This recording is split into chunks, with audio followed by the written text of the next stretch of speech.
Soon, the blood monster was buried under a pile of countless golden coins. Seeing this scene, Yang Kai vaguely foresaw what Kong Chi's next move would be and quickly opened up some distance. As he thought, just as he pulled back, Kong Chi suddenly shouted, "Death!" As soon as this word fell, a buzzing sound rang out. The countless golden coins all suddenly transformed into extremely sharp blades and swiftly cut through the body of the blood monster. A moment later, the golden light dissipated, and the countless golden coins merged back into one again that was taken back by Kong Chi.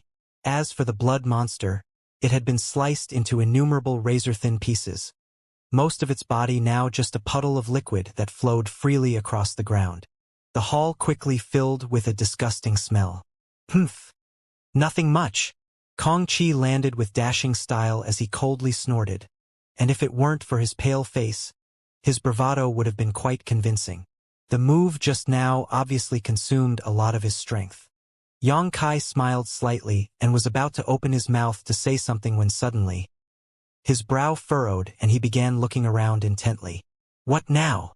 Kong Chi frowned when he saw Yang Kai's actions. "Brother Kong, haven't you noticed that the barrier around this room still hasn't been eliminated?" Yang Kai glanced towards the hall's exit and asked. After he mentioned this, Kong Chi also began looking around and soon muttered aloud, "You're right, but why?" "There are two possibilities." Yang Kai's complexion darkened as his expression became solemn. The first possibility is that this barrier is somehow related to the room itself and has nothing to do with that blood monster. So even if it died, the barrier wouldn't necessarily disperse. And the other possibility? Kong Chi was no idiot and clearly understood what Yang Kai wanted to say, his glancing down as he shouted, "It's not dead!"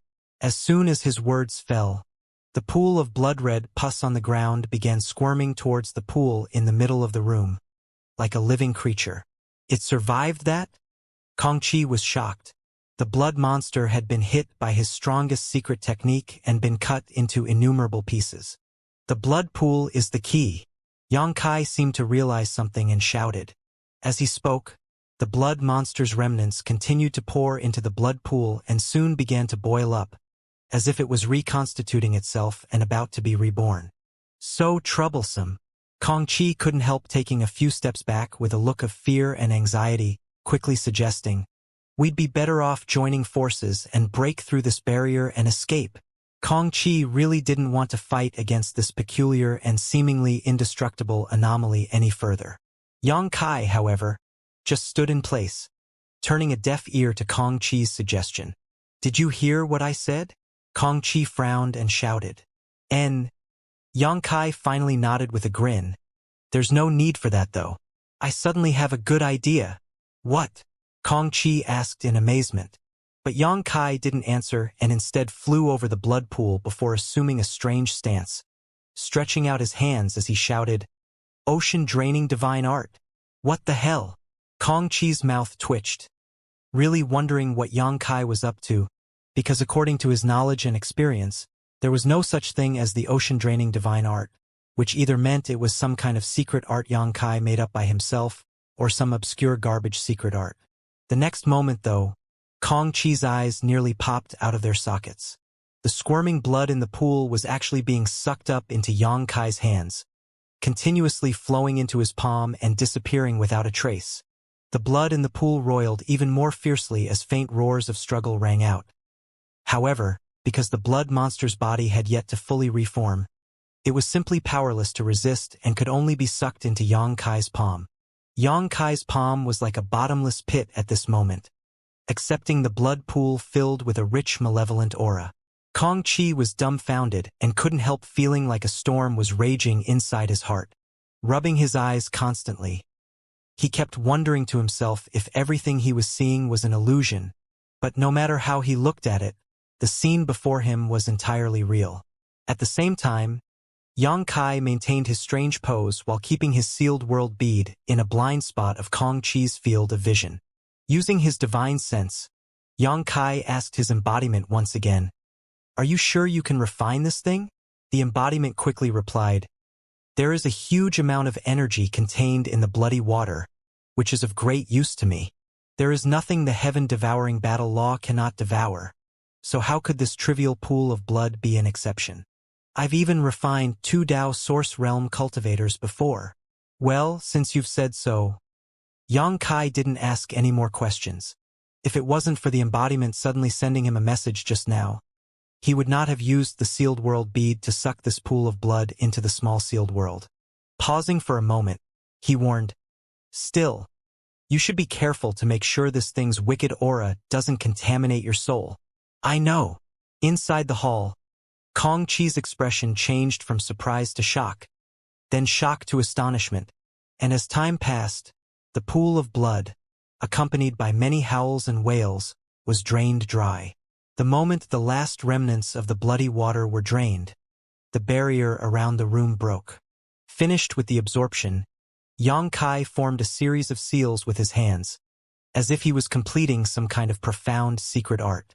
Next, he turned around and patted his stomach before letting out a loud burp, as if he had just eaten his fill. Kong Chi's face turned green.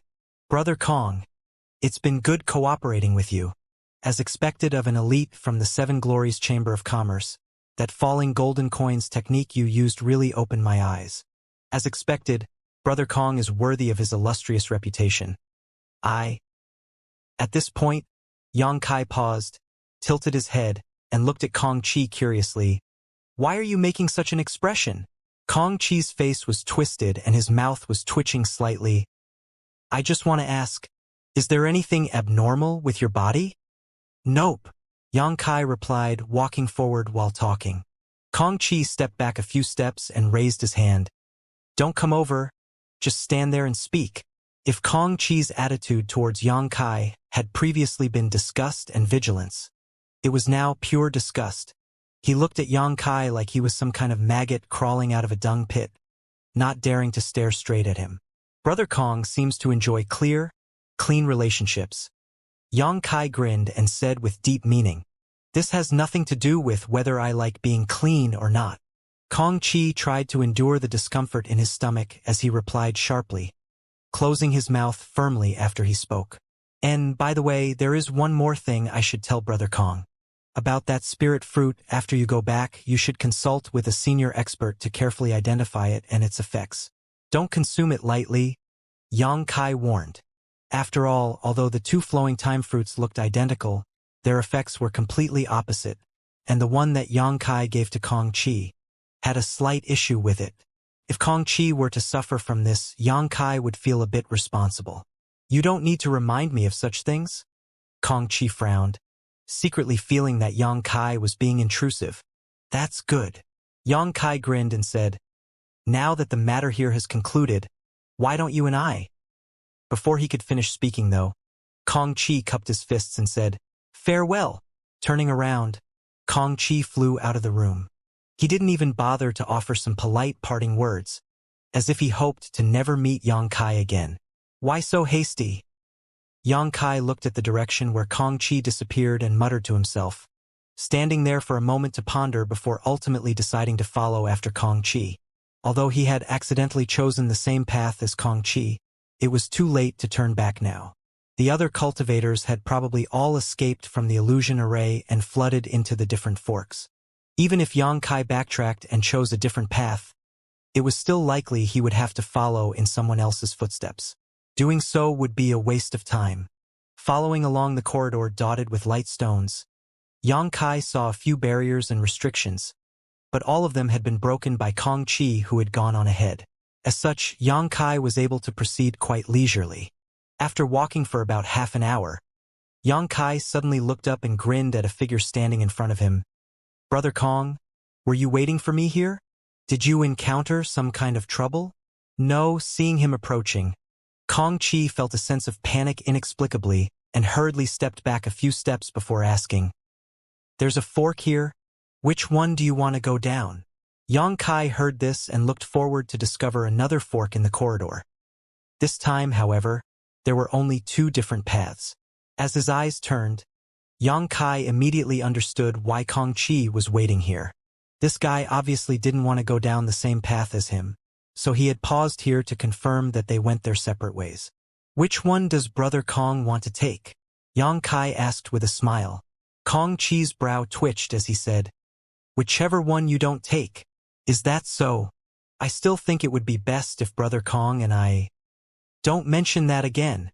Kong Chi hurriedly cut in, his face turning serious as he snapped, "Hurry up and choose. Then I'll go this way."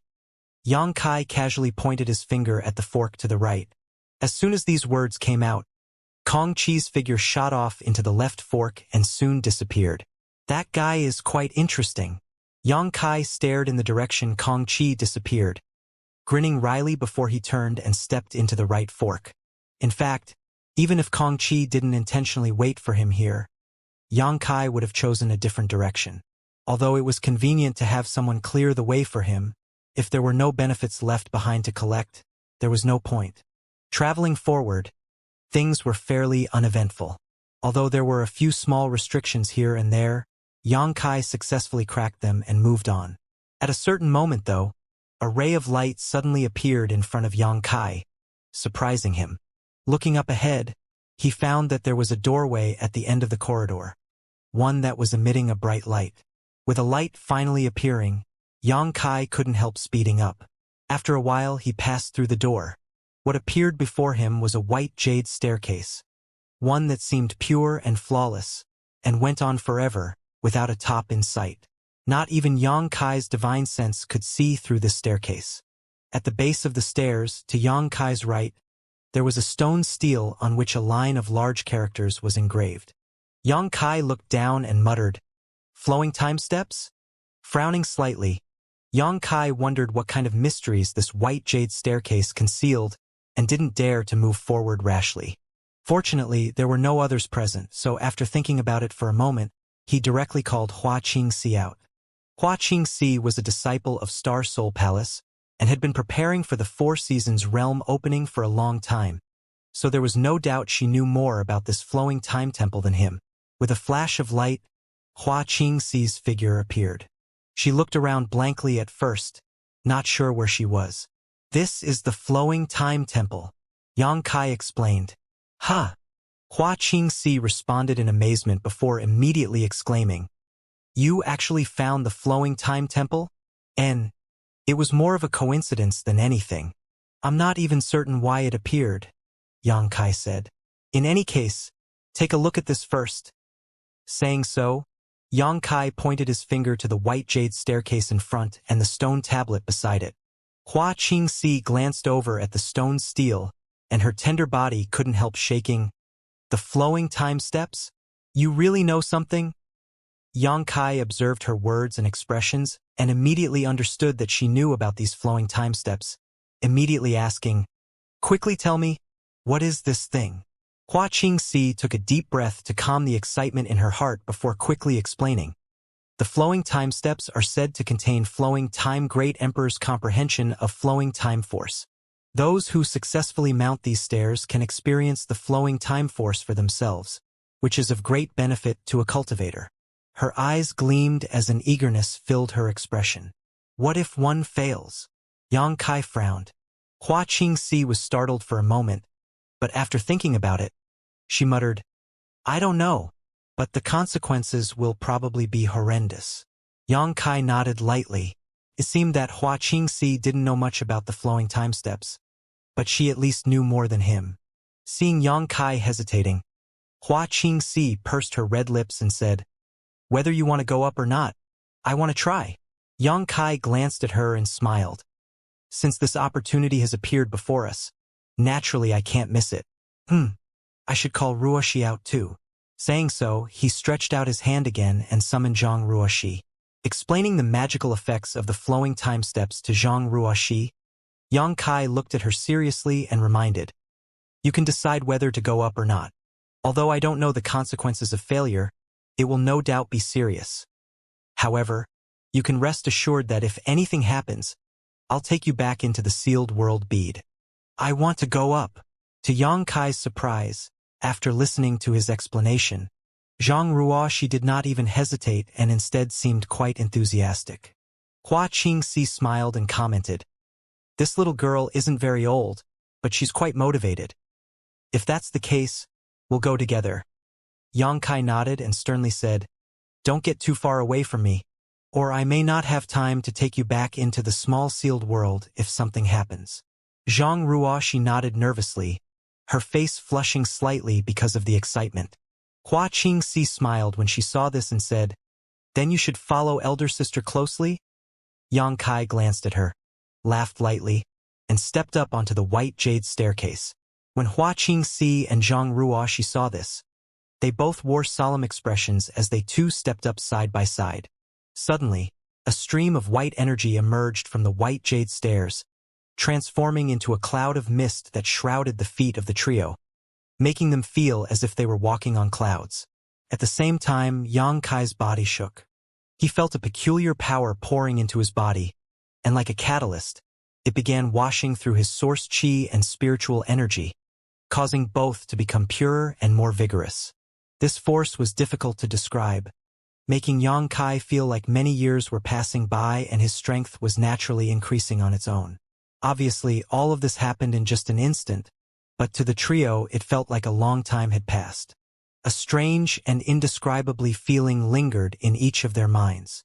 Yang Kai glanced around and found that both Zhang Ruoxi and Hua Qingxi looked safe and sound, and once he was certain they were all right, he took another step forward. This time, a more intense feeling struck, causing Yang Kai's spirit to shake.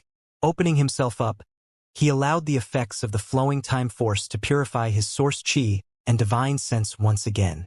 At the very beginning, Yang Kai was still able to leisurely observe the situation of Hua Qingxi and Zhang Ruoxi, lest the two of them could not bear the flowing time force and experienced an accident.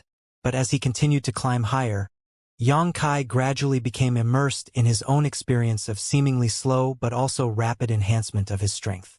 Soon, it became difficult for him to extricate himself from this feeling. Is this flowing time force? Yang Kai raised his brow slightly as a look of admiration appeared on his face. Such a mysterious power.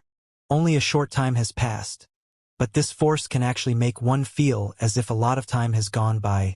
This kind of peculiar power is even more esoteric than the Tao of space. Just as his mind was swirling with such thoughts, Yang Kai suddenly felt an unusual wave of power coming from in front of him. Yang Kai suddenly awoke from his entranced state and glanced forward to see Zhang Ruoxi actually walking upwards at a position 7 or 8 steps ahead of him, her clothes covered in sweat, showing a beautiful outline of her figure. And as she stepped forward, a halo of energy would burst from her petite body and spread out to the surroundings. Is this some kind of joke? Yang Kai's eyes nearly popped out of their sockets. He didn't know when Zhang Ruoxi surpassed him, and by so many steps at that, but that wasn't the problem. The problem was that Zhang Ruoxi had made a breakthrough just now to the second-order origin returning realm. If he hadn't seen this with his own eyes, Yang Kai wouldn't have believed it was true.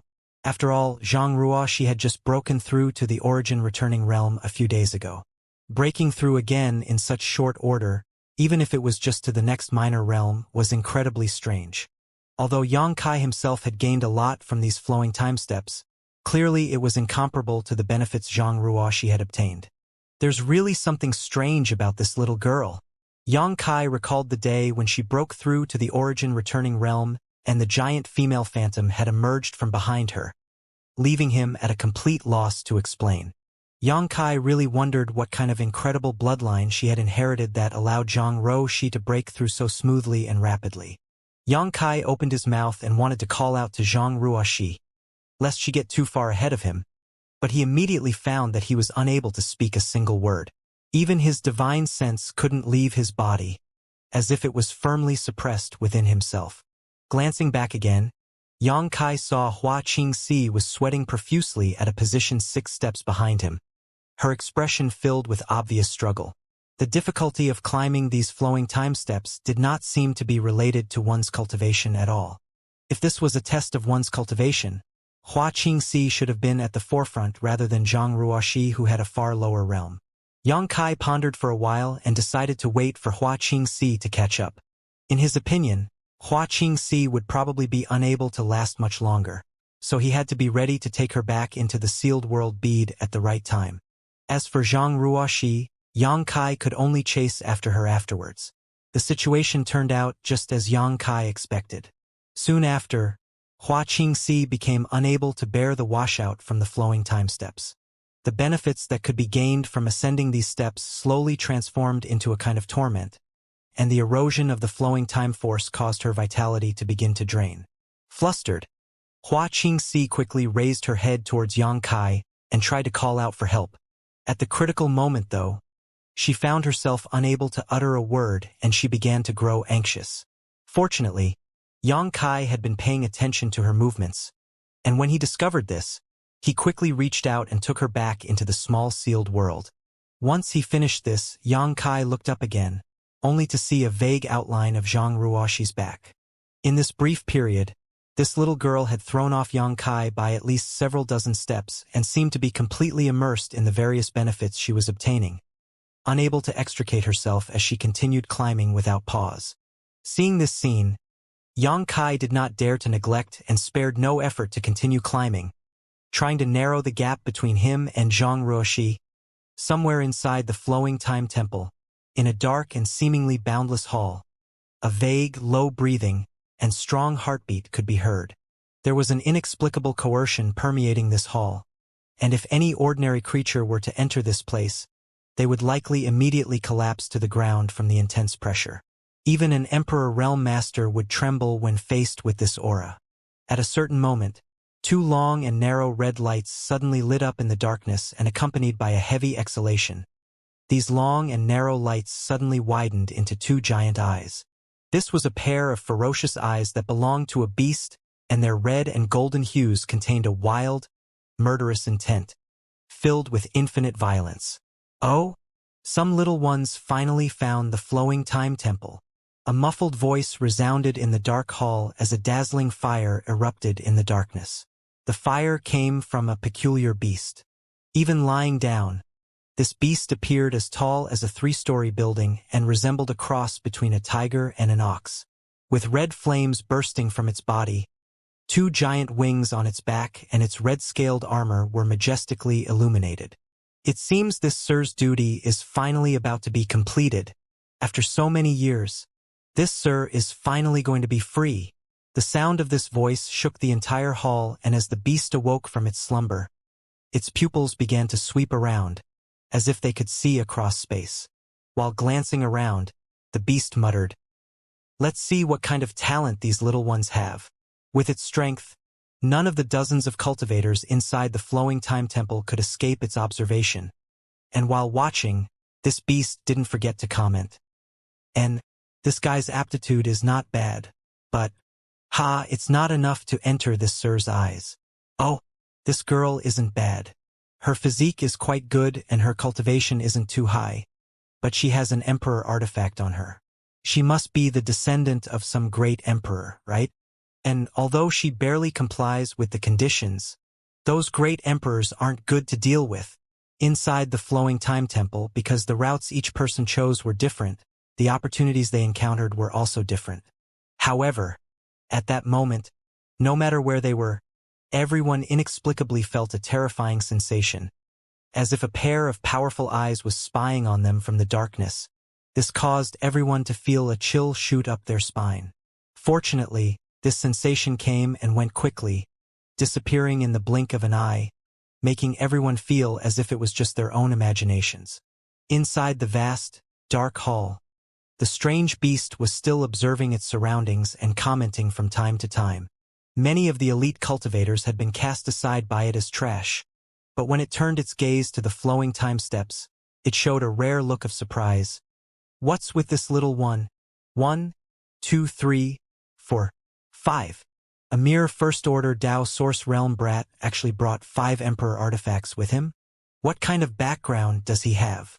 This strange beast had been alive for tens of thousands of years and had seen many great storms. But at this moment, it still couldn't help feeling shocked by Xianxia's heritage, because it discovered that Xianxia alone had brought 5 Emperor artifacts with him. Even an average Emperor Realm Master wouldn't have so many Emperor artifacts. These 5 were the Annihilation Thunder Bead, Sealed World Bead, Insect Enslavement Bracelet, Soul-Splitting Saber, and Myriad Sword. In this flowing time temple, nothing could escape this strange beast's perception. Is he also a descendant of a great emperor? The strange beast secretly guessed. What other explanation could there be? Or had emperor artifacts suddenly become far more abundant? Even someone as noble in status as Lan Xun only had one emperor artifact on her. And that was a defensive emperor artifact given to her by Bright Moon Great Emperor to prevent her from encountering any accidents. Forget it, although his aptitude and temperament are amongst the best. He smells like trouble. It would be best not to have any contact with him. The strange beast babbled for a while before turning away from Yang Kai and focusing on Zhang Ruoxi. Huh? This little girl. How could she only be a second-order origin returning realm? A suspicious light flashed across this beast's eyes as he muttered. How could she get here with such a low cultivation? After this Sir fell asleep, it seems many strange things have happened. Suddenly, though, the beast's eyes went wide as he stared fixedly at Zhang Ruoxi and exclaimed, "No, this little girl. She couldn't be." At that moment, it seemed as if the beast had discovered something, its originally arrogant tone giving way to one filled with panic. Even its two giant eyes flashed with fright, as if it was terrified of Zhang Ruoxi. From its massive head, beads of cold sweat began to leak. Right then, Zhang Ruoxi seemed to have reached her limit. The top of the flowing time steps was not far ahead of her, but she was unable to lift her feet anymore. Stubbornly staring up, she tried to continue on, but the feeling of exhaustion was so great that she simply couldn't move her legs. The flowing time force flooded out of the flowing time steps suddenly and began invading Zhang Ruoxi's body, trying to swallow her vitality. Behind her, Yang Kai, who had been chasing after Zhang Ruoxi, was still more than a dozen steps away when he clearly saw her glossy black hair rapidly turn gray. Yang Kai was shocked and realized something was wrong. Pushing his source chi violently, he strove forward, desperate to shorten the distance between them. But on these flowing time steps, each step up was extremely difficult, and this short distance of a dozen or so steps was not a distance Yang Kai could cross with just willpower alone. Immediately, Yang Kai became as anxious as an ant in a hot wok. The strange beast in the dark hall, however, was even more anxious than Yang Kai. As the guardian of the flowing time temple, the change in Zhang Ruoxi's status was naturally seen by it. At first, it felt a burst of joy, thinking that Zhang Ruoxi was bound to die. But after a moment of happiness, it realized how dire the situation truly was, because once Zhang Ruoxi was driven to a dead end, her slumbering bloodline would surely manifest, and once it did, it would be a disaster for it. Thinking so, the strange beast stood up, stretched out a giant paw and shattered the space in front of it. Crossing space, the massive pole reached out and grabbed Zhang Ruoxi before immediately withdrawing. As it did this, it muttered to itself, "Oh, cruel fate, I hope this is the right choice." As soon as these words fell, it slowly opened its paws and placed the now blank-faced Zhang Ruoxi in front of itself. Zhang Ruoxi obviously had no awareness of what just happened. A moment ago, she had felt like time was flashing before her eyes, as if several hundred years had gone by, causing her vitality to rapidly drain and death to approach. She wanted to turn back and call out to Yang Kai, but she couldn't even move her body. And just when she thought that death was inescapable, a giant claw actually fell from the sky, pulled her back from the gates of death, and brought her to this dark hall. Looking up, she saw a giant burning monster beast in front of her, staring at her with a pair of giant eyes. When an ordinary person saw such a behemoth, they would instinctively feel frightened, possibly even screaming in terror as they turned to flee. Zhang Ruoxi didn't think she was a particularly brave person. Her cultivation wasn't high and her knowledge wasn't very broad, so it wouldn't have been a surprise even if she had fainted directly from terror. But for some unknown reason, when her eyes met with those of this monster beast, she didn't feel the slightest fear. On the contrary, she felt as if this beast was the one who should be afraid of her. This feeling was baseless and extremely absurd, but it seemed to come from the very depths of her soul. It felt as natural as breathing, which made it all the more unbelievable. Pressing her red lips together, she continued to stare up at the huge monster beast, her tiny figure forming a sharp contrast with it.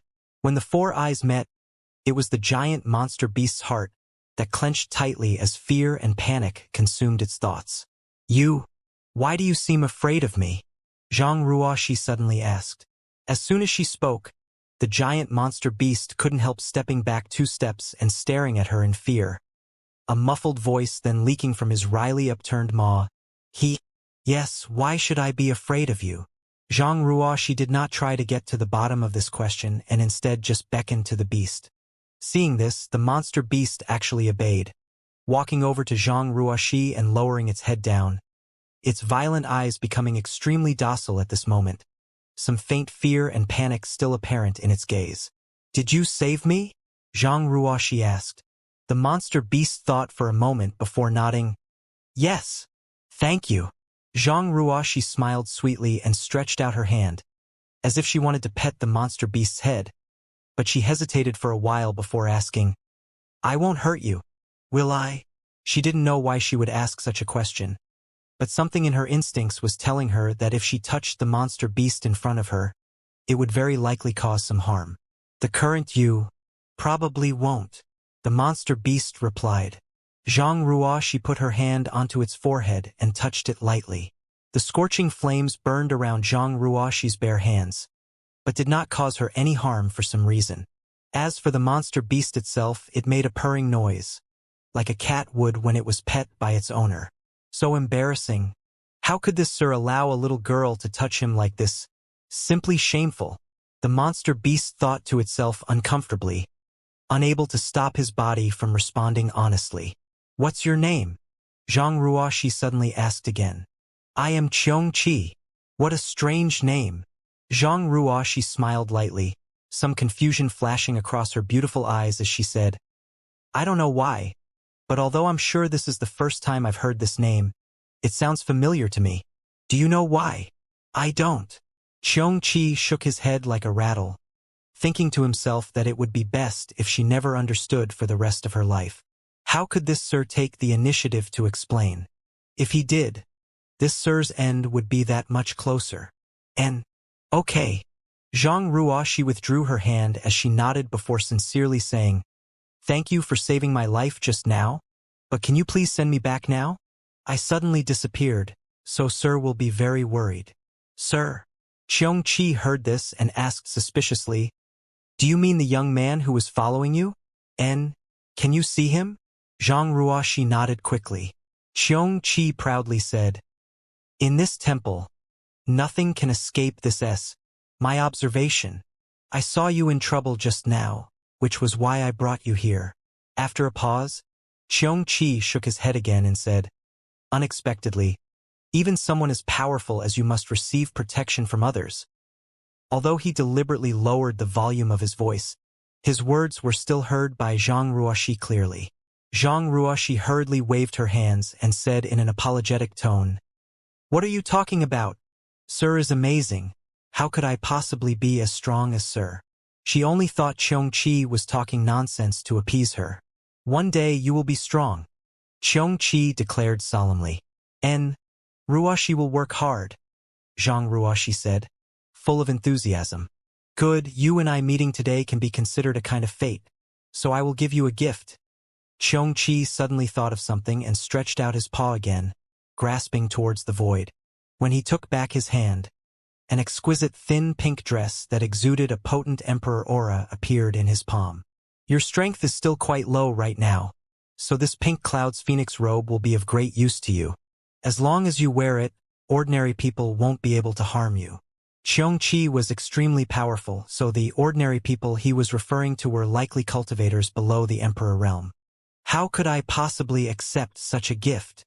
Although Zhang Ruoxi was quite taken with this beautiful dress, her humble upbringing and good education made it difficult for her to receive something so precious. So she quickly waved her hands and tried to refuse. Don't have any qualms about wearing this. This is your opportunity. On a cultivator's journey, opportunities are part of their strength. Xianxia said aloud while in his heart he was thinking quite differently. If this sir wasn't afraid some blind fool would try to hurt you and cause your bloodline to awaken in advance, how could he do something so meddlesome? This sir had best take some precautions and make some plans in advance. When this sir gets out of here, he should go to Dragon Island to find those old lizards and blackmail them with this knowledge. In any case, this sir isn't alone in this problem. Those old lizards won't be able to just sit back and ignore this. At the flowing time steps, Yang Kai anxiously tried to climb upwards.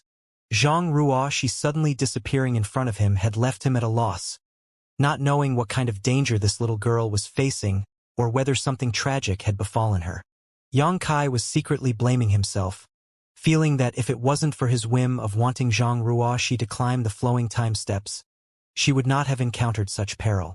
Just as his anxiety was boiling over though, a flash of light occurred and a figure appeared. Yang Kai was startled, looked up, and was stunned by what he saw. Zhang Ruoxi was now standing atop the flowing time steps, looking down at him with a smile. Her hair, which should have turned white now, returned to its original glossy black. An illusion? Yang Kai was a little dazed. He clearly saw Zhang Ruoxi disappear strangely just as the flowing time force was eroding her body and causing her to age rapidly. But now she had reappeared before him, safe and sound, like nothing had happened. Everything seemed too surreal. Yang Kai quickened his pace once more, and after a stick of incense worth of time, he pantingly reached the top of the stairs. As soon as he reached the top, the flowing time force lingering around his body disappeared. Looking back, the flowing time steps had now become completely ordinary, seemingly lacking any semblance of mystical power. What happened just now? Yang Kai took a breath and asked quickly. Ruoxi was reckless? Zhang Ruoxi replied in a low voice that was filled with guilt. Ruoxi was immersed in the joy of gaining strength just now and completely forgot Sir's instructions. By the time Ruoxi reacted, it was too late. Then how did you? It was a powerful monster beast who saved me. Zhang Ruoxi replied timidly, carefully choosing her words, worried Yang Kai would become angry with her.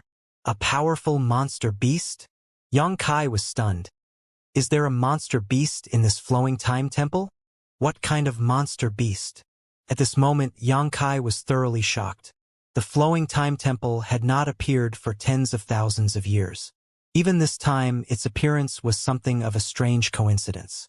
Yang Kai was certain nothing was alive inside this place.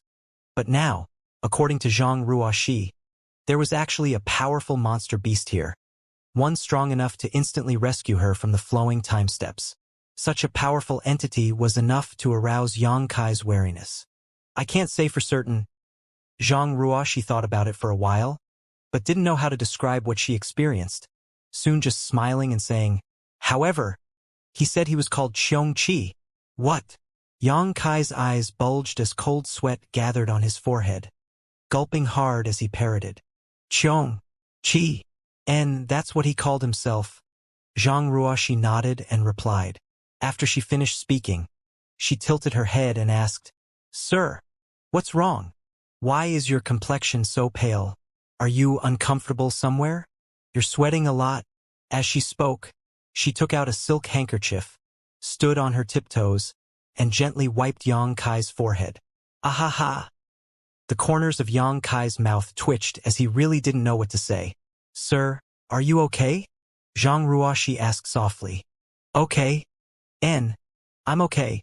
Yang Kai replied subconsciously before turning to stare at Zhang Ruoxi and ask, Are you sure he said he was called Xianxia? And that's what he said. Did he do anything bad to you? Zhang Ruoxi shook her head blankly. No. After saying so though, she smiled joyfully and added, He did give me something though. What? Zhang Ruoxi smiled and began condensing her Saint Qi, soon causing a burst of light that could dazzle one's eyes to radiate from her body. Yang Kai squinted his eyes to get a better look, only to have his heart shake violently the next moment. On Zhang Ruoxi, he now saw a tight-fitting pink garment, one that was both lithe and beautiful. Its appearance was only secondary though, as what truly mattered was the rich emperor aura that pulsed from it. An emperor artifact. It's actually a defensive emperor artifact. What's going on here?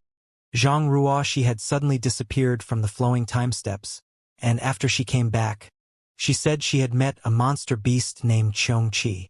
Not only did that monster beast save her and treat her well, it even gifted her a defensive emperor artifact. Yang Kai was at a complete loss.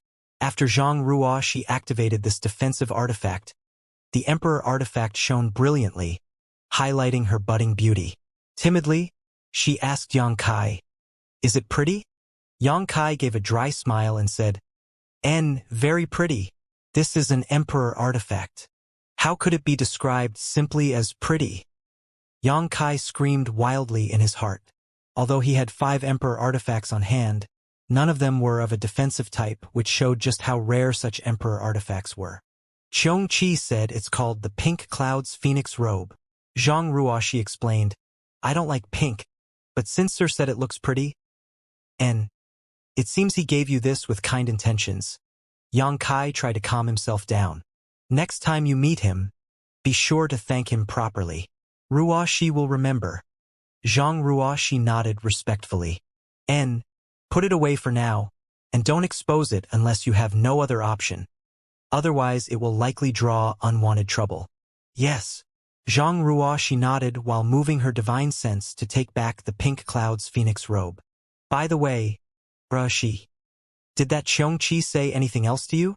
Yang Kai asked cautiously. Zhang Ruoxi thought for a while before saying, "He said to tell Sir that if he has a chance to enter the final room, Sir must choose the thing which seems the most useless."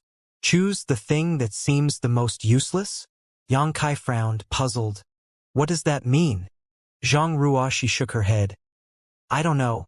He sent me back after saying it. After getting along for so long." Yang Kai also understood how pure this little girl's personality was, and knew she couldn't be hiding something from him. It was even more impossible for her to try to deceive him. So Yang Kai changed the subject to inquiring about the Xianxia she met, but he did not obtain much information. This matter shocked Yang Kai greatly, and in the end, he could only chalk it up to Zhang Ruoxi gaining a random opportunity.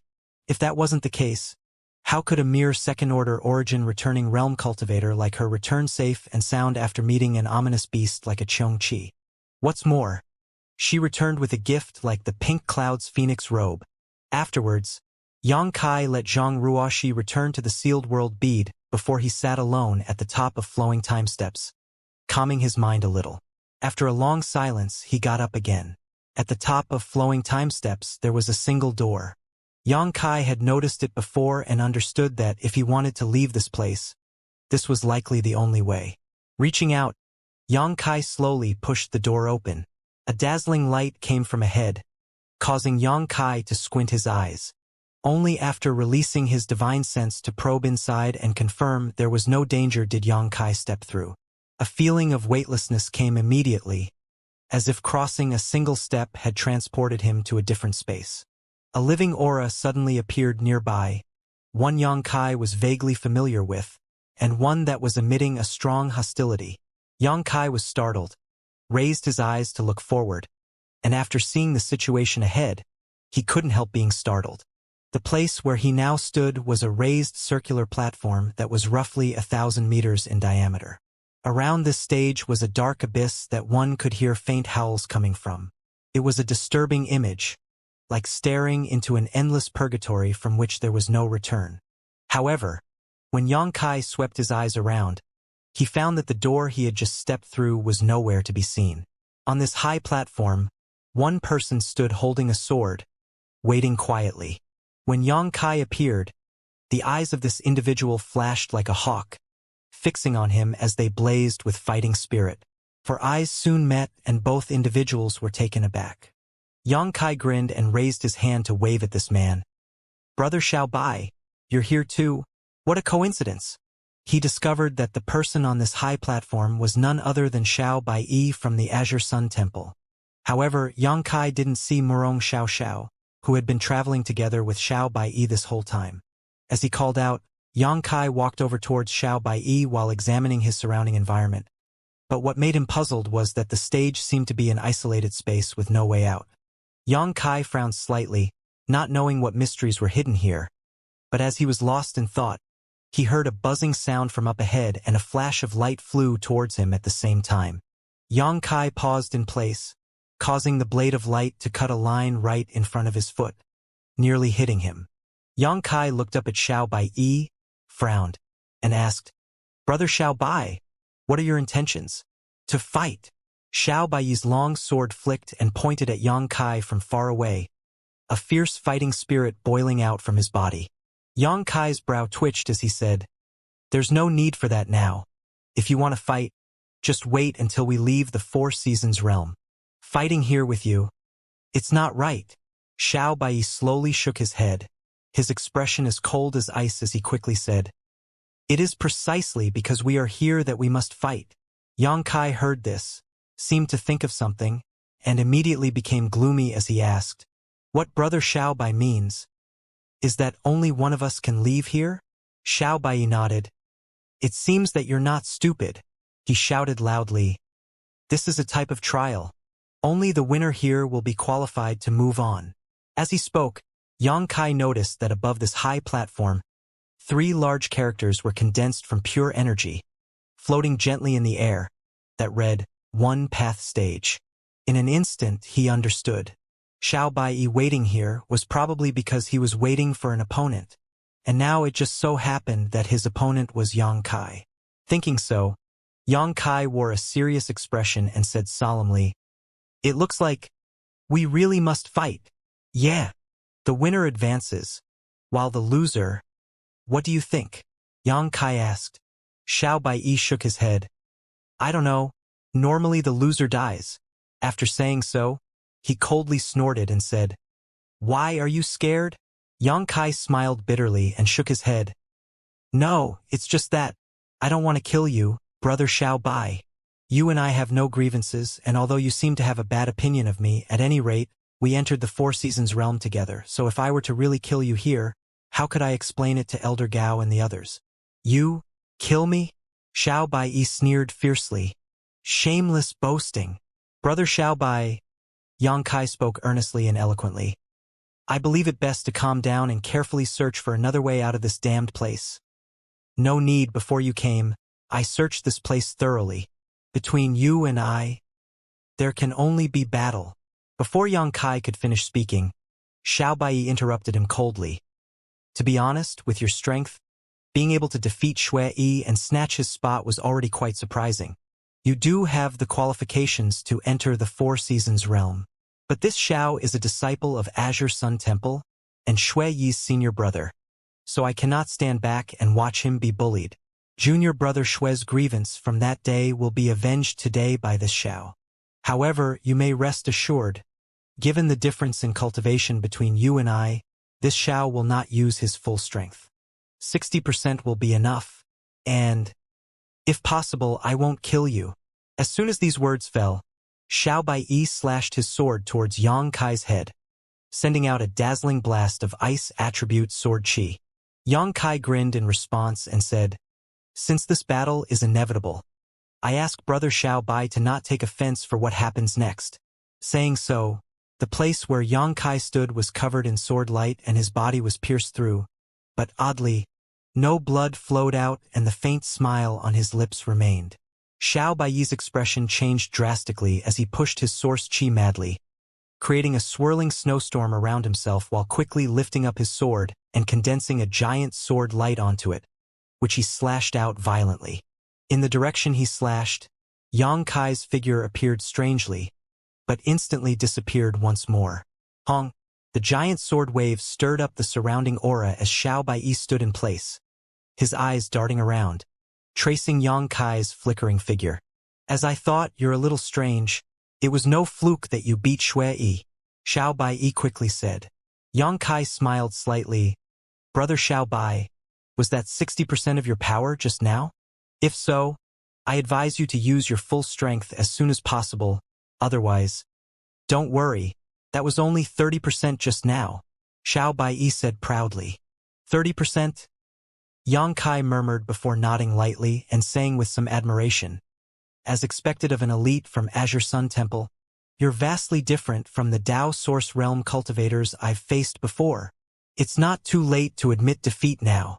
Xiao Bai exhaled lightly as he lifted his sword once more, gathering sword light onto its blade before stabbing it out towards Yang Kai's chest. This thrust was fast, accurate, and ruthless, inspiring ice principles around it as it flew forward, causing a thin layer of frost to cover the stage.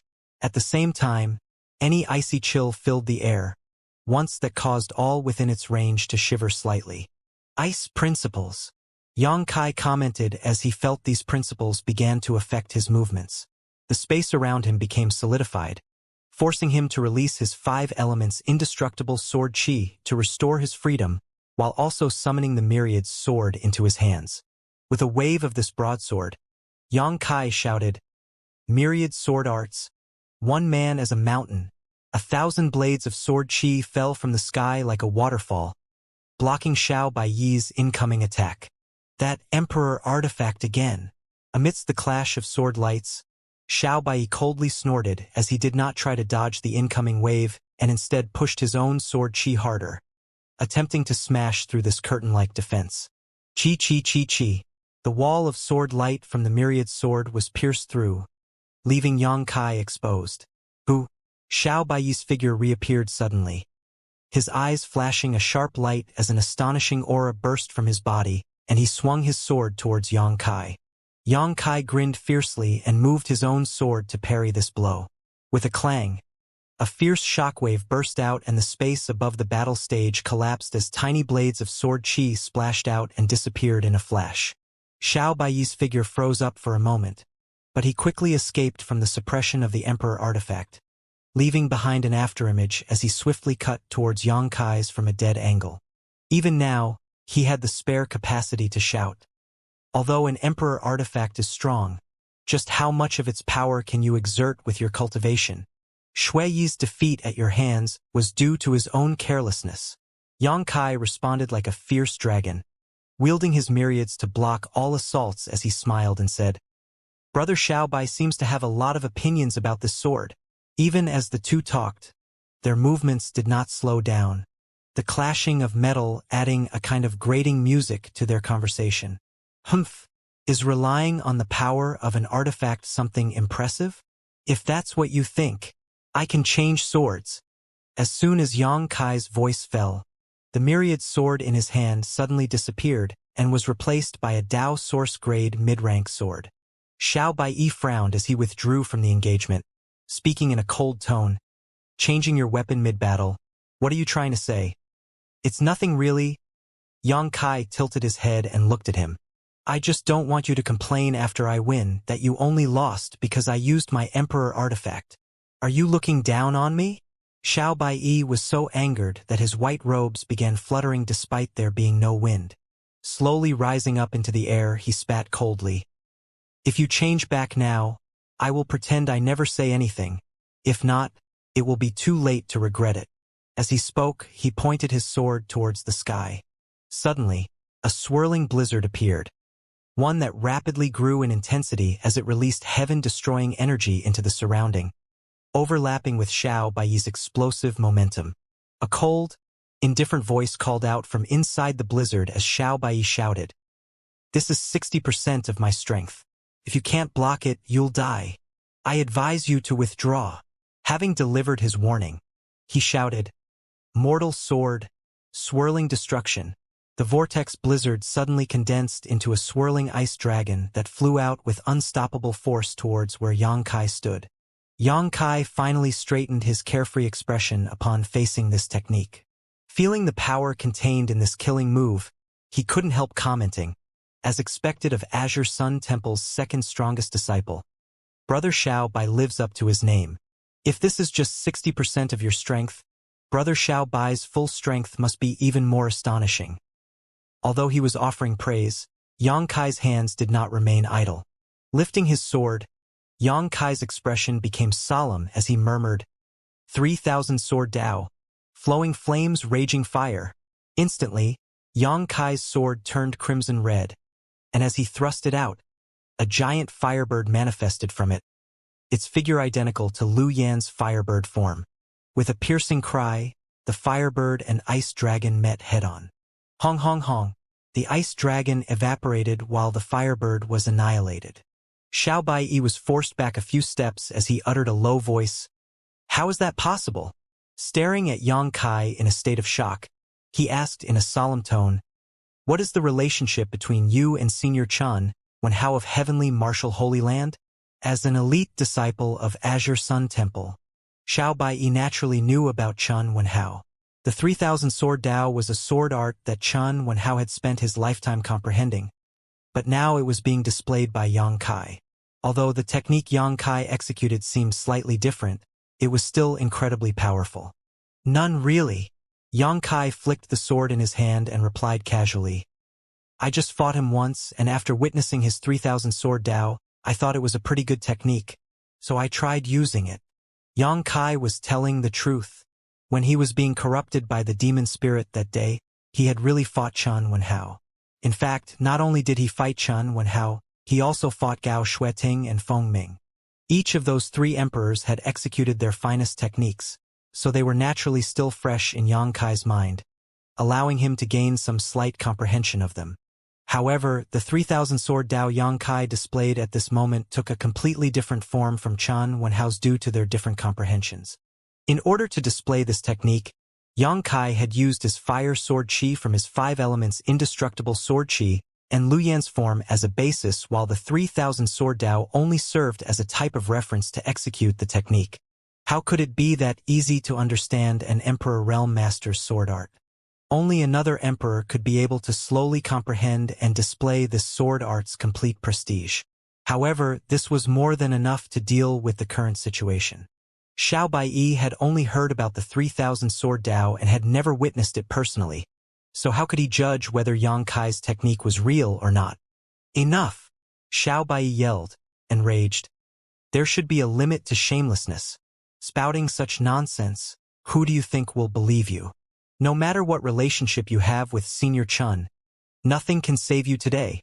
His aura suddenly climbed, seemingly feeling that 60% of his strength wasn't enough to win against Yang Kai. Xiao Baiyi was now determined to use his full strength. Chi chi chi. Flashes of lightning suddenly emerged from Xiao Baiyi's body, and soon the battle stage was transformed into a terrifying storm of thunder and lightning. Even after comprehending ice principles, you can also use a thunder attribute secret technique? Yang Kai was extremely surprised. Brother Xiaobai is really quite extraordinary. In time, you will certainly be an overlord in the star boundary. Flattery is useless. Xiaobai, Xiaobai, happily shouting that damned name over and over again. Earth sword. Falling thunder.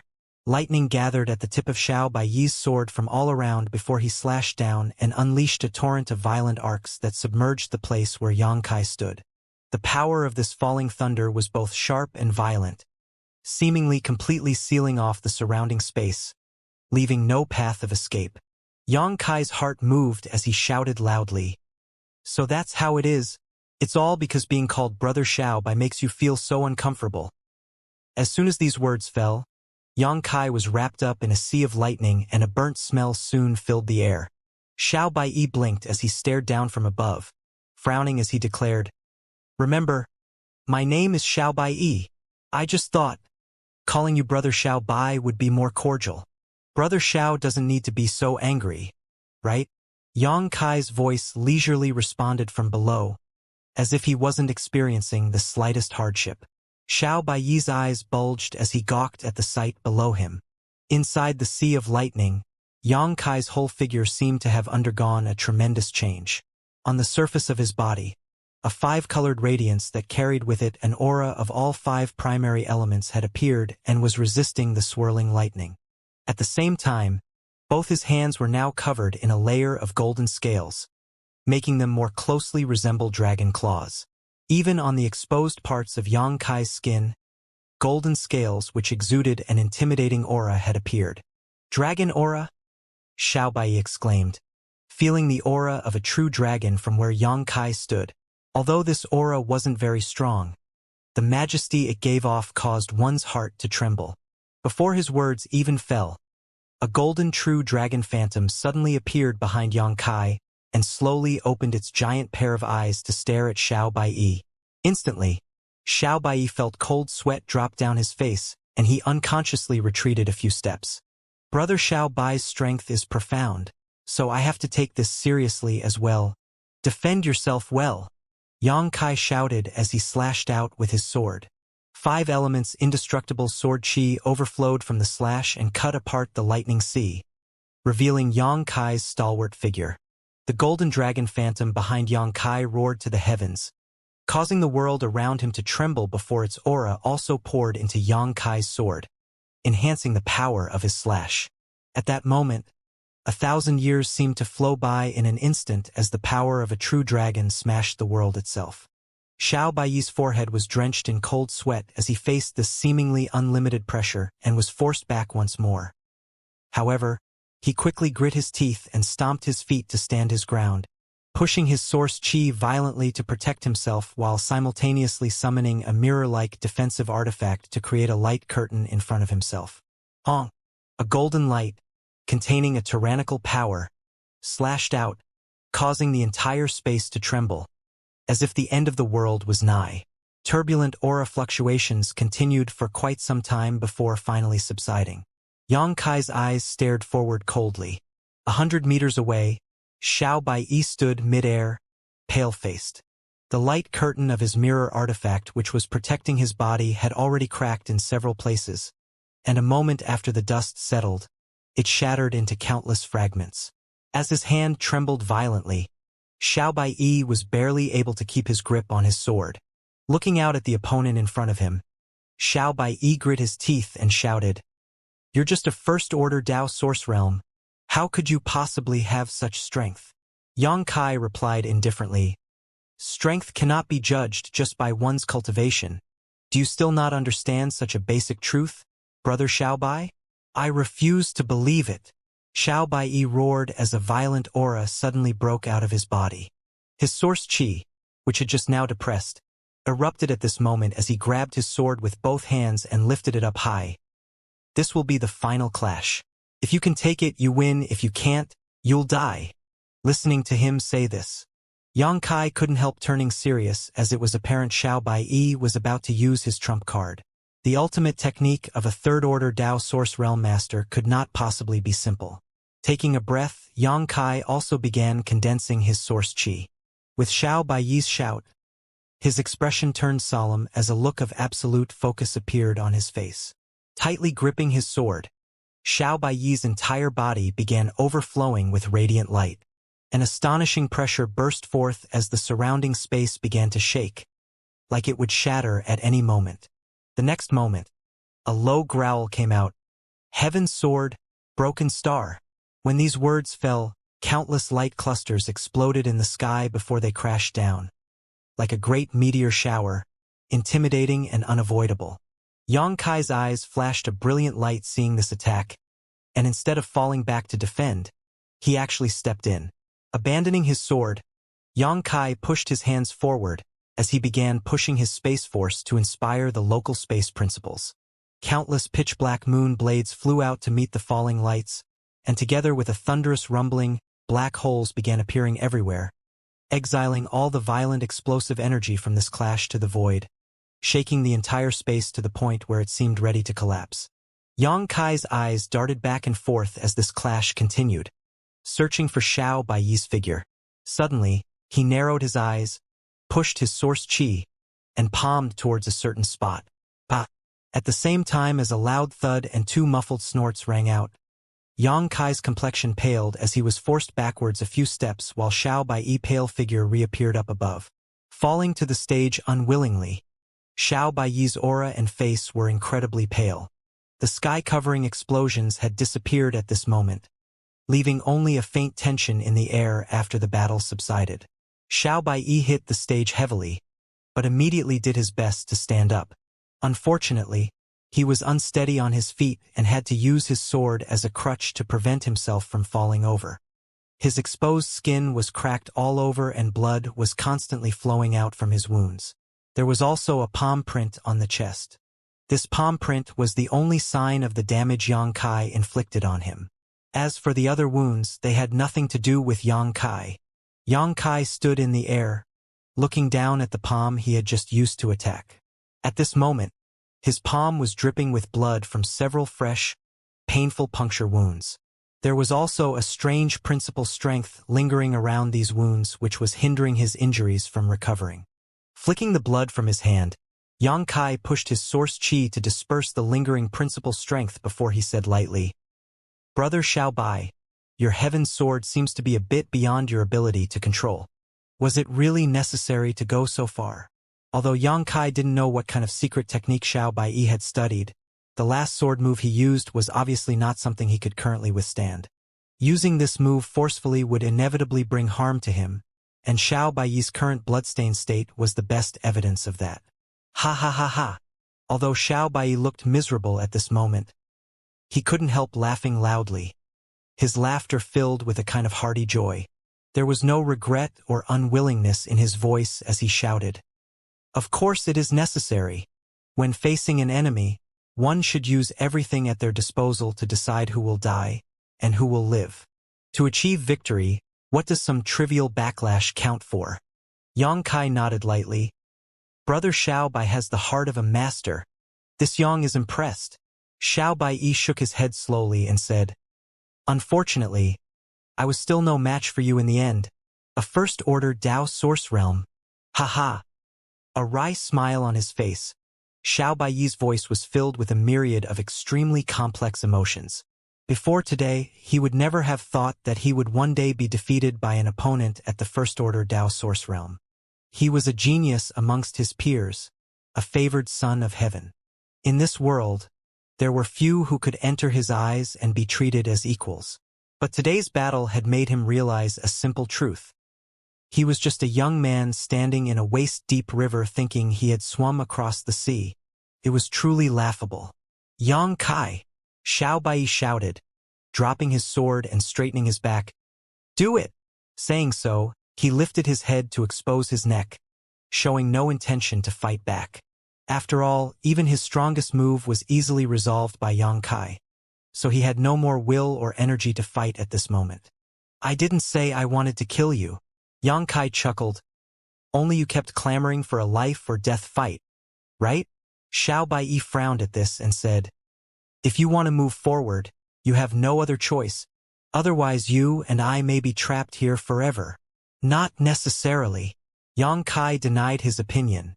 What Yang Kai had said at the beginning was true. Between him and Xiao Bai there were no grievances nor grudges, so there was no reason for them to kill one another. What's more, during his fight with Xiao Bai, Yang Kai had never sensed any murderous intent from his opponent, only extreme fighting intent. It was obvious that Xiao Bai didn't intend on killing him. His objective from the start had just been to fight Yang Kai. This was the exact mindset a cultivator who pursued the peak of the martial Dao should have. As he spoke, Yang Kai turned his gaze around, trying to find a way out of this space. However, the only thing here was the floating battle stage, beyond which was nothing but a black, boundless abyss. Could the exit be down there? Yang Kai came to the edge of the platform and looked down, feeling a strange aura coming from below, one that caused his skin to crawl slightly. It was really uncertain what would happen if he were to jump down. Yang Kai secretly decided to reserve jumping off as the last resort. In truth, he had already thought of another way to leave this place. According to what Xiao Bai said, the exit from this place would only appear after one person died. In that case, as long as he put Xiao Bai into the sealed world bead, the exit would probably appear. However, doing so would expose the secret of the sealed world bead. Pushing his space force, Yang Kai thought about trying to teleport out of this place. But in the next moment, he shook his head. Space force could be used to teleport, but only inside of this space. This place seemed to be a special sealed space, so Yang Kai wasn't able to cross its boundaries and leave.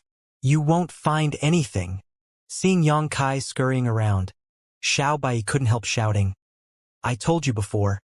I've already searched this place carefully, and there is no exit at all. I've already lost, so don't you think it's about time to put an end to this? Yang Kai turned his head and looked at him, but just as he was about to say something, the whole battle stage began to hum. Yang Kai's expression changed dramatically as he quickly released his divine sense to survey the surroundings. Xiao Bai was also obviously taken aback, not sure what was going on. But soon, a surprising scene occurred. The three big characters which were floating high up above suddenly transformed into two rays of light, one big, one small. The small one shot towards Xiao Bai and engulfed him before he could react. Then, with a flicker, it disappeared. At the same time, Xiao Bai also disappeared. The big ray of light transformed into a kind of light path that extended out from the edge of the battle stage into the darkness. At the end of this bridge, a closed door appeared. As for where this door led, it was impossible to tell. Yang Kai couldn't help feeling startled and frowned for a moment as he thought. After examining the light bridge for a time, he began to mutter, "This must be the way forward, and Brother Xiao Bai seems to have been sent out, so the key was to have him admit defeat." Judging from the scene just now, it was only after Xiao Bai surrendered that changes occurred, not only teleporting Xiao Bai out but also providing a new path to follow. Looking at it this way, it was clear what should be done next. In the depths of the flowing time temple, inside a certain room, many powerful people had gathered. This was the inner sanctum of the temple, and those who were qualified to reach this place were all top masters of the Southern Territory's Dao Source Realm cultivators. Lan Sun, Xiao Chun, Luo Yuan, Kong Qi, Murong Xiao Xiao, Gong Wenshan, and Bian Yuqing were all present. Among these 7, aside from Lan Sun, who was in the First Order Dao Source Realm, and Gong Wenshan, who was in Second Order, the others were all in the Third Order. There was no need to comment on Lan Sun, as the prized gem of Bright Moon Great Emperor and the possessor of a special constitution. Her strength was vastly superior to her cultivation, so she was absolutely qualified to stand here. The same was true for Gong Wenshan as, although his cultivation was lower than most of the people present by a minor realm, as an array grandmaster, his methods were profound and his strength could not be measured by his cultivation alone. At this moment, besides Xiao Chun, who had been guarding Lan Sun and stuck close to her, everyone else had found their own space to sit down cross-legged and restore themselves, seemingly waiting for something. Murong Xiao Xiao would glance towards a certain spot from time to time, her beautiful eyes containing a trace of anxiety as she waited. At a certain moment, 100 meters or so behind where everyone else was waiting, a circular light gate appeared and a figure slowly walked out. Everyone noticed this disturbance and turned to look back. Finally, Luo Yuan seemed to have become impatient and couldn't help snorting coldly. Murong Xiao Xiao stood up hurriedly, with a smile on her face, and walked towards that side, as if to welcome this newcomer. The others also showed some interest, wanting to see who had come. The figure slowly emerged from the light gate and revealed its face. "Ha!" The smile on Murong Xiao Xiao's face froze for a moment as she stared at this newcomer in astonishment. Her expression extremely complicated as some disappointment and surprise were mixed together. She never expected that the last one to emerge from this light gate would actually be Yang Kai rather than Xiao Bai. The faces of the others present also showed some slight differences. Kong Qi's face twitched and he quickly turned his gaze aside, as if looking at Yang Kai would somehow tarnish his vision. Bian Yuqing smiled meaningfully. "Oh, so many people." After Yang Kai walked out of the light gate, he saw the silhouettes of 7 people in front of him and couldn't help feeling a bit surprised. "Why are all of you here? We were waiting for you." Bian Yuqing smiled enchantingly as she spoke some suggestive words. Yang Kai scratched his nose and said, "Please don't joke. This humble one does not command such a big face." He thought Bian Yuqing was cracking a joke. But what he didn't know was, "It's not a joke. We were really waiting for you." Gong Wenshan stood up from where he was sitting and looked at Yang Kai sternly. "But that's only half right. We weren't waiting for you specifically, but rather the last person we needed." Yang Kai frowned, swept his eyes around, and soon fixed his gaze on something ahead before muttering thoughtfully. "It looks like if you want to break this barrier, you need a specific number of people." "Yeah." Gong Wenshan nodded. "Would anyone care to explain to me what the situation is?" Yang Kai smiled and looked around. Gong Wenshan snorted, "I don't want to explain such a troublesome thing twice." After saying so, he ignored Yang Kai entirely. Murong Xiao Xiao pursed her red lips and said, "I'll explain. Junior brother Yang, please come here." She beckoned to Yang Kai. Yang Kai nodded and walked over. Murong Xiao Xiao immediately explained the situation to him. After listening to her, Yang Kai understood that the entrance to the large hall in front of them was protected by a spirit array called the 8 points Yuan returning array. This spirit array was actually not that complicated and cracking it was extremely easy. Just gather 8 people and stand in specific positions to force the spirit array to deactivate. There wasn't even a need for the ones cracking the array to use their strength. Of course, if there was not someone proficient in spirit arrays present, seeing through the intricacies of this spirit array would be difficult, but that was not an issue to Gong Wenshan's eyes. So, you could only wait for the arrival of another person here? Yang Kai asked after listening. N. Murong Xiao nodded lightly and smiled. I didn't expect junior brother Yang to be the last to come. Yang Kai glanced at her and whispered in a low voice. Don't worry. Brother Xiaobai is only a bit injured. There's no need to worry about his life. Murong Xiao heard this and her eyes lit up. Junior brother Yang. Have you seen senior brother Xiao? N. Yang Kai nodded. Then where is he now? Murong Xiao asked nervously. I don't know. Probably teleported out of the temple. Maybe somewhere else inside. Yang Kai shrugged. Murong Xiao seemed to have realized something from Yang Kai's words, and couldn't help covering her mouth in shock as she asked, Junior brother Yang, did you defeat senior brother Xiao? Yang Kai was stunned. Does that mean everyone here had to pass through the same test? N. Murong Xiao replied. I ran into an opponent on that stage and only after winning did I come here. It looks like everyone's experience was similar. Yang Kai muttered thoughtfully. If everyone had to pass the flowing time steps and the battle stage, then there only being 8 people left at this moment would make sense. It was not easy to pass these 2 tests, so naturally many were eliminated. While they were talking, Yang Kai glanced around at the others present and soon found that some star seals had appeared on the backs of their hands. Even Murong Xiao had one. It seemed that everyone had their own opportunities inside the flowing time temple. Unfortunately for Yang Kai, he only managed to obtain a flowing time fruit inside the temple while his star seal came from when he just entered the 2 Seasons mountain range. Since then he had not seen another. Are you done yet? If so then hurry up. I don't have time to waste here. Luo Yuan urged impatiently. If it wasn't necessary to gather 8 people to crack the spirit array, how could Luo Yuan have idled here for so long? Instead of waiting, he would have just started a fight and driven out as many others as possible. Yang Kai glanced at him lightly but didn't say anything, instead turning to Gong Wenshan and saying, Brother Gong, I understand the general situation. What should I do? Gong Wenshan nodded and explained, If that's the case, then everyone just needs to follow my instructions and stand where I tell you to.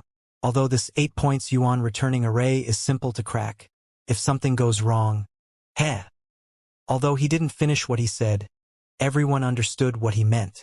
Xiaoqin smiled and said, Brother Gong, please give us your advice. I don't believe anyone here will be ignorant enough to ignore your instructions. As he spoke, whether intentionally or unintentionally, he glanced over at Luo Yuan. Very good. Gong Wenshan heard this and smiled lightly before stretching out his hands and forming a seal.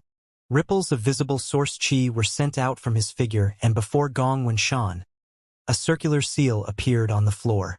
Immediately, Gong Wenshan pointed and instructed, Friend, stand here. He was referring to Luo Yuan. Luo Yuan didn't say a word and just stood in the spot that Gong Wenshan pointed to. Madam, please stand there. Next, he pointed to Bian Yuqing. Calling me madam makes it seem like I'm old. Bian Yuqing pouted under her breath as she moved to her spot. You stand there. Gong Wenshan pointed to Yang Kai next. Yang Kai nodded and flew over to Bian Yuqing's side. Under Gong Wenshan's guidance, everyone stood in a different position. While they were waiting, Bian Yuqing turned to Yang Kai and smiled. Smelly brat, I didn't expect to see you here. What's wrong? Are you looking down on me? Yang Kai raised his brow and coldly snorted. This one's power is beyond what Protector Bian can imagine. Is that so? Bian Yuqing smiled with interest. If that's true, I'd like to take a closer look. There'll be a chance. Yang Kai gave her a blank look before asking, What about senior brother Ko? Isn't he with you? Bian Yuqing heard these words and her expression dimmed. Yang Kai was surprised and asked, He couldn't have. Bian Yuqing composed herself and shook her head. It's not what you think. Ko Wu knew his limits and stopped at the flowing time steps. Oh, that's a pity. Yang Kai sighed. Although the flowing time steps were extremely perilous, if one could surmount them, they would gain incredible benefits. Yang Kai's strength had been greatly tempered even in that short time, and from the looks of it, the other 7 people present clearly gained similar benefits from the flowing time steps. However, what Bian Yuqing said confirmed Yang Kai's previous guess that everyone's chances had basically been the same, especially in the later stage. After passing the flowing time steps, one simply needed to overcome the elimination battle before arriving here. As the two talked, everyone was placed appropriately, with only Gong Wenshan left. Gong Wenshan stood outside the runic circle and carefully checked to make sure everyone's position was correct before he flew over to the last spot. When he landed, he quickly shouted, "No one move, no matter what you sense, no matter how abnormal it might feel. Also, do not circulate your strength, otherwise, you will risk everyone's life." Seeing how he spoke so solemnly, how could those gathered here not listen to his advice? One after another, they withdrew their strength and entered into a kind of meditative state. Soon, a faint humming was heard. The surrounding world energy seemed to be swirling, causing a kind of chain reaction. As the world energy movement became more intense, the humming sound grew louder. Soon, a strange sound, like something crumbling, reached everyone's ears. Only now did Gong Wenshan, who had seemed quite anxious before, let out a sigh of relief. He knew that this 8 points yuan returning array was collapsing.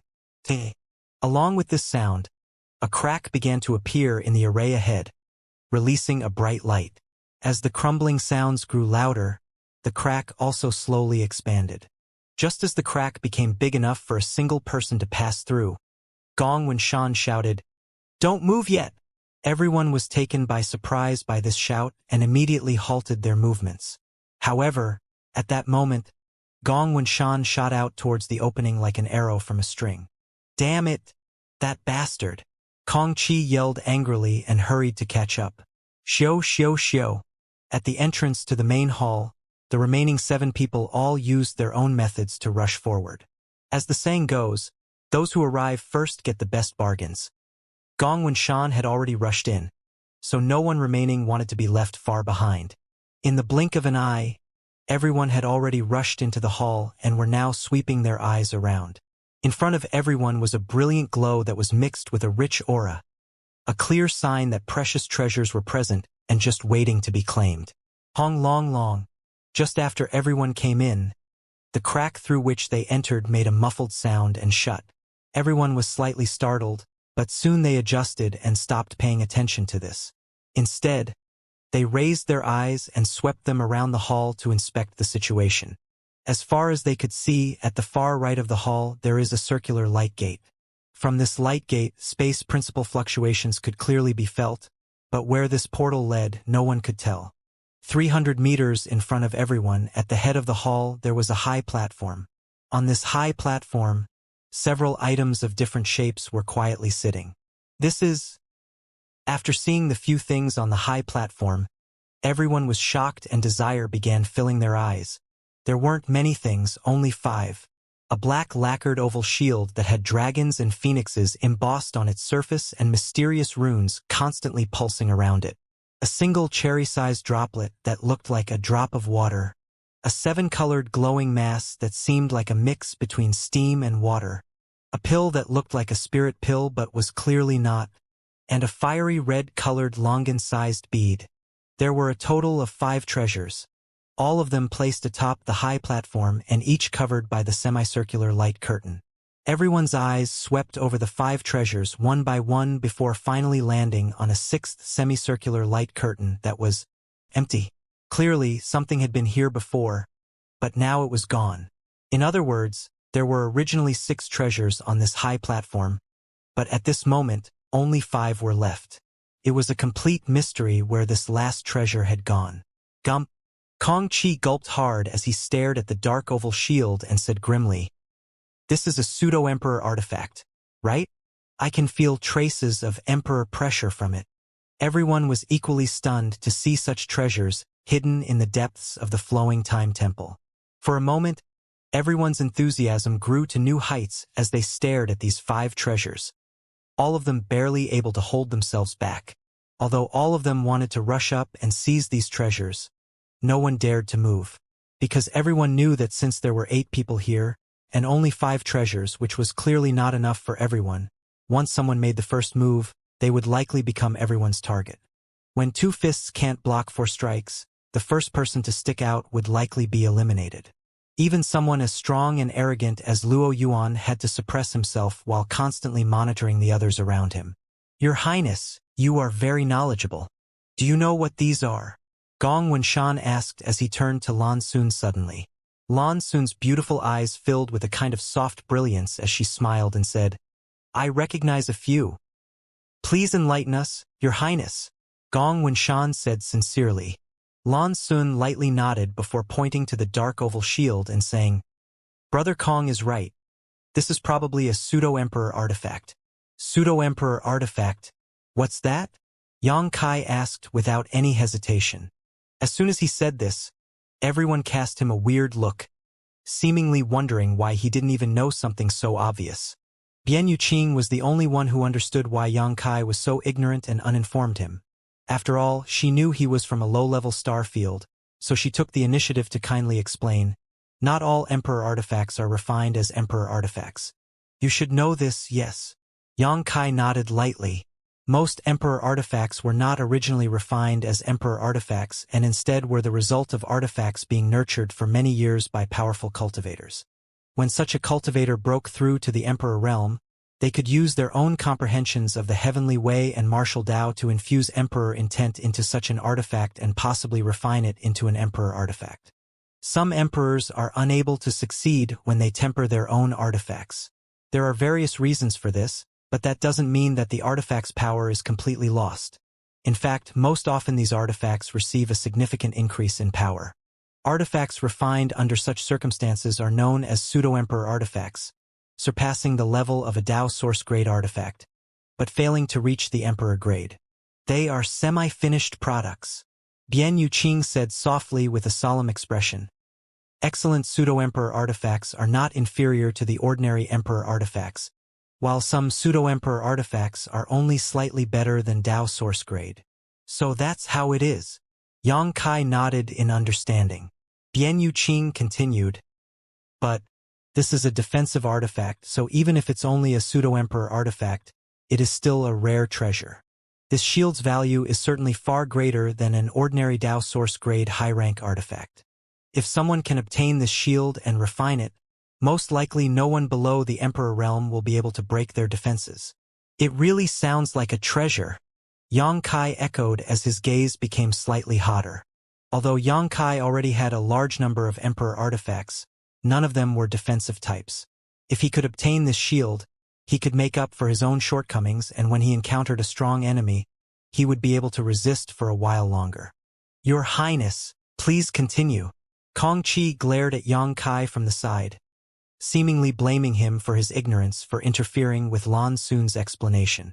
Lan Sun didn't mind, however, and simply smiled and pointed to the cherry-sized drop of water. If I am not mistaken, this should be a drop of the legendary supreme divine water. See, a sharp breath sounded as everyone reacted in shock. As I had guessed, it really is the supreme divine water. Gong Wenshan's expression flickered as he seemingly had such a guess before but was uncertain. Hearing Lan Sun's words, he was able to confirm his speculations. Morong Xiao was also shocked as she muttered, the supreme divine water, which allows spirit herbs to rapidly mature with just a single drop? Indeed. Lan Sun smiled and nodded, possibly showing consideration for Yang Kai again as she took the initiative to explain. With a drop of supreme divine water, one can increase the maturity of any spirit grass or spirit medicines by thousands, if not 10,000 years in just a single month. Yang Kai gulped hard as he asked. What Princess means to say is that, as long as this drop is sprinkled onto a spirit grass or medicine, that spirit medicine's medicinal age will reach 10,000 years in just a single month. Exactly. Lan Sun nodded and said lightly, although supreme divine water is not among the 3 great divine waters, in terms of efficacy and function, it is sometimes much more precious than them. When I was young, I was fortunate enough to see a few drops of supreme divine water, which is why I can recognize it now. If someone else had said that they saw a few drops of supreme divine water when they were a child, others might be skeptical, but coming from Lan Xun, the story was different. With her status and background, she would certainly not tell such a boring lie. If she said she had seen it before, it was basically certain she had. Yang Kai's heart rate suddenly accelerated. With so much heavy earth in the medicine garden inside his sealed world bead, herbs would mature 100 times faster than normal. So after 1 year, herbs planted in it would have medicinal ages of 100 years. However, this drop of supreme divine water could actually increase the medicinal age of a spirit medicine to 10,000 years in a month. The gap was clear and obvious. If this drop of supreme divine water could be absorbed by the gold and silver tree, wouldn't its sealing power also increase many times over? With so much sealing power, Yang Kai could lift the seal on his dantian anytime or anywhere to fight powerful enemies without worry. At that time, he would only need to reseal the demon chi and demon spirit with the power of the firmament tree. Supreme divine water is the source of all spirit waters, so its role is not just that. For a cultivator who cultivates water attribute secret arts or who possesses a water attribute special constitution, the benefits are incalculable, and it can also be refined into a water attribute artifact. It has endless uses. Lan Xun continued her explanation. Gong Wenshan breathed out slowly as he cupped his fists and said, "Many thanks for sharing your wisdom, Your Highness." "Humph. The princess is explaining to you out of pure goodwill. There's no need for you to offer pointless flattery." Xiao Chun snorted coldly from the side. No one paid any attention to him. Lan Xun pointed to the 7-colored flowing light treasure and said, "I don't believe I need to say anything about this. Doesn't everyone already recognize it?" Kong Chi's brow twitched as he said roughly, "It's an emperor aura." "It's definitely an emperor aura." Gong Wenshan seemed to also know what it was and said solemnly. Lan Xun smiled lightly and nodded. "Yes, this is an emperor aura. If one possesses it, they can integrate it into their own precious artifact, and there is a good chance an emperor artifact will be born with time. Emperor auras were the key to refining emperor artifacts. An emperor only needed to merge this emperor aura with their own artifact, and if everything went well, they would obtain a new emperor artifact. Even if something went wrong, a pseudo-emperor artifact would at least be created. Generally, when an emperor realm master wanted to refine their artifact into an emperor artifact, they would directly pour their own emperor intent into it. Emperor auras, which contained the essence of an emperor realm master's emperor intent, were rarely created. Emperor auras could not be condensed into a physical entity outside an emperor's body by ordinary emperor realm masters. Even someone as strong as Xiao Chen's father, the Silver Star envoy Xiao Yuyang, did not have such ability. Only a third-order Emperor Realm Master could achieve this. Condensing an Emperor aura would result in a great loss to any Emperor Realm Master, one that would take hundreds of years of hard cultivation to make up for. Therefore, under normal circumstances, no third-order Emperor would condense an Emperor aura and place it outside. But this flowing time temple actually had one such treasure. There was a fundamental difference between this thing and the pitch-black shield. The black shield was already fully formed, and as a pseudo-emperor artifact, there was no possibility for it to be further refined into an emperor artifact. However, this emperor aura represented infinite possibilities. All that was required was time, effort, and luck. It was really quite difficult to judge which of these two was more valuable. If one preferred immediate worth, they would choose the dark shield. After all, a defensive pseudo-emperor artifact was extremely precious and valuable. If one had the ambition to refine their own emperor artifact, however, they would undoubtedly prefer the emperor aura. This is... Lan Xun cast her gaze onto the fourth treasure, which resembled a pill but was clearly not one, making for a strange scene. Lan Xun frowned slightly, as if she was a little dazed, but soon her eyes widened as she shouted, "An emperor authority bead! What?" Luo Yuan, who had yet to speak the whole time, suddenly exclaimed, "An emperor authority bead? Are you certain?" As soon as this remark came out, Xiao Chun couldn't help coldly snorting, "Pay attention to your words. It is the princess who is before you. Luo Yuan turned his head and glared at him, his two eyes smoldering with fighting intent. Lan Xun just smiled though and said, "This should be an Emperor authority bead. If Brother Luo doesn't believe me, he can simply break the barrier protecting it later and see for himself." "I believe you," Luo Yuan declared. "It's just, I didn't expect such a treasure to appear here." Lan Xun nodded. "I too did not expect an Emperor authority bead to appear. I also have not seen one before. I've only heard about them from my father in the past, so I did not recognize it at first. However, an Emperor Realm Master's full-powered strike is sealed inside an Emperor authority bead. So obtaining this thing is tantamount to having a certain kill life-saving card." Listening to what she said, Yang Kai immediately understood what this Emperor authority bead and its function were. This thing turned out to be a full-powered blow of an Emperor Realm Master. In other words, it was similar to the Star Emperor tokens from his native star field. The Starry Sky Great Emperor had also sealed her divine abilities into those 10 tokens. Everyone here was a Dao Source Realm cultivator, so if they could obtain this Emperor authority bead, they would never need to fear facing others in the same realm. Even if they were to encounter an Emperor, they would still be able to fight back. As Lan Xun said, this thing could be regarded as a trump card, one that would deliver a certain kill blow, which cultivator had not experienced several life or death moments. At a critical moment, an Emperor authority bead would undoubtedly be a life-saving tool. Everyone's breathing became rapid again as their eyes turned hot. As for the last item, Lan Xun frowned again as she examined the Longan-sized, fiery red bead for some time before she slowly shook her head and said, "Forgive my ignorance, but I don't recognize it. Does anyone else have any idea what this is?" Even a character like Lan Xun didn't recognize the fiery red bead, so the others present could only shake their heads, declaring they didn't know what it was. Lan Xun smiled slightly and said, "No matter what it is, since it can be placed here with these other treasures, it is definitely extraordinary." Her remarks were not without purpose.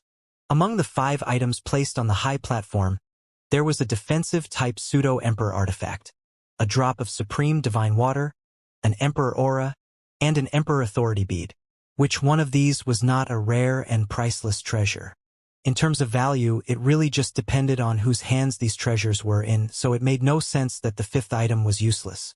This fiery red bead was at least on the same level as the other treasures, it's just that its function was unknown.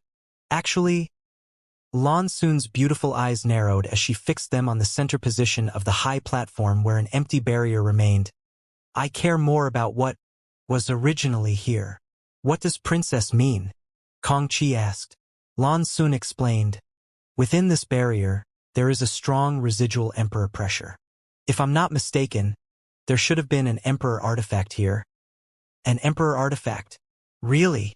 No way." Everyone present had seen great winds and waves, but they were still shocked that an emperor artifact had once been here, as that was not a treasure one could obtain casually.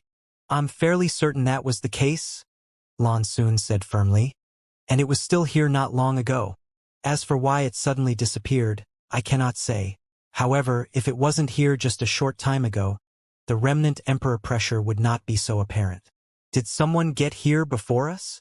Gong Wenshan's expression sank. "Damn it! Who managed to sneak in here first?" Kong Qi also cursed angrily. Lan Xun, however, shook her head and said, "That shouldn't be the case. If someone really got here before us, why would they only take one treasure? The rest of the things here are also rare and precious, so it's unreasonable for them to simply leave them. Not to mention, the barrier here is completely undamaged." Your Highness is right. What's going on?" Kong Qi was confused. "I don't know either." Lan Xun smiled helplessly. While several others were talking, Yang Kai couldn't help thinking of the pink cloud's phoenix robe suddenly, recalling the emperor pressure that Zhang Ruoxi gave off when she was wearing that pink cloud's phoenix robe before, and then feeling the residual aura on the high platform. Yang Kai immediately coughed and said, "Whether there was an emperor artifact here or now that it's missing, there's no point worrying about it. Why don't we discuss how to distribute these items instead?" As soon as he said this, The atmosphere that was still a little harmonious suddenly became tense as everyone present secretly began condensing their source chi while vigilantly sweeping their eyes around. There were 5 treasures but 8 people, so obviously they could not be evenly distributed, and there were bound to be some people who gained nothing. Everyone here was a favored son or daughter of heaven, a genius among their generation, so none of them wanted to come back empty-handed. Friends, this Xiao has a suggestion. I don't know whether you'd be willing to consider it. Xiao Chun suddenly smiled and said. Kong Qi had no idea what he was going to say, but since Xiao Chun had already spoken, it wouldn't be appropriate to refuse outright, so he simply spoke.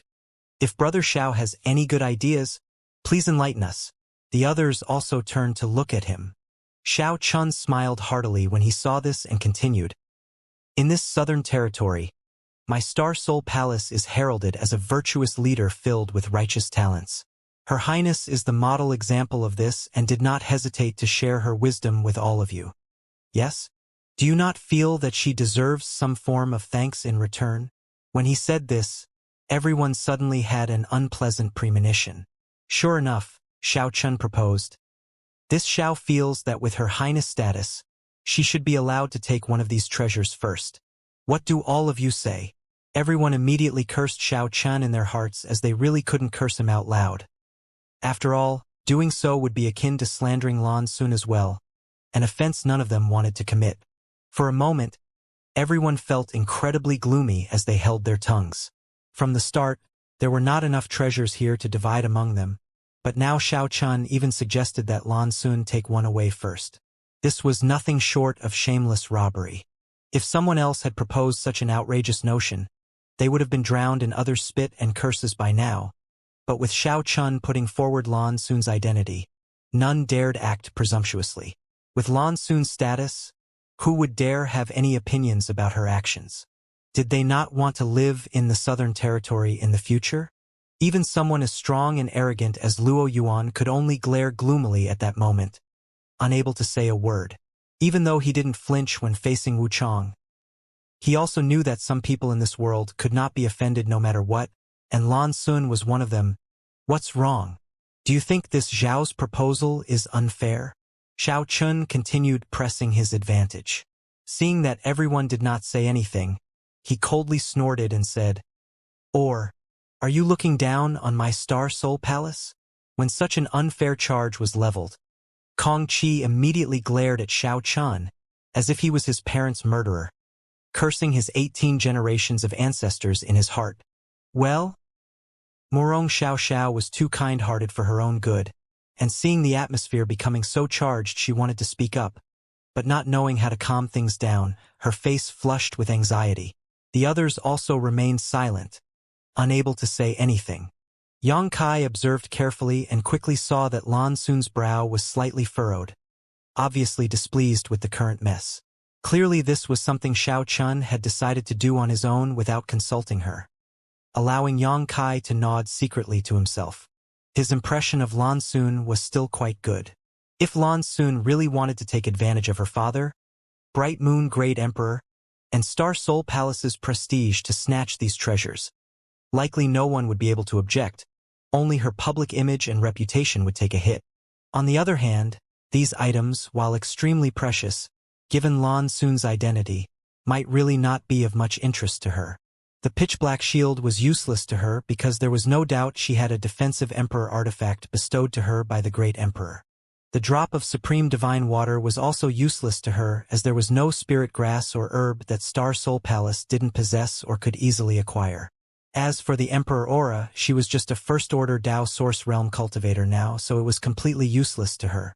As for the Emperor Authority bead, if she really wanted one, all she'd need to do is beg her father, Bright Moon Great Emperor, a little, and the Great Emperor would definitely give her one.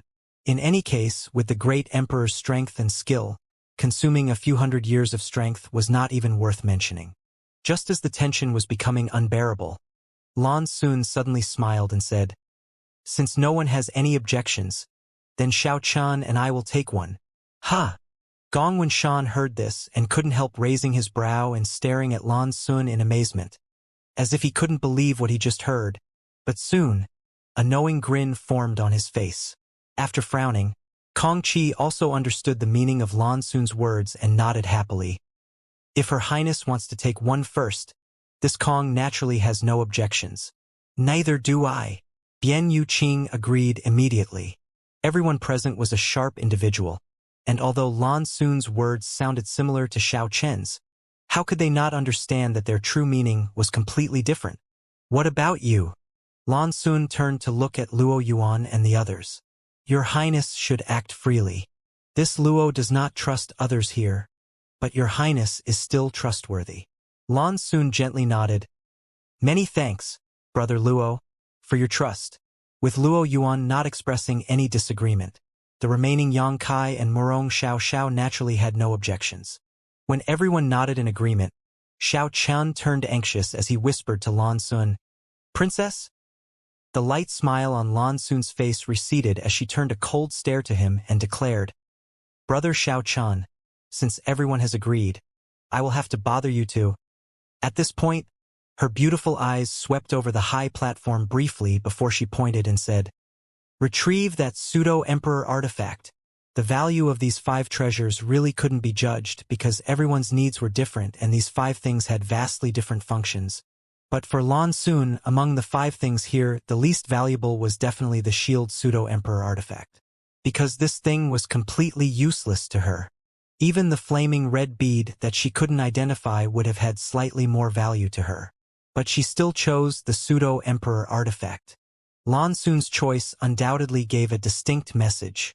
Although she did not want to bully others using her status, she also wasn't willing to just return empty-handed. Regardless of whether these things were useful or useless to her, she deserved a trophy since she was able to arrive here using her own ability. And with her and Xiao Chen's strength, they were also absolutely qualified to snatch at least one of these treasures. However, Lan Xun also wanted to avoid conflict with others, especially if it would be a fight over something useless to her. So she simply chose the least useful treasure for herself. This way, she could directly show what her stance on this issue was. Princess, Xiao Chen shouted in a low voice, as if he wanted to persuade her otherwise. Lan Xun's face remained indifferent as she calmly said, Brother Xiao Chen, do you want me to get it myself? Seeing her sharp gaze, Xiao Chen's heart sank as he realized that if he tried to press this issue any further, he would only anger Lan Xun. Immediately gritting his teeth, he squeezed out an ugly smile and said, Your Highness, please wait a moment, I'll be right back. Saying so, he leapt up to the high platform. With someone stepping forward to test whether there were any dangers on the high platform, everyone else paid close attention. Fortunately, apart from the barriers covering the different treasures, there didn't seem to be any other traps or hazards present. Xiao Qian stood in front of the pseudo-emperor artifact shield, and although there was a hint of unwillingness on his face, he could only summon his sword, push his source chi, and cut towards the barrier. Even if he didn't use his full strength, he used at least half of his power in this blow, as well as the accumulated anger he felt, so the power he displayed was extraordinary. In the next instant, the light from his sword fell fiercely on the light curtain.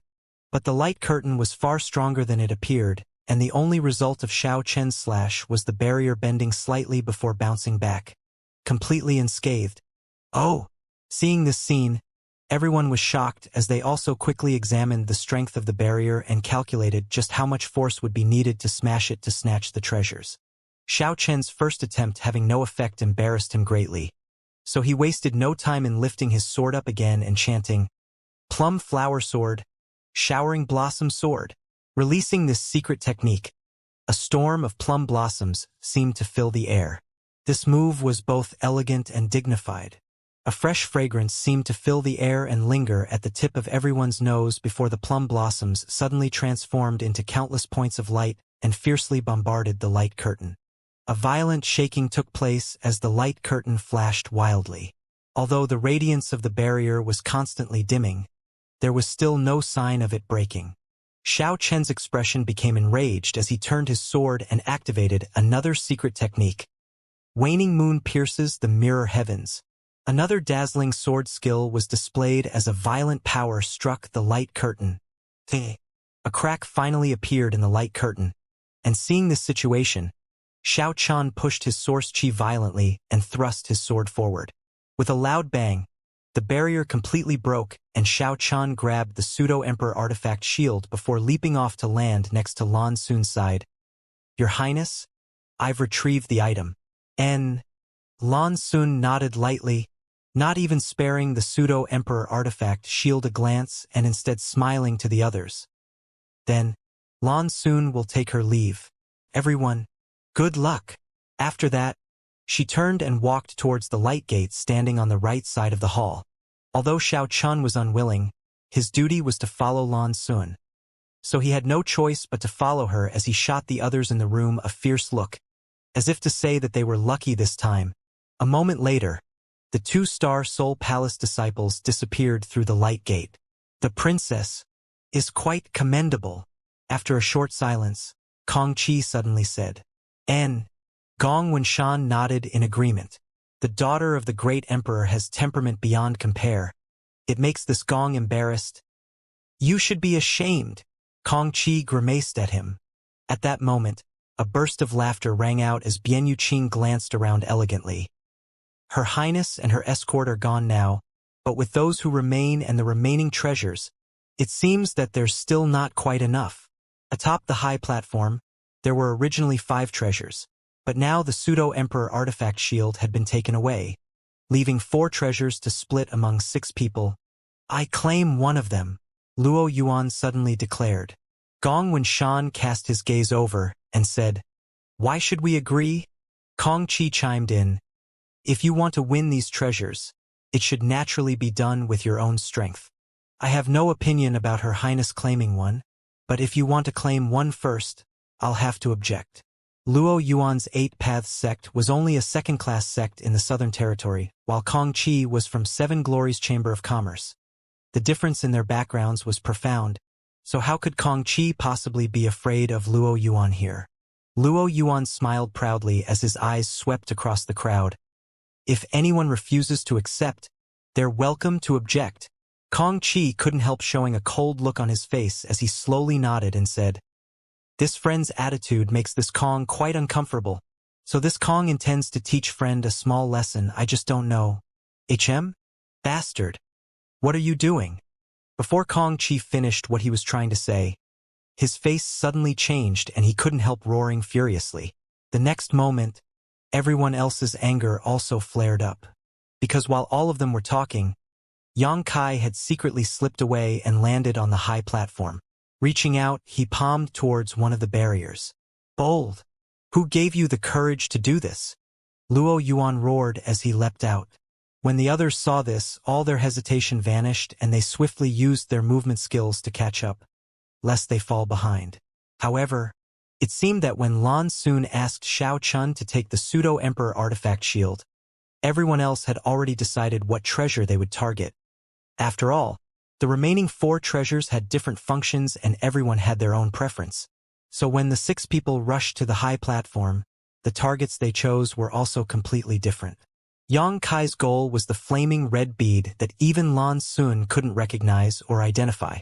He chose this not because he recognized what this bead was, but because of what Zhang Ruoxi had said before. She told Yang Kai that Xianxia said that if he had the chance to enter the final room, he should choose the most useless thing. Among the remaining 4 treasures, whether it was the Emperor Aura, Emperor Authority Bead, or Supreme Divine Water, none of these treasures were useless. However, the fiery red bead that no one could identify was, on the surface, the most useless.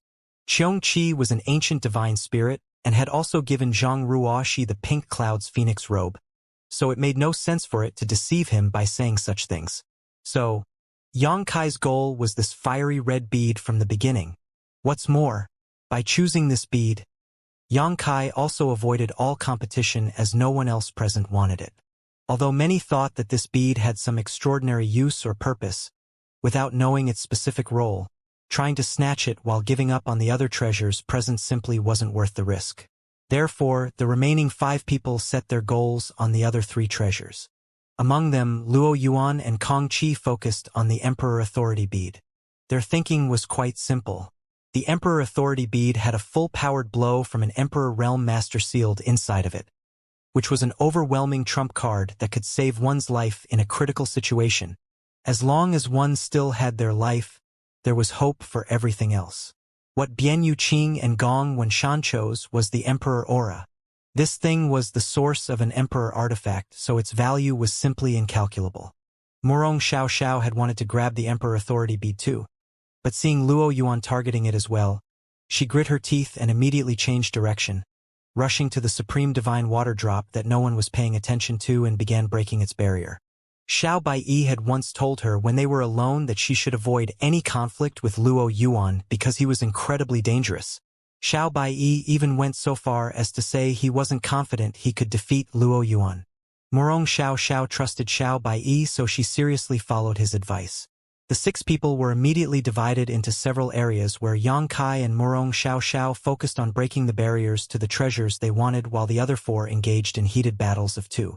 Among them, the battle between Kong Qi and Luo Yuan was particularly fierce, with neither side backing down in the slightest while simultaneously using their own methods to try to break the barrier. Their struggle caused chaos and destruction around them.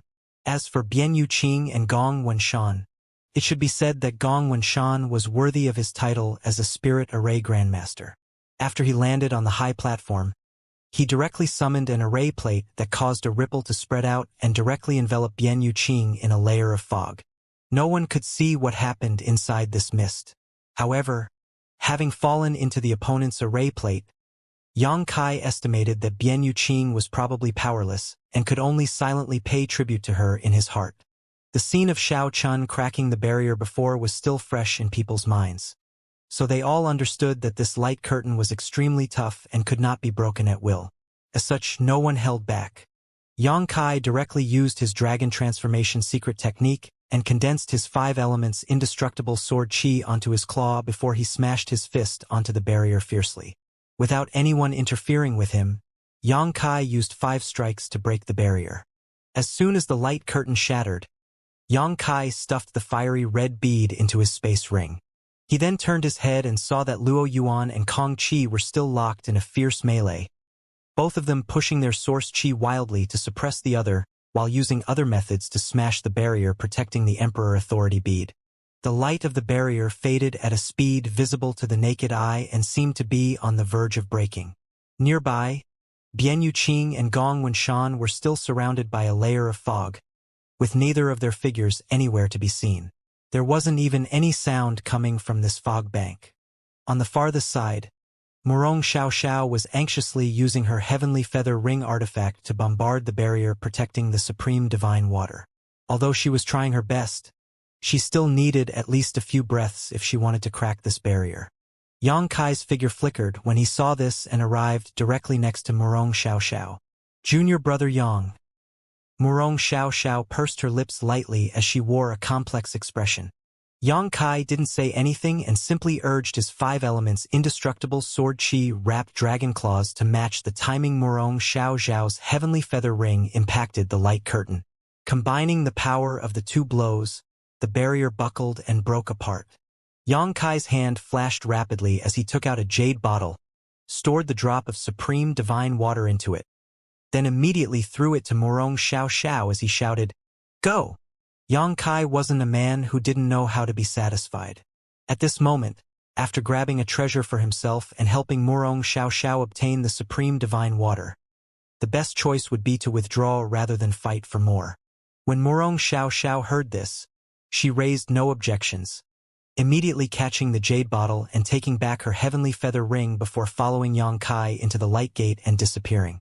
Just after the pair left, on the high platform, accompanied by Luo Yuan's furious shout, a burst of source chi exploded forth and Kong Qi's complexion changed greatly as he exclaimed, "You!" Just as his words fell, he coughed up a mouthful of blood and flew out. When he landed, shock filled his face. He didn't expect that Luo Yuan's strength was far greater than his own. Despite the 2 of them both being 3rd-order Dao Source Realm Masters, Luo Yuan was able to force him back in a Source Chi competition at the last moment. Kong Qi was also a favored son of heaven and the rising star of 7 Glories Chamber of Commerce. Compared with Luo Yuan, the gap between them should not have been small and should obviously favor Kong Qi. Humph. You were too overconfident. After Luo Yuan forced Kong Qi back, he made no attempt to finish him off and instead palmed towards the light barrier, smashing it to pieces and obtaining the Emperor Authority Bead, which sealed the full-powered blow of an Emperor Realm Master. Next, he cast his gaze towards the fog bank before letting out a low roar and charging forward. But at that moment, the billowing fog suddenly exploded outwards, and by the time Luo Yuan rushed over, the thick mist disappeared as if it had just been an illusion. Only Bian Yuqing stood there alone, looking around blankly, grinding her teeth. A figure flashed out at that moment and rushed into the light gate, quickly disappearing. The Emperor Aura. Despite some guesses, Luo Yuan still asked Bian Yuqing in a deep tone. Bian Yuqing wore an aggrieved expression and snapped, "I don't know. I was trapped in that smoke and couldn't see anything." "Waste!" Luo Yuan cursed before turning around and rushing towards the light gate. The figure which just disappeared was no doubt Gong Wenshan. So the Emperor Aura was definitely on him now. "How is this my fault?" Bian Yuqing snarled. In the blink of an eye, there were only two people left in the hall.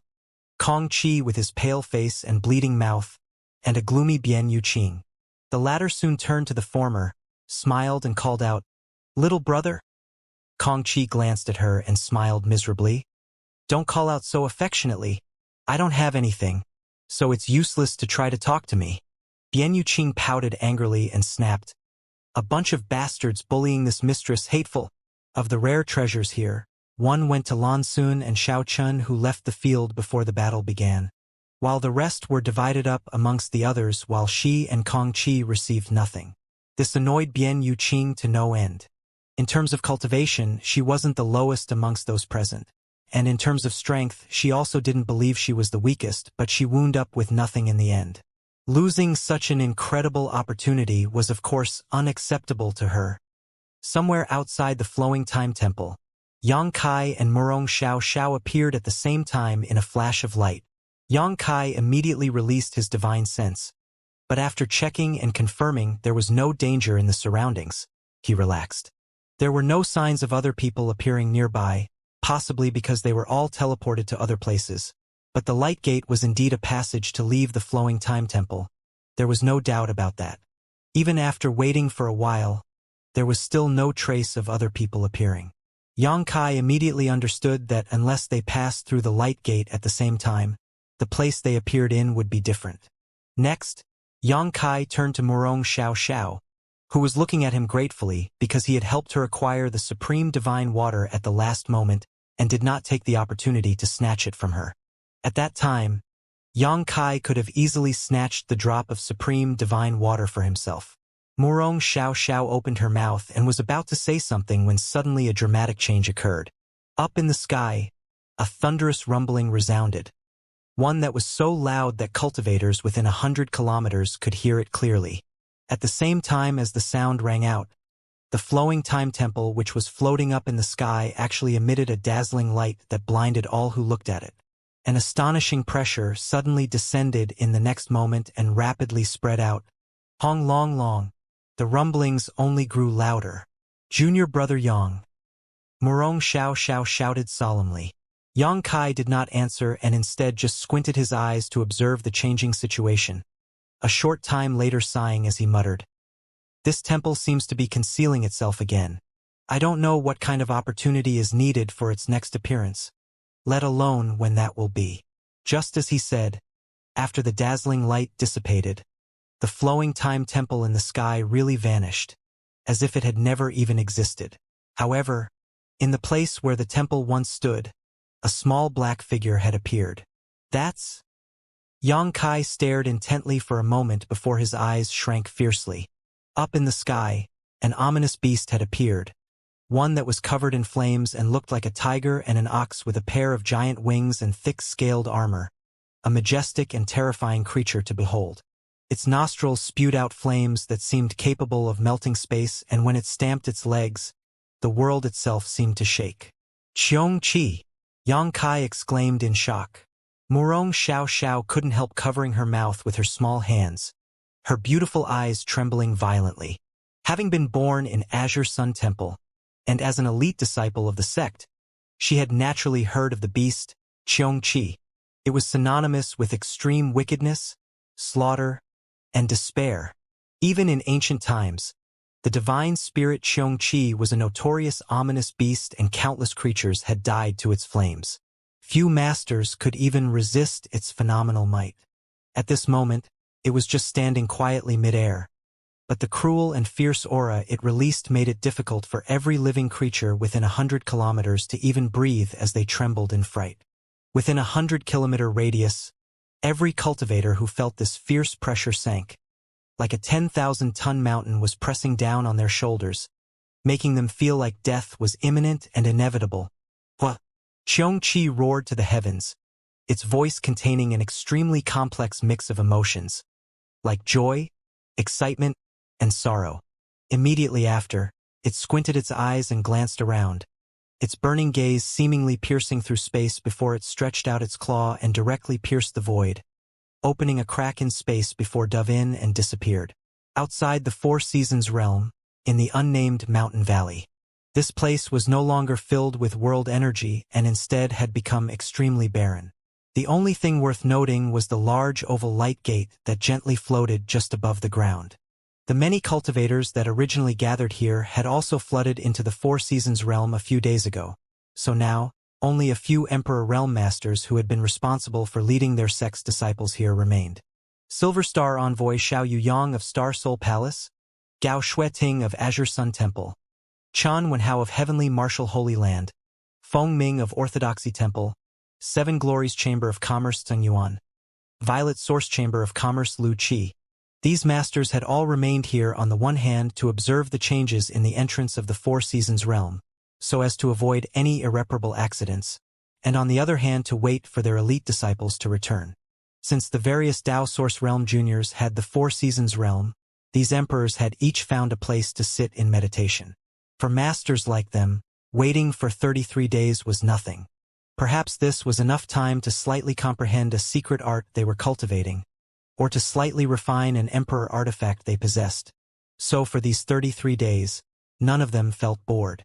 Suddenly, Xiao Yuyang opened his eyes as he vaguely sensed something amiss. But soon that vague sensation turned into one of pure shock and horror. In the next moment, all the Emperor Realm Masters present stood up and turned their eyes in the same direction. There, a void crack suddenly appeared, and from it, a terrifying being erupted. Before everyone's eyes, a fiery red flaming beast emerged from the void. Ha ha ha ha! This, sir, is finally free. As soon as this ominous beast appeared, it uttered this roar and laughed wildly, like a prisoner who had been in captivity for countless years that had finally escaped. The divine spirit, Xianxia, after Xiao Yuyang observed the strange beast for a moment, he couldn't help exclaiming and condensing his qi. The other emperors present also trembled as they swiftly flew over to Xiao Yuyang without any need for explanation. The emperors present were well aware of how terrifying Xianxia's strength was, but none of them had ever imagined that in this nameless mountain valley, a divine spirit would suddenly appear, and one famed for its cruelty and wickedness at that. Seven Glories Chamber of Commerce Vice President Zhang Yuan couldn't stop his legs from trembling as his face turned extremely pale. Oh! Xianxia swept his pair of beast pupils down and muttered in a clear voice. It seems that a delicious snack was just waiting for this sir to come out. As it spoke, a clear line of drool appeared at the corner of its mouth, as if it had been starving for a long time and finally saw a good meal. Gulp. The gulping sounds that echoed next did not come from Xianxia, but rather from the Emperor Realm Masters gathered below. All of them had been shocked by Xianxia's remarks, and this seemingly light comment was by no means an exaggeration by this divine spirit. Any mature divine spirit would not be much weaker than a great emperor, so if it really wanted to treat the Emperor Realm Masters present like food, not many of them would be able to escape, much less resist. At the critical moment, Xiao Yuyang was the first to recover, cupped his fists, and called out, "Star Soul Palace's Silver Star Envoy, Xiao Yuyang, greets Sir Xianxia. Might I ask what Sir's Star Soul Palace?" Xianxia heard this and a trace of disdain flashed across its eyes as it snorted. Never heard of it. It did not even know of the Southern Territories Overlord sect. Xiao Yang couldn't help feeling his heart sink as he realized the situation was turning dire. This was likely a divine spirit who had been slumbering for countless years, so it had never even heard of Star Soul Palace before.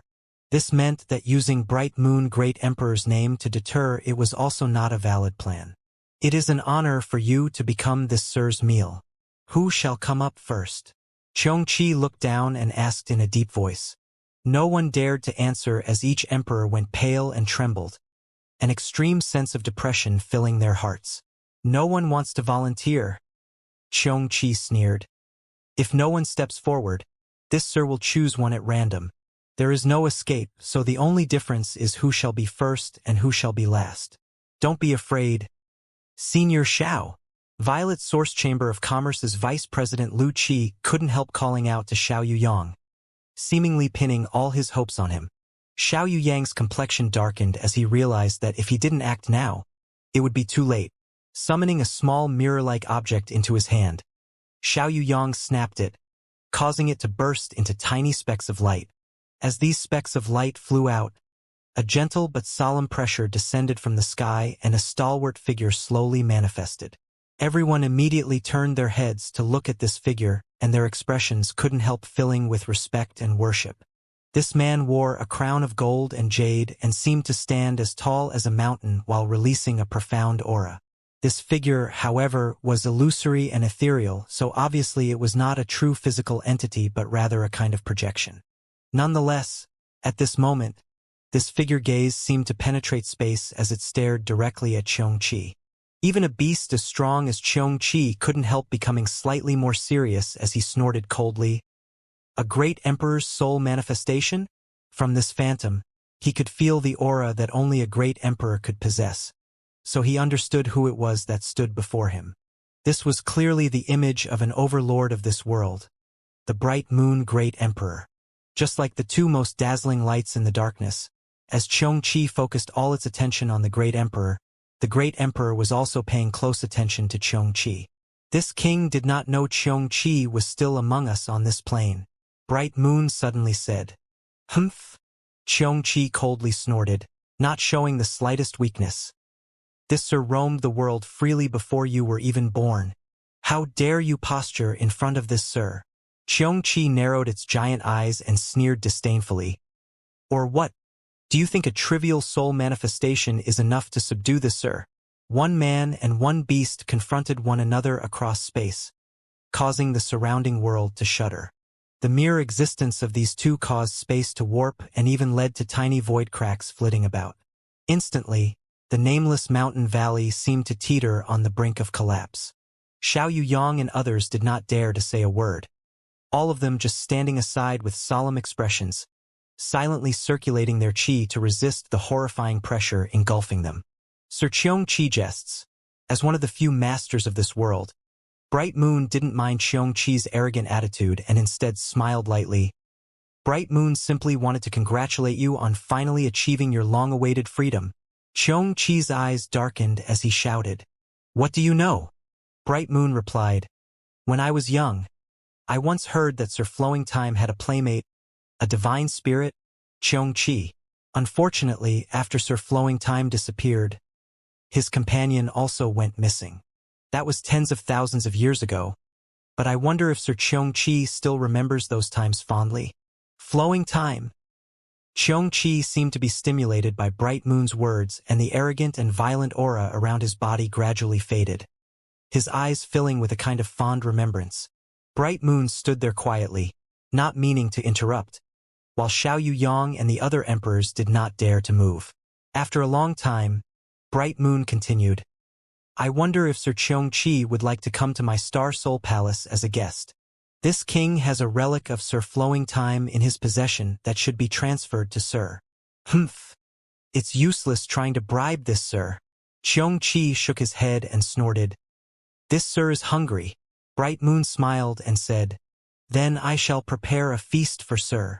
So be it, Xianxia said loudly. Since you have invited this sir so sincerely, this sir will give you some face and accept.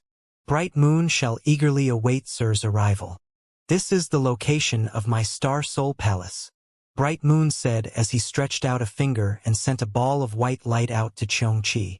Xianxia paused for a moment to contemplate before he turned into a fiery stream of light and disappeared across the horizon. After Xianxia left, Xiao Yuyang and the others finally breathed a sigh of relief as a gentle breeze blew past them, leaving them with a slight chill on their backs. The Bright Moon Great Emperor's projection turned around and glanced at them briefly, then without saying anything, flickered and dissipated. "Many thanks, sir." All the Emperor Realm Masters bowed. After a while, the 6 emperors slowly straightened back up and began exchanging glances, all of them seeing the fear in each other's eyes. Each of them was a powerful master who, since reaching the Emperor realm, had not experienced such a close brush with death. "Many thanks for Senior Zhao's timely intervention, otherwise today," Chang Yuan said with some lingering fear on his face. "And if it weren't for Senior Zhao, I'm afraid we would all have been buried here today." Lu Qi nodded in agreement. Xiao Yuyang's face twitched slightly as he said with a wry smile, "It was Sir Great Emperor who saved us. It had nothing to do with this Xiao." However, Xianxia's suddenly appearing here does not bode well for the Southern Territory's future stability.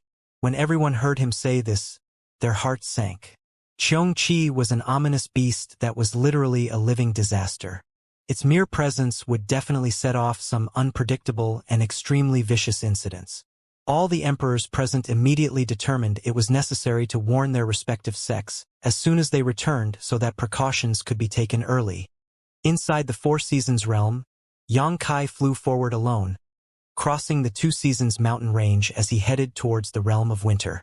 Not long ago, when he and Murong Xiao were standing inside the 2 Seasons mountain range waiting, the latter had contacted Xiao Baiyi through the communication artifact Azure Sun Temple. Disciples all carried and agreed to meet with each other. After their rendezvous, Xiao Baiyi did not happily greet Yang Kai. After all, on the battle stage at that time, even though Yang Kai defeated Xiao Baiyi in an upright manner, it also denied Xiao Baiyi the opportunity to gain more benefits.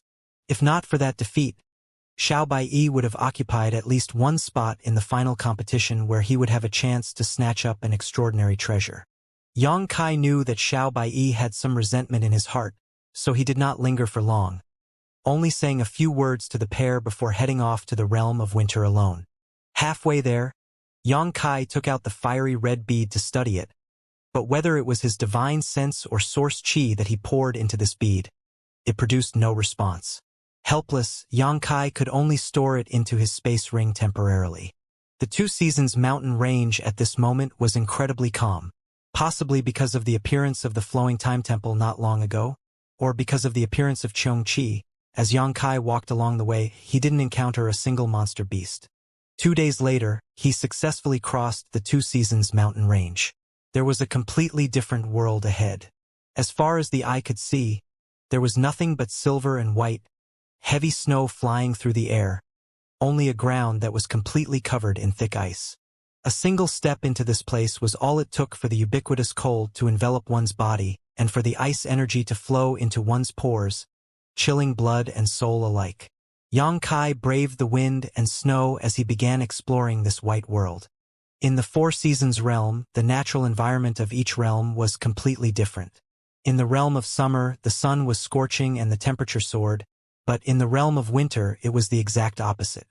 The tribulation fruit only grew in extremely cold environments, so the realm of winter was the perfect place for such a spirit fruit to appear. Yang Kai's hopes rose, but he also realized just how difficult it was to explore this domain. As he walked along the way, crossing frozen mountains and rivers in the realm of winter, although he occasionally reaped some gains, those gains had only been some somewhat rare herbs and fruits, while no sign of the tribulation fruit was to be seen. The omnipresent cold caused the source qi in his body to flow at least 20% slower than usual. With no other resort, Yang Kai could only call out Lu Yen to walk with him.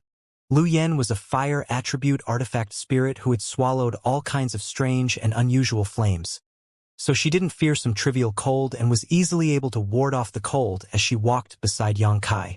Lu Yen had to stick very close to Yang Kai's side though, and was constantly using her own warmth to dissipate the cold surrounding them.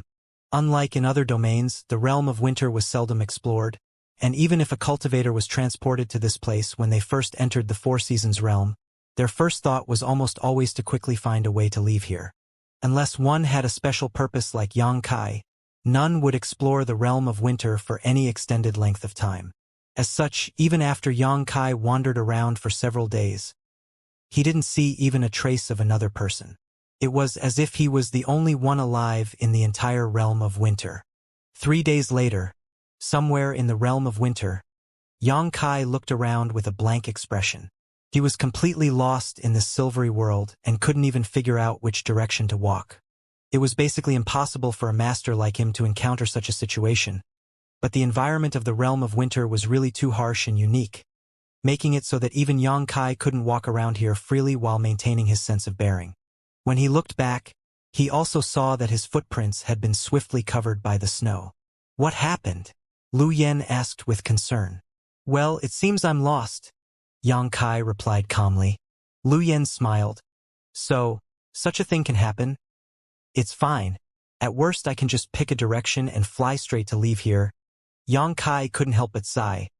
But continuing such an aimless search will probably not yield any good results. It's a pity.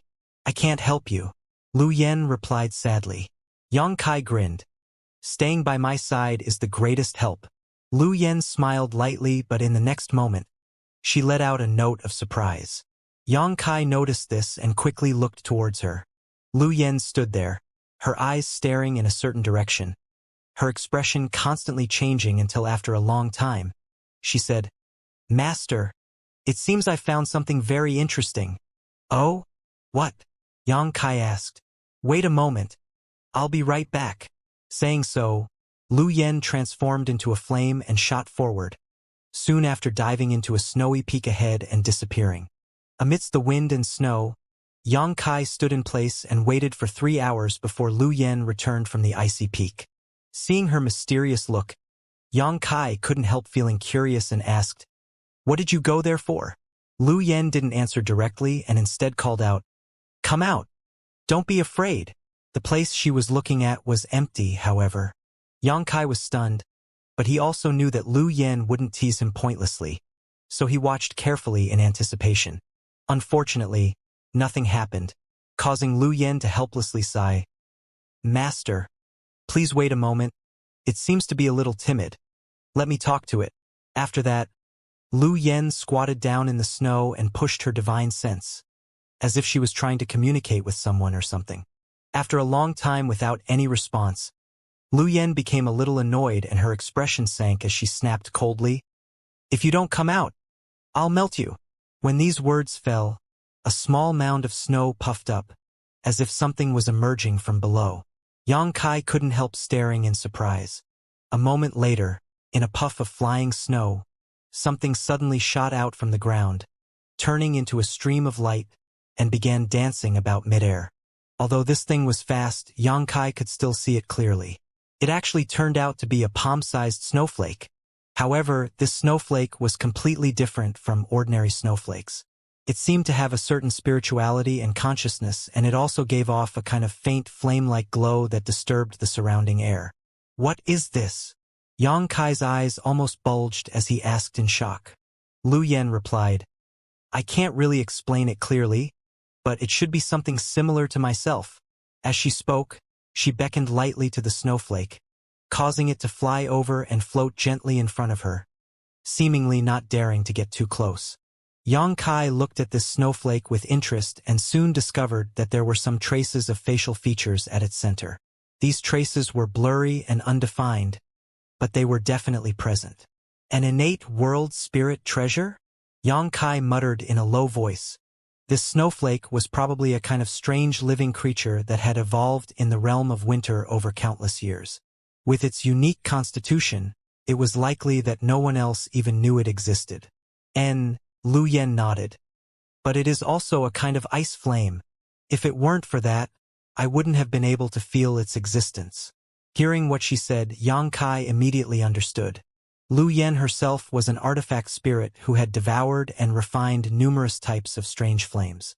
This little snowflake seemed to be a type of strange flame itself, so there was a kind of resonance between it and Lu Yen. However, Because of their opposing hot and cold attributes, the little snowflake didn't dare get too close to Lu Yen and even seemed extremely afraid of her. You brought it here. What for? Yang Kai asked strangely. Logically speaking, Lu Yen could just swallow this ice flame and be done with it. Although it was clearly an ice attribute flame, since its sentience had already formed, it would still have a good effect on Lu Yan's growth. However, she didn't show any intention of swallowing it, and instead brought it over to Yang Kai, which meant she didn't plan on using it to improve her strength. It's very familiar with this place, so it can help us find things.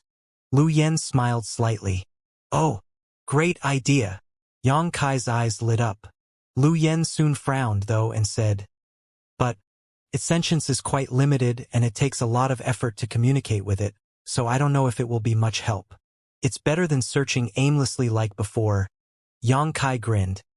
As for the effect, we'll just have to try to know. Saying so, he turned a soft gaze to the little snowflake and gently asked, is there any good thing here? Can you take me to find it? The little snowflake seemed to not hear him and just floated quietly midair. Yang Kai wore a slightly embarrassed look as he turned to ask Lu Yen, does it not understand?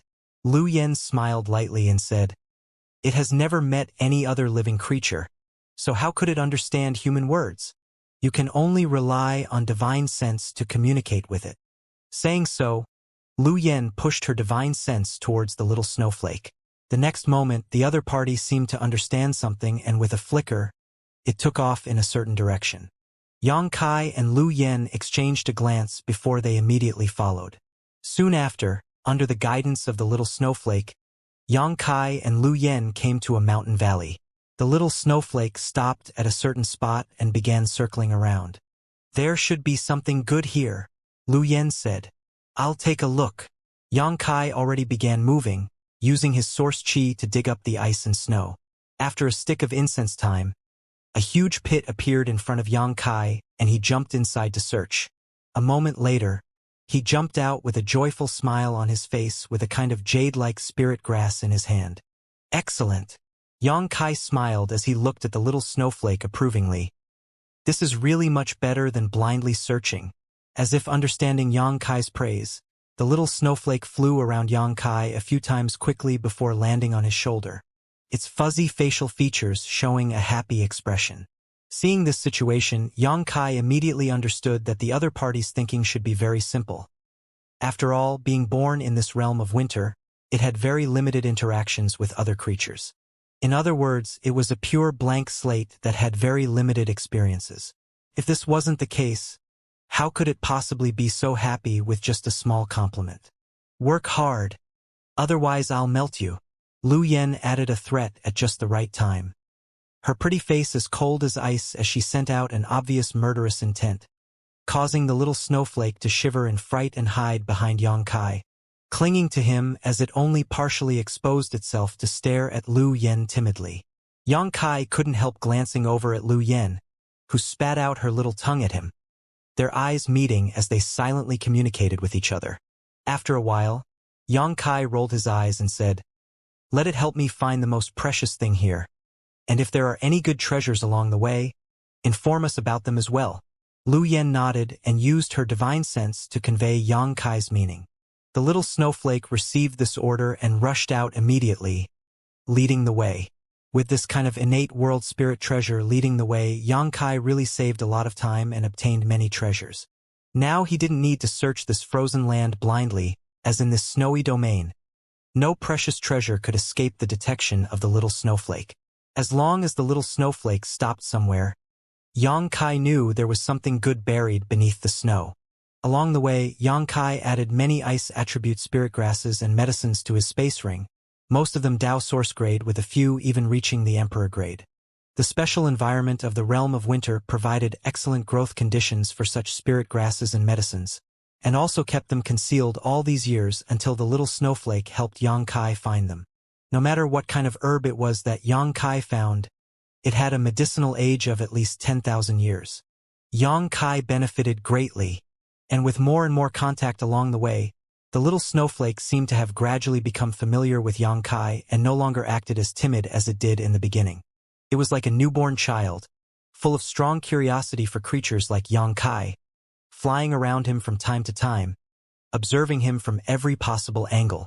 However, because Lu Yen continued to play the menacing character along the way, threatening it from time to time, the little snowflake naturally behaved itself and didn't dare to approach within 10 paces of her. As a result, Xianxia and Lu Yen had to separate a certain distance. Although he had many gains, Xianxia was a little disappointed that he did not obtain the tribulation fruit. He had actually obtained several things rarer and more precious than the tribulation fruit, but he still lacked what he wanted most. He also knew that this kind of thing couldn't be rushed and he could only calm himself and continued the search.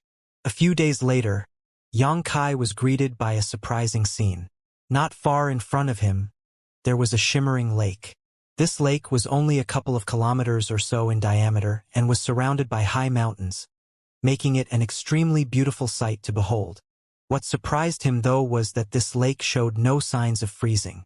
Heavy snow, like goose feathers, still fell from the sky, but they all melted as soon as they touched the surface of the lake, as if the lake had some magical power that ensured it would never freeze over. The surface of the water was so clear that Xianxia even saw some strange fish swimming in the water below.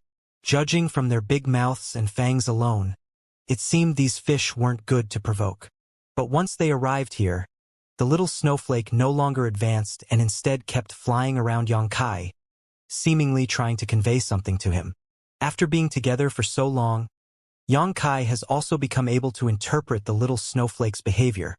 So when he saw this, he asked thoughtfully, "You want to say, the most precious thing here is at the bottom of this lake?" As soon as Xianxia spoke these words, the little snowflake floated up and down, as if nodding. Xianxia nodded back and declared, "Then I'll go take a look." "Master, be careful," Lu Yen warned with concern. Xianxia nodded before flying up, arriving at the center of the lake, glancing left and right, then diving into the water. A cultivator like Xianxia didn't have to worry about his clothes getting wet from the lake water. Just by pushing his source chi slightly, he could protect himself from both the water and the cold. As the aura of a Dao Source Realm Master spread out, the fish scattered frantically. Although the fish at the bottom of the lake looked quite terrifying, they didn't have much real strength, so they didn't dare to come close. The little snowflake didn't follow him, so Xianxia could only explore on his own to find this so-called most precious treasure, starting with the center of the lake before working his way outwards. On the shore, Lu Yen watched quietly, her beautiful eyes fixed on Xianxia, ready to support him at the slightest sign of trouble. As for the little snowflake, it floated a dozen meters away from Lu Yen as it too watched Xianxia, some worry apparent on its fuzzy face as it flitted about uneasily from time to time. The lake water was cold, but still within a tolerable range, and Xianxia didn't face any surprises or danger as he dove down. In fact, the only sound around him was the sound of his own heartbeat. Suddenly, Xianxia seemed to sense something and turned in a certain direction. Over there, the water seemed to move differently. Peering forward, Xianxia saw an incredible scene. At the very center of the lake, there was a woman who seemed to be bathing. This woman had soft black hair, picturesque eyebrows, a delicate face, and elegant shoulders. The heat from her body seemed to react with the surrounding cold water, creating a faint mist that obscured her figure and gave her an ethereal quality. The clear water of the lake allowed light from the surface to clearly reflect off this woman, highlighting her features and provoking much thought. At this moment, the woman was gently washing her pure white skin, seemingly unaware of Xianxia's arrival. However, after Xianxia cast his gaze towards her, the other party apparently sensed his presence and quickly turned her head to look over. A pair of beautiful eyes, like shimmering stars that exuded an inviting light that seemed to draw in all who saw them, appeared. When their four eyes suddenly met, Xianxia's expression turned blank while the woman only smiled even more enchantingly. A faint halo that was barely visible to the naked eye pulsed from the woman's figure and covered Xianxia. Xianxia's expression became even more sluggish. The woman grinned seeing this before her smile suddenly turned hideous. Opening her mouth, her delicate lips rapidly expanded into a giant maw that bit towards Xianxia. Even from a distance of more than a few dozen meters, this giant mouth was able to swallow Yang Kai whole. As soon as this huge mouth closed, the image of the bathing woman rapidly distorted. No longer was there any sign of a beautiful woman, and instead all that remained was a strange beast with a peculiarly shaped body that appeared to be chewing something. This strange beast was indescribable. Spherical in shape, it was at least a couple dozen meters in diameter, had 8 or so long tentacles that danced about freely around it, and over 100 strange eyes dotted across its skin. On the shore, Lu Yen, who had been watching Yang Kai closely, saw this scene and her pretty face sank. But she didn't show much worry because she could feel that Yang Kai was fine. On the contrary, the little snowflake was taken aback and flew out rapidly, as if it wanted to rescue Yang Kai. Haha! A monster beast proficient in soul attacks is quite rare. Yang Kai's voice suddenly rang out and his figure appeared standing above the strange beast's head in the next moment, looking completely unscathed. As soon as the scene of a woman bathing appeared in his vision, Yang Kai knew something was wrong. In this accursed place, which sex female disciple would suddenly decide to take a bath? The Tao Source Realm cultivators who entered the Four Seasons realm had no time for such leisure. At first, he thought that this woman was some kind of monster beast, but after being attacked, he suddenly realized that everything was just an illusion created by a soul attack. However, this illusion was too realistic, so even Yang Kai wasn't able to break free from it instantly. Still, Yang Kai quickly regained his senses and teleported away before the real fatal attack arrived. As soon as Yang Kai's voice fell off, the strange beast stopped chewing abruptly, and its 100 eyes all turned towards him. Opening its giant mouth, it spat out a jet of water, while also releasing an angry howl. The shockwave from this howl caused visible ripples in the lake that spread out in all directions. On the surface of Yang Kai's body, a layer of source chi emerged to resist this strange attack. Second-order Tao Source Realm. Yang Kai divine sense swept out, and he instantly estimated the strength of this monster beast. As for the strange beast, seeing that its sound attack was actually ineffective, it became enraged and a flash of light shot out from its 100 eyes. Yang Kai raised his brow seeing this as he muttered, "Soul strength comparable to a peak Tao Source Master." His expression turning dignified, Yang Kai pushed his own spiritual energy and sent out a pulse of divine sense to meet the invisible attack directed at him. Honk! With a loud bang, Yang Kai's figure shook and he couldn't help falling back a few steps as he felt severe pain in his mind. The strange beast didn't feel any better though as its chubby body violently convulsed and trembled, its tentacles flailing about as it wailed loudly. The collision between two divine senses was one of the most dangerous and unpredictable kinds of battles. This strange beast had relied on its proficiency in soul attacks to not put Yang Kai in his eyes, so Yang Kai wasn't going to show any weakness before the enemy. He had the unparalleled soul-warming lotus, so he was not afraid of a clash of souls. In this confrontation, neither man nor beast came out on top. But Yang Kai had the soul-warming lotus to resolve the damage to his divine sense, so it only took a moment for him to recover while, on the contrary, the strange beast could only struggle unceasingly, seemingly having suffered great damage in the brief confrontation just now. When Yang Kai saw this, how could he miss this opportunity? Summoning the myriad's sword into his hand, Emperor pressure radiated as he soared forward and slashed out. Chi chi chi chi. The sword flashed out as thousands of sword lights rained down like a storm onto the strange beast. Blood splashed out and began dyeing the lake's pristine waters red. Feeling the sharp pain of being cut, the strange beast screamed miserably and its 100 eyes flashed with fear. Immediately, it lashed out with its 8 tentacles, intercepting the sword lights. Unexpectedly, Yang Kai failed to kill it with this blow. Obviously, this strange monster beast only had strength equivalent to a second-order Tao Source Realm cultivator, but its divine sense was comparable to a peak Tao Source Master. Given that it had such a powerful soul, its physical body should have been much weaker. However, this monster's fat body was actually extremely elastic, so when the many sword chi blades hit it, they didn't manage to penetrate far and only caused superficial damage. However, its 8 dancing tentacles weren't so fortunate, and facing the constant barrage of sword chi blades, they were quickly cut into countless pieces. At this time, the strange beast looked even more ugly than before, essentially becoming a bloody blob filled with numerous eyes. As if aware of the crisis it was facing, the strange beast no longer tried to fight with Xianxia, and instead tried to dive into the depths of the lake to escape. Humph! Xianxia coldly snorted and dove down after it, bolstered by absolute confidence in his own strength. A trail of blood was left behind in the clear lake water, so Xianxia had no trouble chasing after the beast. Surprisingly, the lake was quite deep, and the further down one dove, the less light there was. However, given Xianxia's powerful eyesight, he didn't need to worry about being able to see at all. After a stick of incense worth of time, Xianxia followed the trail of blood to the very bottom of the lake. But when he looked around, he couldn't help raising his brow. The strange beast was now quietly floating next to a strange altar that was set up at the bottom of the lake, and atop this altar, there was something interesting enshrined. It was a bead. This bead was longan-sized and emitted a soft, green light. When Xianxia saw this bead, he couldn't help feeling some suspicions. Because this bead was indistinguishable from the bead he snatched in the flowing time temple, except this one was green. Could it be? Suddenly, Xianxia had a vague guess in his mind, but he was unable to confirm it.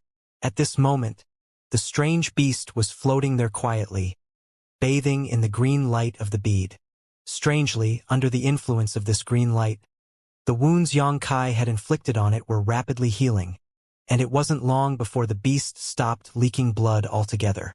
Of course, the tentacles it had lost had not regrown, as no matter how strong the vitality of this strange beast was, rapid regeneration of lost limbs was definitely not possible. This should be the most precious treasure in the realm of winter. Xianxia looked at the green beads and muttered to himself.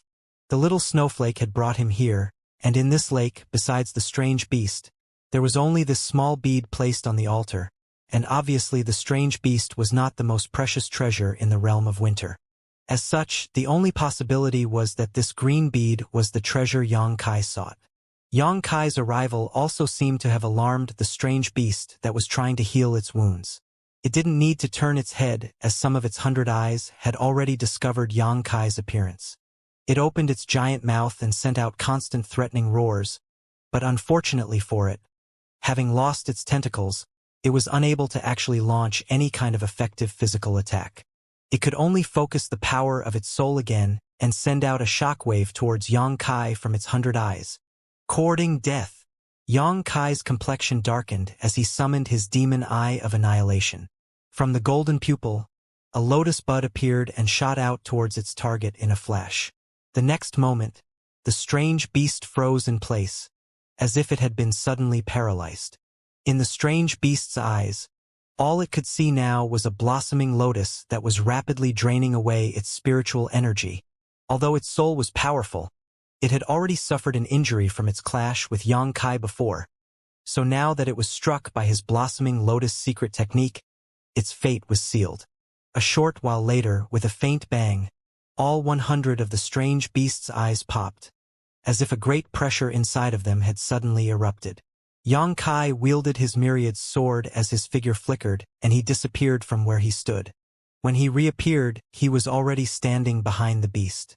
A huge hole now appeared in the round body of the beast, exposing its 5 viscera and 6 organs. Xianxia palmed backwards as he moved the surrounding space principles and shouted, "Exile!"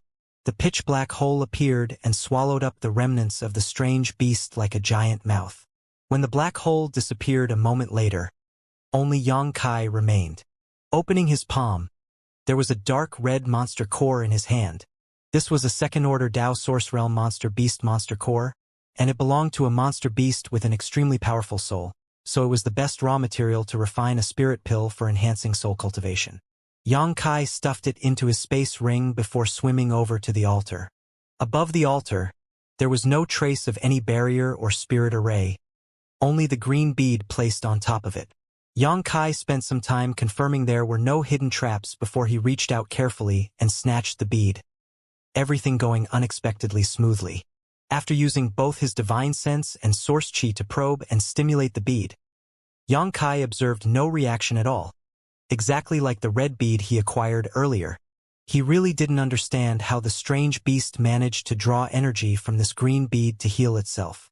Immediately afterwards, Xianxia took out the fiery red bead to compare the two side by side, quickly determining that aside from their different colors, these two beads were identical. After observing for a long time, he slowly shook his head. He couldn't infer the purpose of these two beads at all, so he had no choice but to put them away for now. Just after Xianxia stored the green bead into his space ring though, a sudden change occurred. Although the lake was cold before, there were no sign of it freezing. But now, a kind of crackling sound came from all directions and a piercing chill began to fill the water as it began to condense into ice. Xianxia's face changed as he quickly flew upwards. Bursting through the surface of the lake, Xianxia came to a halt a couple dozen meters up and turned back just in time to see the entire lake freeze over, blending in with the rest of the silvery white scenery perfectly. It seems that it was all thanks to the green bead that this lake was able to avoid freezing.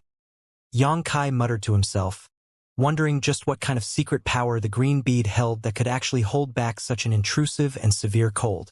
After pondering for a moment, Xianxia turned and flew towards the shore. Upon his return, Lu Yen just rushed to him and nodded lightly, not saying much, while the little snowflake seemed extremely happy and danced around Xianxia non-stop. "Let's move on," Xianxia said to the little snowflake, and the other party seemed to understand his meaning and flew off in a certain direction. Over the next few days, Xianxia toured around the realm of winter. With the guidance of the little snowflake, as long as there was any precious treasure nearby, it would smoothly enter Xianxia's space ring. Xianxia's thinking was quite simple. Since the bustling world great emperor specified that Qin Zhaoyang should come to the Four Seasons realm to find the tribulation fruit, it should not be a pointless endeavor. In other words, this Four Seasons realm definitely had the special spirit fruit, it was just that he had yet to find it.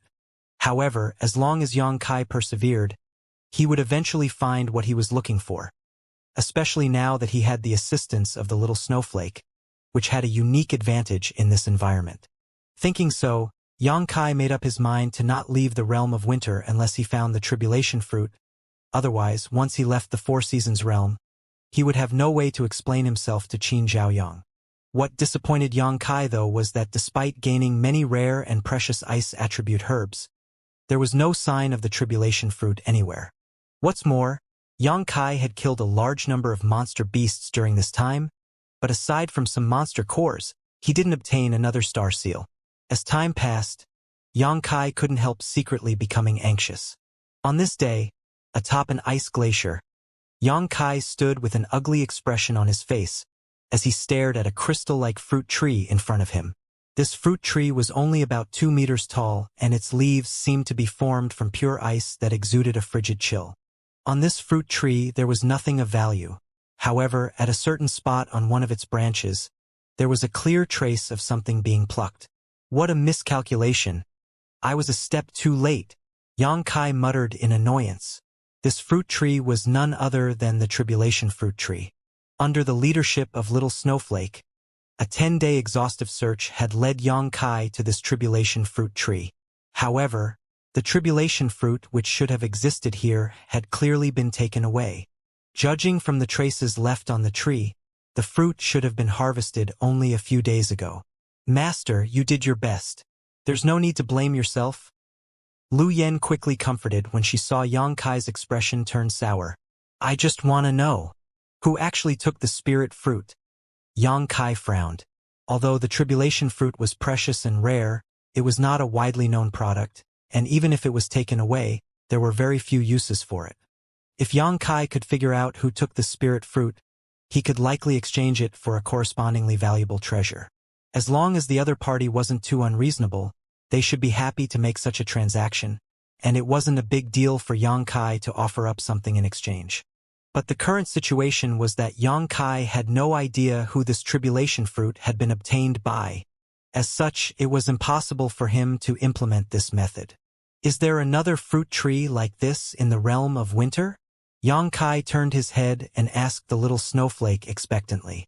The little snowflake's fuzzy facial features appeared to furrow before it shook itself side to side. Xianxia's last hope was shattered. Sighing lightly, Kai grumbled unhappily to himself. After the Four Seasons realm opened, the cultivators that entered could only remain inside for 33 days. When the time limit came, they would have to already be at a specific location in order to leave the Four Seasons realm. Otherwise, they would be trapped inside until the next opening. Counting the days, it had been about 20 days since Kai entered the Four Seasons realm, and he had spent more than half that time in the realm of winter. Starting from here, it would take him a few days to rush to the location of the exit, so there was not much time left. What's more, he had almost explored the entire realm of winter, and most of the spirit grasses and medicines that grew here had entered his space ring. Now that the tribulation fruit had been picked by someone else, there was no point in continuing to remain here. It would be better to first rush to the exit, then wait for the return of the disciples from the major sects so he could find a chance to inquire about the whereabouts of the tribulation fruit. There was still a chance for success. Thinking so, Kai made a decision and turned his head to the little snowflake. "Show us the way out. Is Master planning on leaving?" Lu Yen asked as her beautiful eyes flashed. Kai nodded. Lu Yen naturally had no objections, but the little snowflake seemed to be a little sad. These past few days, this lonely little creature had experienced so much fun that now it was a little reluctant to be left behind. Kai grinned and said, "If you want, you can come with me." Hearing this, the little snowflake's wrinkled facial features suddenly unfolded and it beamed with joy. But soon, it once again slumped and shook its head helplessly. Lu Yen whispered, "It can't leave the realm of winter. It is different from me. This land was where it was born, and its source is here. If it leaves, it will soon wither and die." "How can that be?" Kai was stunned. Lu Yen sighed. "If it leaves here, it would be similar to me abandoning my vessel. Rootless wood and sourceless water cannot be sustained for long, unless—" "Unless what?" Kai asked. "Unless there was a similar environment in the sealed world bead, then it could continue to survive," Lu Yen replied. Kai heard this and immediately understood that his recruitment plan was hopeless. He originally thought he could take the little snowflake into his small sealed world, but apparently he was too naive. Understanding this, Kai stretched out his hand, held up the little snowflake, and placed it on his shoulder as he smiled and said, "Don't be so sad. If there's a chance, I'll return here to see you. Just wait for me. Next time, I'll be sure to find a way to take you away." Though he said so, Kai also knew that the chances of this were basically next to none, as it would be several hundred years before the Four Seasons realm opened again at the earliest, and by then, he would likely not be able to enter. After all, by then, he should have reached the Emperor realm. However, the little snowflake was too innocent to understand this. So this simple coddling immediately allowed its mood to improve and become joyful again. Watching it dance about happily, Kai felt quite some pain in his heart. Starting from the glacier, it took a full 4 days before Kai reached the Two Seasons mountain range, and although there were some gains along the way, there weren't many. At this point, the little snowflake didn't move forward anymore. Kai and Lu Yen bid farewell to it here before flying off. Once he passed through the Two Seasons mountain range, Kai flew straight towards the exit. Before entering the Four Seasons realm, each sect elder had informed the disciples of their sect that they must arrive at the exit before the closure date. As for the location of this exit, it was at the center of the Four Seasons realm. As such, Kai didn't need to worry about going in the wrong direction. After 3 days of travel, Kai arrived at a flat plain and soon spotted the exit of the Four Seasons realm on the horizon. The exit, like the entrance in the unnamed mountain valley, was a giant oval light door that quietly floated midair. Cultivators who entered the Four Seasons realm could leave the Four Seasons realm at any time through this light gate.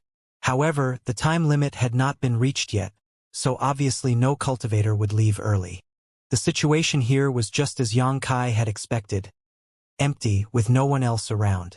Counting the days, there were still 5 or 6 days until the time limit was reached. Kai didn't intend to explore the Four Seasons realm anymore and just planned to wait here. After all, there was no guarantee that the person who obtained the tribulation fruit wouldn't arrive here early and leave. While waiting, Xianxia began to think about what he would exchange with others if he really found the one who obtained the tribulation fruit. There were countless valuables in his hands, but many of them could not be brought out to trade, such as his 5 Emperor artifacts. He had a few Dao source pills left over from his recent breakthrough, but these were only useful for peak origin kings. Most Dao source realm cultivators wouldn't be interested in these. He also had a lot of gains in the 4 Seasons realm that he could bring out, but whether the one who had the tribulation fruit would be interested in any of these items was uncertain. After thinking it over, Xianxia decided that his best bet was to offer up the drop of immortal source liquid he still had, as it was a chip that no one would refuse. Soul-cleansing divine water, immortal source liquid, and life-revitalizing jade cream were the 3 great divine waters. Among them, the formation of soul-cleansing divine water was related mainly to coincidence. It required the fall of a master whose soul was incredibly powerful, at least reaching the 3rd order origin king realm, in a land where rich world energy gathered. After many centuries, and with good luck, a pool of soul-cleansing divine water would be produced. Although it was a rare and precious treasure, it could still be found every now and then. The remaining 2, however, were extremely hard to come by. Life-revitalizing jade cream may exist in some hidden corner of the star boundary, but that itself was a mystery. As for immortal source liquid, could not be found no matter how hard one looked for it. Because immortal source liquid was a byproduct of the immortal tree. It was the congealed essence of the immortal tree. A drop of immortal source liquid was enough to bring a person at the gates of death back to life. An extraordinary, heaven-defying effect. In this world, the only immortal tree was planted in Xianxia's small medicine garden, so there was no way for others to obtain immortal source liquid. He also had a drop of immortal source liquid in his possession, which he had obtained from the immortal tree many years ago, but so far he had been unwilling to use it. With such a heaven-defying treasure, if Xianxia brought it out to exchange for a tribulation fruit, no one would refuse. However, Xianxia had to worry about whether the appearance of a drop of immortal source liquid would cause other troubles. However, for the tribulation fruit he couldn't hesitate. If someone asked, he could simply play dumb. If he denied it, no one would think he possessed a supreme treasure like the immortal tree. And so, Xianxia sat down cross-legged and began to wait quietly. There were still about 5 or 6 days left before the 4 Seasons realm closed, and the cultivators inside were obviously not in a rush to leave as there were still many opportunities to be sought, so the vicinity of the entrance was extremely quiet. Time passed by, and 1 day later, the entrance was still empty, with just Xianxia sitting around waiting. At a certain point though, Xianxia frowned as his eyes opened and turned in a certain direction. At that moment, he actually felt a strange energy fluctuation, one that disappeared almost as quickly as it appeared. But when he looked in the direction the fluctuations originated from, Xianxia didn't notice anything, which inevitably made him a little suspicious as he wondered if he had just imagined it. Just as he was pondering, from a very far away position, a halo of light suddenly appeared. This halo seemed tangible and spread outwards in all directions like ripples in a pond. Xianxia stood up suddenly and squinted his eyes. In the direction he was gazing, about 100 kilometers away, atop a hill, the light halo continued to flash. At first, this halo was only a single color, but as time passed, more and more colors began to appear in it. Not only that, but the ambient world energy seemed to be surging as the sky above the mountain filled with multicolored clouds, making for a strange but dazzling scene. A heavenly manifestation, Xianxia whispered. Is some precious treasure about to be born? Although he didn't know exactly what was happening, from the current situation, Xianxia judged that some kind of treasure was about to be born, and an extraordinary one at that. Otherwise its birth would not have resulted in such an obvious phenomenon. Why? At this time, Xianxia frowned, his face turning extremely gloomy. Right now, the exit to the 4 Seasons realm was open, but it would close in just 4 or 5 days, so all the disciples from the major sects inside would undoubtedly be returning here soon. The exit was only about 100 kilometers from where the treasure was being born. In other words, this heavenly manifestation resulting from the birth of a precious treasure was very likely to attract many people. and as time passed, more and more would come. At that time, it will inevitably cause a mad scramble which would result in rivers of blood flowing. When that happened, Xianxia's plan to exchange the drop of immortal source liquid for the tribulation fruit would definitely be disrupted. So when he saw the heavenly manifestation, Xianxia's first thought was not excitement, but annoyance, as the timing couldn't be worse for him. But even though he was cursing in his heart, the heavenly manifestation was so pronounced that his curiosity was still piqued. Considering all this, Xianxia directly summoned his flying boat, stepped onto it, and pushed his source chi, turning it into a stream that flew over. The speed of the wooden boat was quite quick, arriving 100 kilometers away at Xianxia's destination just 10 breaths later. As he approached, Xianxia actually smelled a strange fragrance in the air, one that was not just refreshing and relaxing, but even made him feel as if he was experiencing a kind of enlightenment. It must be some kind of rare herb? Xianxia muttered thoughtfully, immediately identifying whatever treasure was about to be born as a rare herb that would be of great help to a cultivator's cultivation. He made this judgment so quickly because the moment the fragrance entered his nose, Xianxia actually faintly felt that his bottleneck at the peak of first-order Dao source realm had slightly loosened. He had not broken through to the Dao source realm that long ago, and although he had spent his days fighting and cultivating assiduously, even obtaining some opportunities from the flowing time steps, there should still be some time before he could break through to the second-order Dao source realm.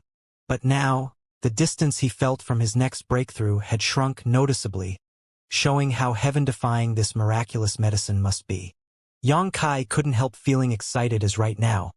In this place, there was no one else but him, so perhaps he would be able to monopolize this precious treasure.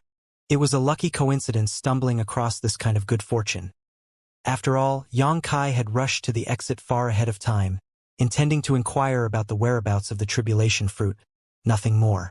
As these thoughts flashed across his mind, Xianxia arrived atop the mountain and brought his wooden boat to a halt as he looked down. At a certain spot atop the mountain, amidst some scattered stones, a single flower bud had quietly appeared. From the looks of it, this flower was some kind of lotus, and even in its budding stage, its folded petals were white and spotless. A dazzling aura gently flowed from this lotus as a charming fragrance diffused around it. This lotus bud was so pristine that it almost didn't look real but instead like an enchanting illusion. Looking closer, Xianxia made out some tiny, mysterious runes that flickered across the lotus petals. These flowing runes seemed to contain some kind of profound meaning that, if comprehended, would yield infinite benefits. Xianxia's heart shook wildly as he couldn't help gasping, "This is..." As he spoke, he flipped his hand and took out a jade slip from his space ring, closing his eyes and immersing his mind into it to search for a certain record. This jade slip was Gong Sun Mu's inheritance, and Xianxia had already memorized everything recorded in it. But the scene before him was so shocking that he needed to compare it with these written records in order to be certain of his judgment. Soon after, Xianxia found the record he was looking for in the jade slip, and after going over it 3 times to confirm, he opened his eyes as a near-fanatical light flashed across them. Staring at the budding lotus in front of him, Xianxia couldn't help calling out in a joyous voice, "Extraordinary treasure lotus!" There was a note in Gong Sun Mu's jade slip about the extraordinary treasure lotus's birth strictly adhering to the heavenly way. This lotus would absorb only the purest essence of the sun and moon, and on the day it bloomed, it would be filled with an extraordinary emperor intent. If one could swallow and refine an extraordinary treasure lotus, their chances of breaking through to the emperor realm in the future would be significantly improved, and if it could be refined into a pill, the effects would be even better. In other words, this was a heaven-defying treasure that could increase the chances of one becoming an emperor. The emperor realm was the pinnacle of the star boundaries cultivation hierarchy. Besides a few nearly extinct treasures, there was nothing that could help a cultivator improve their chances of reaching this realm. But the extraordinary treasure lotus was one of them. Moreover, the extraordinary treasure lotus was completely different from ordinary spirit grasses and medicines, as consuming it would fundamentally improve a cultivator's ability to comprehend the heavenly way and martial Tao, and had an incomparable effect of increasing a cultivator's ability to condense and manifest their own emperor intent. The value of this extraordinary treasure lotus could be imagined. If a master like Xianxia or Wuxia obtained this extraordinary treasure lotus, they would be able to break through to the emperor realm within 5 years with absolutely no possibility of failure. Emperors were the pillars that supported every large sect and were an absolute measure of that sect's power. The rise of even a single emperor was enough to significantly increase the strength of a sect. If one thought about it this way, the value of this extraordinary treasure lotus simply couldn't be measured. Yang Kai's blood began to boil, but soon, gloom covered his face, because the extraordinary treasure lotus in front of him had not fully bloomed yet, so he could not collect it. If he rashly tried to pick it now, its medicinal efficacies would all but disappear. And even if it bloomed completely, it would either need to be swallowed immediately or refined into a pill within an extremely short time. Otherwise, its medicinal efficacies would also pass away cleanly. The heavens were fair in all things, and every opportunity that existed came with appropriate drawbacks. The extraordinary treasure lotus had truly heaven-defying effects, so there were reasons it was rarely seen in history. Within just 3 hours after this flower blossomed, its efficacies would begin to pass and it would soon after wither away, leaving behind only its legendary reputation. As a result, even if somewhere in the vast star boundary, an extraordinary treasure lotus was born and blossomed, if no one found it within 3 hours, it would simply wither and cease to exist. I need to find a way to cover up this heavenly manifestation.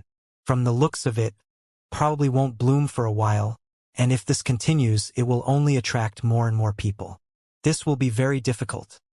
Yang Kai muttered to himself, but when he looked up at the enormous vision in the sky, he quickly felt powerless.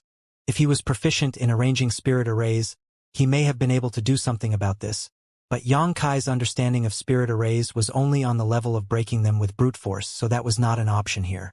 It was also impossible to collect the extraordinary treasure lotus into his sealed world bead, as that would be the same as picking it prematurely, leading to it withering directly. As an alchemist, such an act was absolutely unconscionable to Yang Kai. For a moment, he could only scratch his head awkwardly. Just as he was feeling anxious, the sound of something cutting through the air reached his ears, and Yang Kai saw several figures rush over from different directions to land nearby. There were 3 men and 1 woman. Among them, 1 man and the woman seemed to be companions with the other 2 men, having arrived individually. As soon as these 4 appeared, all of their gazes fixed on the extraordinary treasure lotus as looks of surprise and shock filled their faces. Only the young woman spared Yang Kai a casual glance, but after discovering that he was just a first-order Dao Source Realm cultivator, she didn't pay attention to him anymore. These 4 people were obviously nearby and were attracted by the phenomena of the extraordinary treasure lotus birth. One of them has a burly figure with a cold, indifferent expression and a third-order Dao Source Realm cultivation.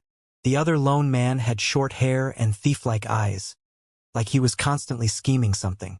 This man's cultivation was neither high nor low, just second-order Dao Source Realm. The last 2, a young man and woman, seemed to be companions. The woman was petite and delicate-looking while the man appeared suave. At first glance, it was clear that this senior brother and junior sister had a close relationship. Both of them had second-order Dao Source Realm cultivations.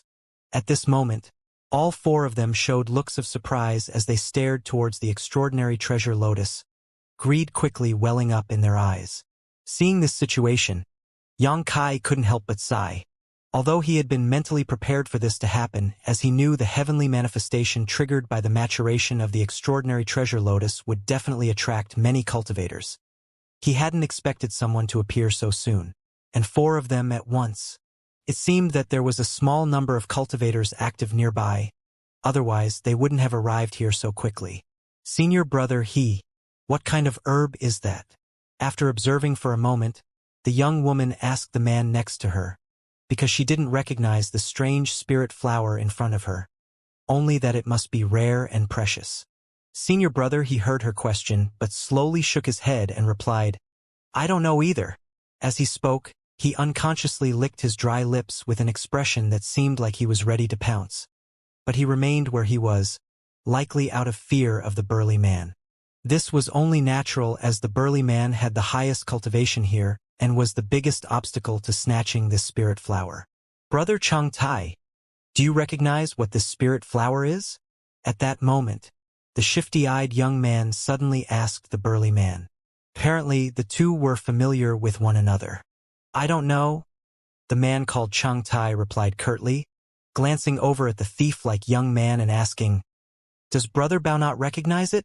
Bao Peng smiled and replied, How could this Bao recognize something that even Brother Chang Tai doesn't recognize? You think too highly of me. Humph. Chang Tai snorted coldly before turning to the other man and woman and asking aloud, You two from Flowing Shadow Sword Sect? Do you recognize this thing? Senior brother he frowned hearing this question and shook his head slowly, as did the young woman. Chang Tai turned his gaze to Yang Kai last and yelled, Boy, you seem to have gotten here first. What is this spirit flower? Speak. I don't know. Yang Kai spoke haltingly, putting on a bewildered look as he explained, I was just attracted by this vision. Wastes. Chang Tai couldn't help cursing before Yang Kai even finished speaking. You don't even recognize what this is, but you still ran over here? With this sentence, he scolded everyone present. Senior brother he of Flowing Shadow Sword Sect and the young woman beside him heard this and frowned unhappily, while Bao Peng, who seemed familiar with Chang Tai's temper, didn't seem to care.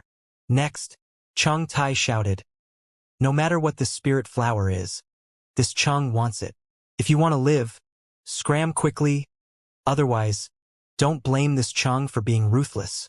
Bao Peng heard this and his brow twitched, but he still managed to say with a smile, Brother Chang, is this appropriate? Do you have an objection? Chang Tai looked at Bao Peng with a grim expression and coldly snorted. If you have an objection, say it boldly at your own risk. The latter quickly raised his hands and after taking a few steps back, he followed up, Brother Chang Tai misunderstands. If you want this thing, how could this Bao have any objections? It's just that these two from Flowing Shadow Sword Sect may not be so agreeable, yes? When a rare spirit flower appears, in the end, the one who seizes it is the one who owns it. Hearing what he said, senior brother he nodded and said, Yes, treasures belong to those who can keep them. If friend wants it, he needs to use his own ability to snatch it. Although Chang Tai was a third-order Dao Source Realm cultivator, senior brother he was together with his junior sister, so he wasn't afraid of the other party. What's more, with a rare treasure appearing right before his eyes, how could he just give up on it without trying? You two want to oppose me? Chang Tai heard this and grinned maliciously. I've heard that Flowing Shadow Sword Sect's Flowing Shadow Sword art is exquisite and unpredictable. I wonder if that's true. Good. Since there is an opportunity today, this Chang will have to ask you two for a demonstration. Saying so, Chang Tai's source chi surged and his already burly figure seemed to bulk up further, causing a sense of coercion to suddenly spread. Having prepared himself, he shouted, You two! Don't disappoint this Chang! Stamping the ground, Chang Tai shot off and crashed towards the pair from Flowing Shadow Sword Sect like a falling meteor. He actually attacked directly. Be careful! Senior brother he shouted as his figure flickered and he retreated backwards together with his junior sister several dozen meters. Tsung-tsung. Two slicing sounds rang out as two cold lights flashed. When the swords were drawn, a piercing murderous intent filled the air. Senior brother he and his junior sister both held their swords in one hand while they formed a series of seals with their other one, assuming a strange stance as their sword chi began surging outwards. There should be a limit to looking down on others. Senior brother he shouted. Chang Tai suddenly attacking had caused senior brother he to be quite angered and his eyes quickly filled with murderous intent as he shouted to the young woman beside him. Junior sister, begin. Don't show any mercy. Rest assured, junior sister will let him feel the power of our Flowing Shadow Sword art. The young woman shouted in response as she swung her sword, releasing a dazzling sword light that slashed towards Chang Tai. At the same time, senior brother he used a similar skill to coordinate with his junior sister. Chang Tai was a third-order Dao Source Realm master, so facing this coordinated assault, he did not back down. Sending out a series of palms, He caused the surrounding world energy to turn chaotic as he fought 2 against 1 without losing any ground. In an instant, 3 people had become locked in a melee, fighting atop this mountain as sword chi and palm prints kicked up rock and sand on the turbulent battlefield. Meanwhile, the initiator of all this, Bao Peng, stood quietly and watched, without any intention of intervening, from time to time showing a thoughtful look as if he was gaining some enlightenment from observing this battle. Ha! Suddenly, Yang Kai sighed as he turned to look in a certain direction before saying, "This spirit flower doesn't seem to be mature yet, so collecting it right now is probably a bad idea as it may ruin it." The place he was looking towards oddly didn't have anyone standing there. The 3 people who were fighting heard Yang Kai and were all shocked, quickly withdrawing from their fight as they turned to stare at him suspiciously. Cheng Tai also glanced over at Bao Peng, who was standing not far away, and frowned. "I've just said it cannot be picked rashly. Does this friend not understand simple words?" Yang Kai shouted forcefully this time as he punched out. As Yang Kai's fist pressure flew out, a figure suddenly appeared where before there was none, showing a shocked look on his face. At this moment, he was only 10 steps away from the extraordinary treasure lotus, and from his posture, it was clear he was attempting to steal it while everyone else was distracted. Bao Peng. After seeing this person's face, Cheng Tai couldn't help snapping. At that moment, the other Bao Peng, who had been standing in place watching the battle, suddenly turned into a speck of light and disappeared. It was actually just a very lifelike afterimage. The real Bao Peng had clearly used some kind of secret technique to secretly approach the extraordinary treasure lotus. "You?" Bao Peng was exposed by Yang Kai's punch, ruining his good deed, so he was furious and viciously shouted, "Boy, you court death." In his opinion, if not for Yang Kai interfering, he would have snatched this strange spirit flower and escaped. Annoyed, he flew into a rage. "Sorry?" Yang Kai scratched his head helplessly. "If possible, I didn't want to expose you, but your behavior, it was simply too despicable," he spurned. The others present might have taken this comment as an insult, but Yang Kai really had no other meaning. He was simply exasperated that this Bao Peng was about to ruin the extraordinary treasure lotus. The extraordinary treasure lotus was still not mature, so how could Yang Kai allow it to be picked rashly? He had pretended to be ignorant and weak, hoping to buy some more time, but now it seemed that this plan would not work. "Indeed," Cheng Tai yelled loudly. "I haven't seen you for a few years, Bao Peng, but it seems you're as shameless as ever." Even though this Cheng had been paying attention all this time, he was still almost cheated by you. Although he had been fighting with the pair from Flowing Shadow Sword sect before, Cheng Tai had not gone all out and had intentionally split his attention to monitor Bao Peng. However, from Cheng Tia's perspective, Bao Peng had simply been standing there watching, so he was able to focus more on his fight. Cheng Tai never thought that the Bao Peng standing there was just a mirage. The faces of the 2 Flowing Shadow Sword sect disciples were also quite ugly at the moment, but they also felt quite curious because of everyone present. No one had seen through Bao Peng's trick except for the Yang Kai. If they hadn't clearly sensed that Yang Kai's cultivation was only first-order Dao source realm, all of them would have thought he was hiding something. "Brother Cheng, calm down." Bao Peng also cast a flattering look towards Cheng Tai at this time and said, "It's not like I managed to succeed. That's only because your luck was bad." Cheng Tai coldly snorted. "If your luck had been good enough, wouldn't you have run off with this spirit flower already?" "It's not a question of luck." Bao Peng stared at Yang Kai with deep gaze before saying coldly, "What this Bao just displayed is his 5 aggregate sex golden cicada shell shedding, a masterpiece which should have no flaws in it. It is an excellent secret technique for preserving one's life and escaping undetected." So it was the golden cicada shell shedding secret technique. Cheng Tai muttered, apparently familiar with this secret technique, his eyes narrowing slightly as he commented, "Unexpectedly, Sect Master Qin was willing to teach you this secret technique. That's not important right now." Bao Peng stared straight at Yang Kai as he spoke coldly. This Bao is more concerned about how a trivial first-order Dao source realm trash was able to see through it. Since entering the 4 Seasons realm, Yang Kai had been called trash by others more than once, This wasn't surprising though, as his robes were plain and lacked any kind of emblem identifying him as being part of any sect. Most importantly though, his cultivation was only first-order Tao source realm, so the elite disciples from major sects and families naturally looked down on him. A first-order Tao source realm in the Four Seasons realm was really the lowest level of existence. Unless it was someone who had extraordinary status like Lan Xun, no one would even bother casting such a weak individual a second glance. Bao Peng naturally didn't put Yang Kai in his eyes. Facing his question, Yang Kai just tilted his head for a moment and said, "My luck is good." "I said this isn't a matter of luck. It seems you really are courting death." Bao Peng grinned menacingly, his expression extremely unkind. His good deed had been disturbed by Yang Kai, so he had a stomach full of grievances at the moment and wanted to rip Yang Kai's corpse into 10,000 pieces to solve the hatred in his heart.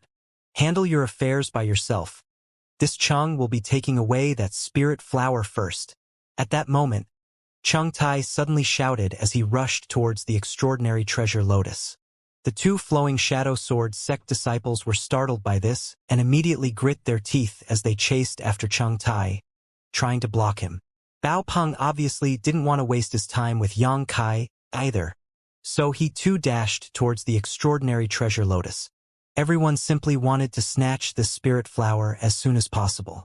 A brilliant light flashed suddenly as Yang Kai's figure mysteriously appeared in front of the extraordinary treasure lotus, blocking the four people's way as he helplessly glanced around and said, "Everyone, this spirit flower has yet to mature, so it is not the best time to pick it.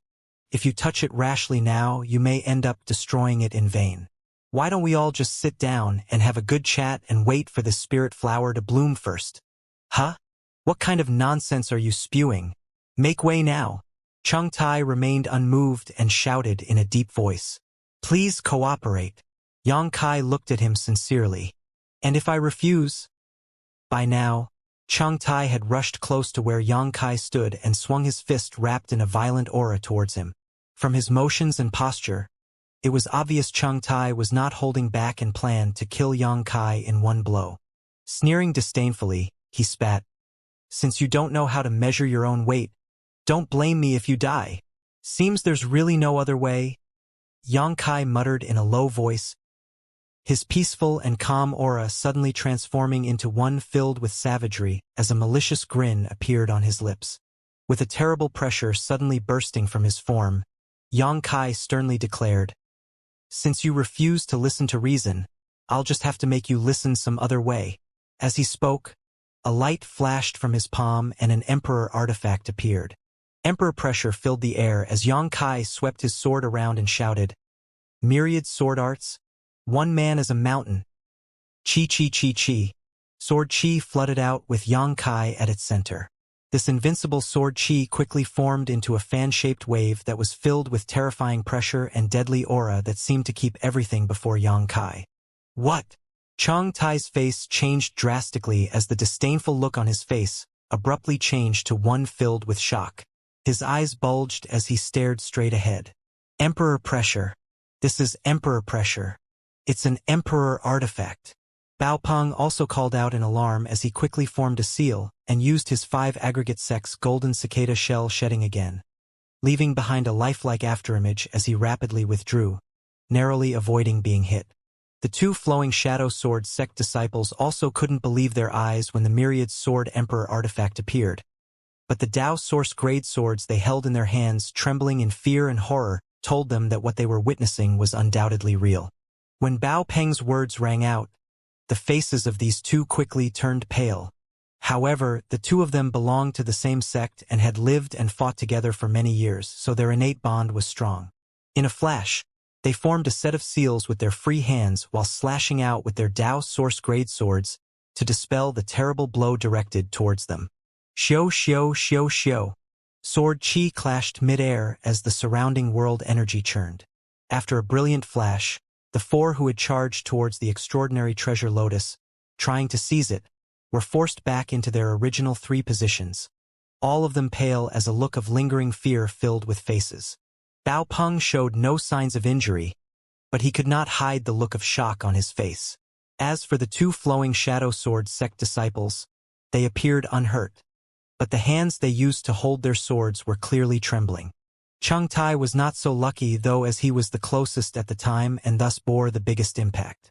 Even if he fought back desperately at the moment of crisis, he still failed to completely resolve the terrifying blow of the Emperor artifact, and at this moment, there were at least 7 or 8 wounds on his body that were leaking blood, making him look extremely miserable.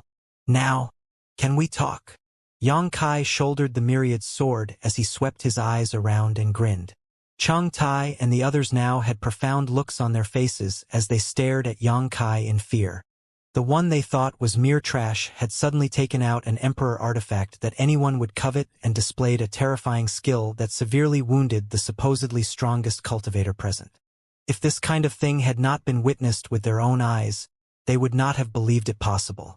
"Who is Your Excellency?"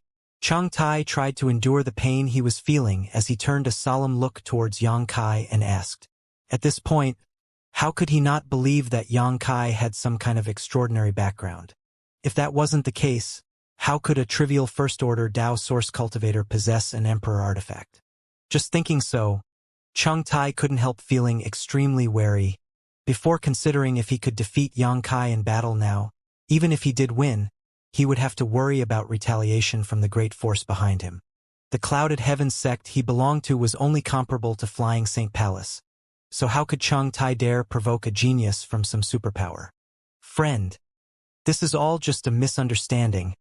I hope this friend does not take offense." Bao Peng suddenly showed a flattering expression and said with a smile, "Since it is a misunderstanding, there's no need to explain anything." Yang Kai glanced over at him and said with a smile, as if receiving amnesty. Bao Peng cupped his fists and said, "Many thanks, friend. This Bao has important matters to attend to, so he will not bother you further. Farewell." Saying so, he actually turned around and left directly at an extremely fast pace. Looking at his disappearing back, Yang Kai showed a thoughtful look as he secretly felt that as long as this person didn't die prematurely, he would definitely become a big deal in the future. It could be seen from Bao Peng's decisiveness alone that his instincts and ability to judge situations were top-notch. Since he felt that he would not gain any benefits if he stayed, and instead might provoke danger, he had left immediately. Compared with Bao Peng, Cheng Tai and Flowing Shadow Sword sect pair seemed a little indecisive, because after seeing Yang Kai's methods, these 3 people still didn't intend to leave. They seemed to be holding on to a faint hope that they could still snatch the extraordinary treasure lotus. Cheng Tai had already been hit hard and was extremely wary of the great force behind Yang Kai, so he was showing a posture of wanting to leave, but was still somewhat reluctant to go. As for senior brother He of Flowing Shadow Sword sect, his greed was showing clearly.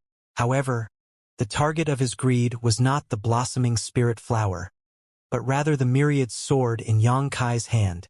After all, compared to the extraordinary treasure lotus that he did not know anything about, the myriad sword was a genuine Emperor artifact, and a sword-shaped Emperor artifact at that. Flowing Shadow Sword sect was originally a sect well known for its swordsmanship, and all of its disciples cultivated the sword Dao, so if he could obtain this myriad sword, senior brother He's strength would greatly increase. This made him inevitably have many thoughts about this situation. "Well now, are you leaving or not?" Yang Kai looked at the others with a smile. Cheng Tai pursed his parched lips as he stood there, not moving or showing any hostility, instead just silently pushing his source chi to suppress his injuries. On the contrary, when the senior brother He heard this, he suddenly turned his head and glanced at the young woman beside him. A single glance was all these two needed to understand each other's intent. Suddenly, a strong aura permeated from each of these two, this aura blending and gathering together as their second-order Dao source realm fluctuations rapidly inflated. Even with no wind, their black hair flew out and their robes fluttered, fighting intent seemingly pulsing from their forms. Senior brother He stretched out a hand and the young woman instantly took it. The moment their 2 hands met, their already powerful auras climbed to new heights and a visible halo of energy shrouded their figures. At that moment, the two no longer seemed like separate individuals, but rather like one person. Absolute resonance secret art. Seeing this scene, Tai suddenly shouted in a low voice, his face turning solemn. Hearing what he said, Kai immediately understood that this absolute resonance secret art was some kind of technique that flowing shadow sword sect possessed and was similar to a dual cultivation art. After displaying it, it seemed to connect the aura of a man and women together, merging their strengths and greatly improving their combat capabilities for a short time. After performing this secret technique, the temperament of senior brother he changed greatly, seemingly becoming extremely confident and arrogant. Lifting his sword, he began drawing a half-circle in Kai's direction and coldly declared, "Hand over the Emperor artifact and I'll spare your life." As he spoke, his junior sister made the same gesture. When the two swords finished drawing their semicircles and merged as one, a flash of light occurred and a powerful sword chi manifested in place. "Are you sure you want to do this?" Kai remained unmoved, just standing there staring at the pair calmly. "Enough nonsense." Senior brother, he gave an impatient cry. "And what if I refuse? Then you can die." Senior brother, he snorted coldly before he pushed his sword forward slightly, his movements seemingly carefree and leisurely. However, as he pushed his sword forward, the circle of sword chi which he had drawn together with his junior sister shot out.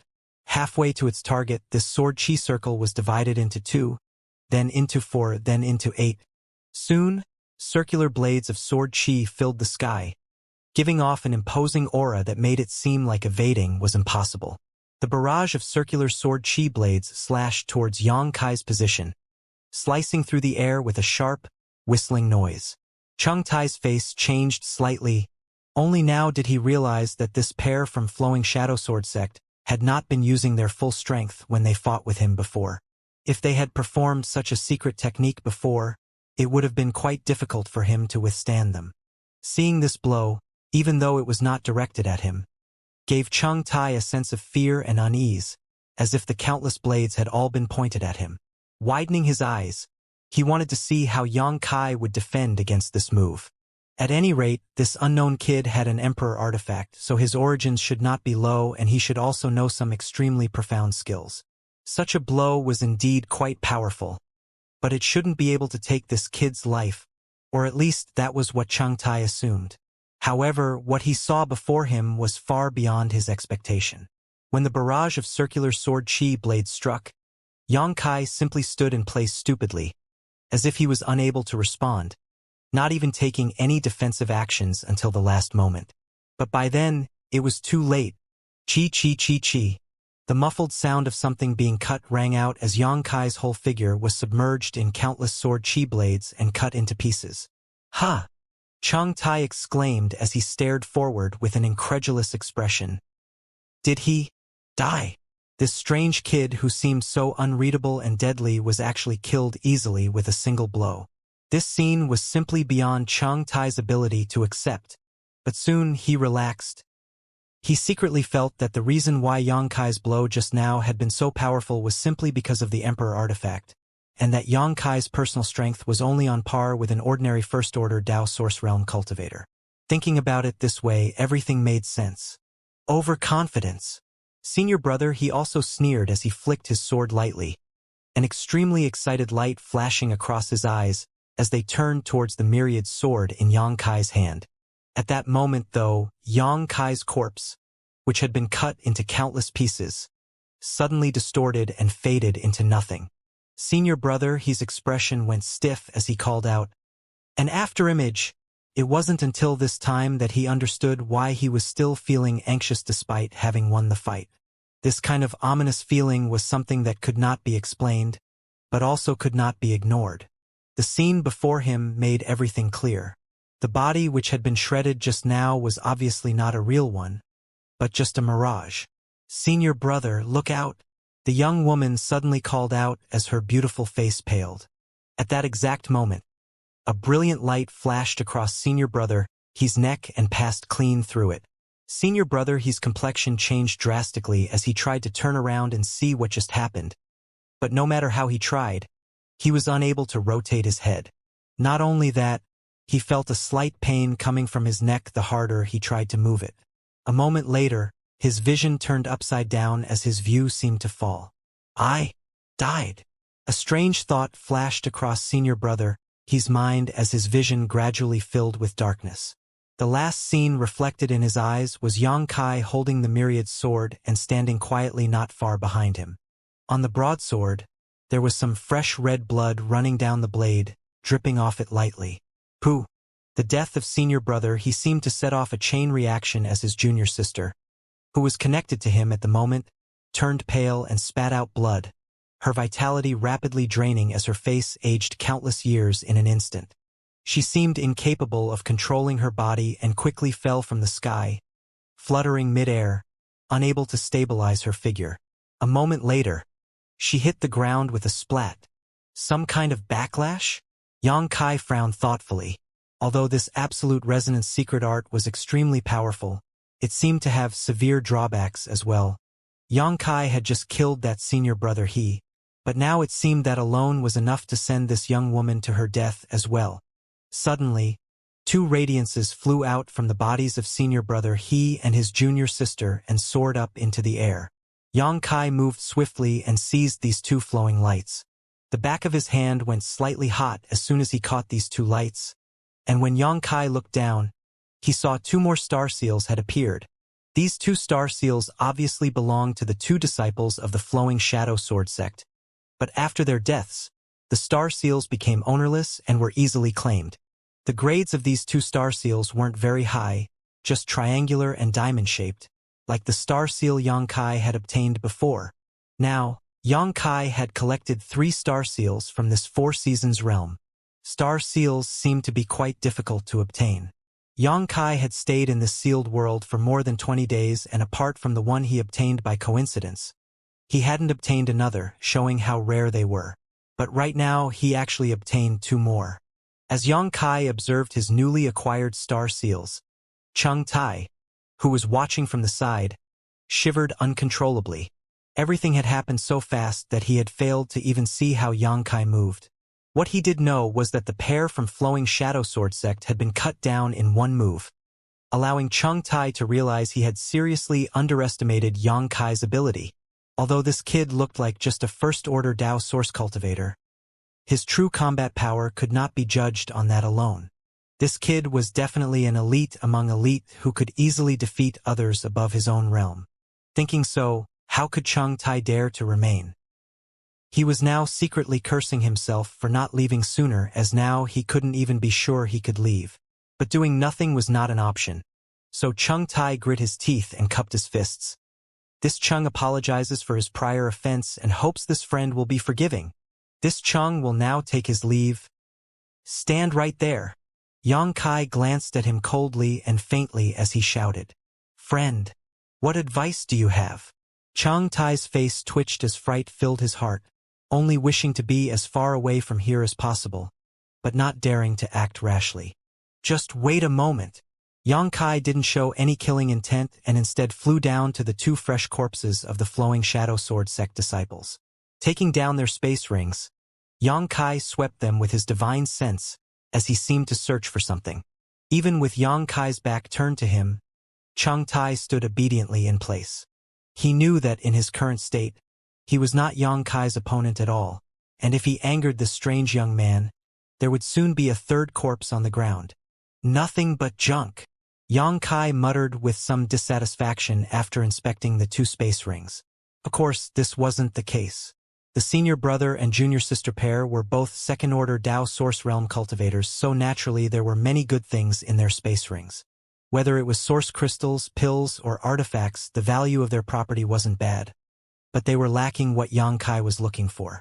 After muttering so, Xianxia turned to Cheng Tai and flew over before pondering for a moment and asking, "If it's convenient, can Brother Cheng give me your space ring?" Hearing this, Cheng Tai's face turned pale, but people under the eaves had to bow their heads. So with a forced smile he nodded. "Naturally, that's not a problem."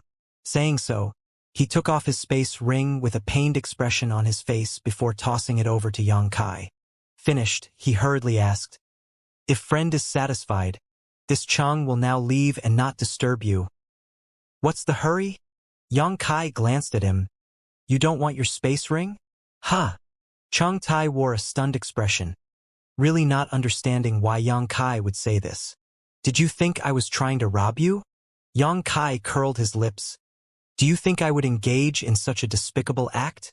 The expression on Chang Tai's face constantly fluctuated, really not knowing what to say. Haha, something useful. At that moment, Yang Kai suddenly laughed, and with a flick of his divine sense, he took out something from Chang Tai's space ring. Chang Tai glanced over and saw that the thing was a charcoal black spirit grass.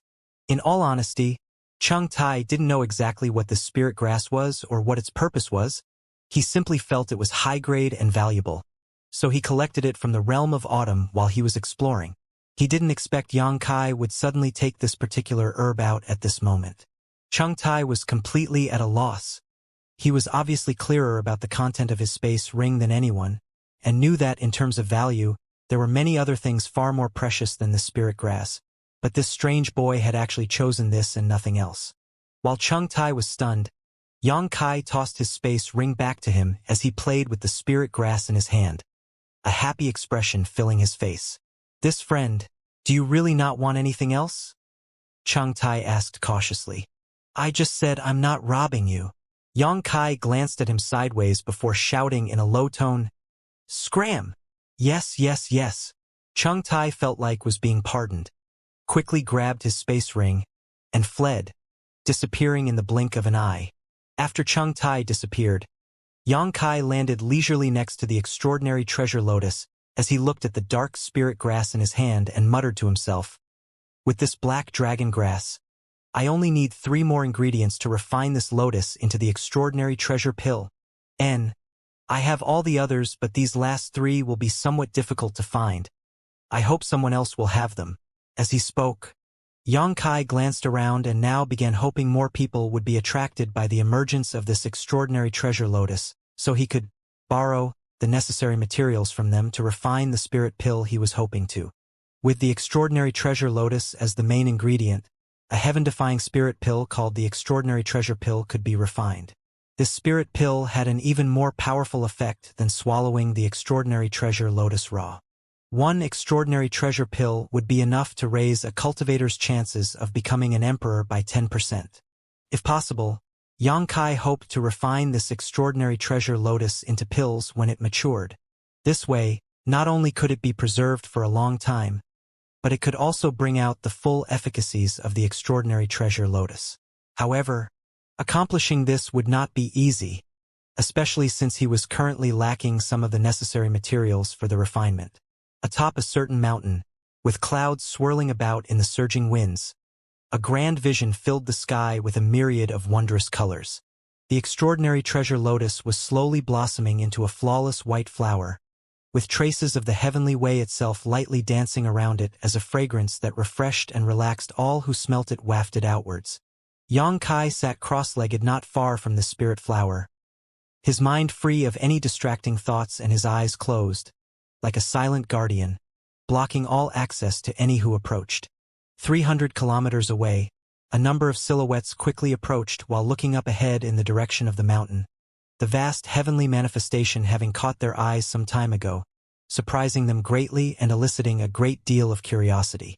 However, this group of people seemed to belong to a variety of different great forces and were only traveling together by chance, as they had apparently noticed this strange phenomenon at the same time. The strength of this group was mixed, from first-order Dao source realm to third-order Dao source realm. As they flew, one man suddenly turned to the side and asked, Brother Jing, can you tell what's happening up ahead? The person he asked was Jingli, a disciple of the benevolent martial sect, and one of the people Yang Kai had met at the Flowing Time Temple. Although this person's cultivation was also third-order Dao source realm, he had humbled himself when facing Wu Chang's questioning, but at this moment, he seemed to have restored his previous confidence. Hearing this question, Jingli pondered for a moment before saying, This heavenly manifestation is either related to the birth of some rare treasure or a precious spirit medicine reaching maturity, and judging from the fragrance in the air, it's most likely the latter. Oh, the questioner's eyes lit up as he said happily, Brother Jing thinks so too? He had apparently not been asking due to ignorance, but rather as a way of confirmation. I don't know if Brother Jing can see what type of spirit medicine is reaching maturity? How should I know? Jingli rolled her eyes. There are countless precious spirit medicines out there. However, anything that can cause such a big disturbance must be extraordinary. Heh. Suddenly, another man in the group let out a low laugh as he licked his lips. Perhaps the opportunity I've been waiting for has come. As soon as this remark came out, everyone paused. Jingli quickly followed up. With the opportunity before us, the rest will be up to luck. If this opportunity is obtained by this Jing, you should not be too jealous. Ha ha ha ha ha. He let out a long laugh, as if whatever treasure laid ahead was already in his grasp. Bah! You want to snatch up this opportunity too? A spurning voice came from the crowd. Does Brother Zhou Huai have some kind of objection to this Jing? Jingli looked towards the speaker coldly as he put on a provocative expression. While Jingli did not dare breathe loudly when facing Wu Chang, lest he incur Wu Chang's notorious wrath, Jingli was still a third-order Dao Source Realm Master. So how could he not have any arrogance? I have no objection to anyone obtaining an opportunity except you. Zhou Huai did not back down either.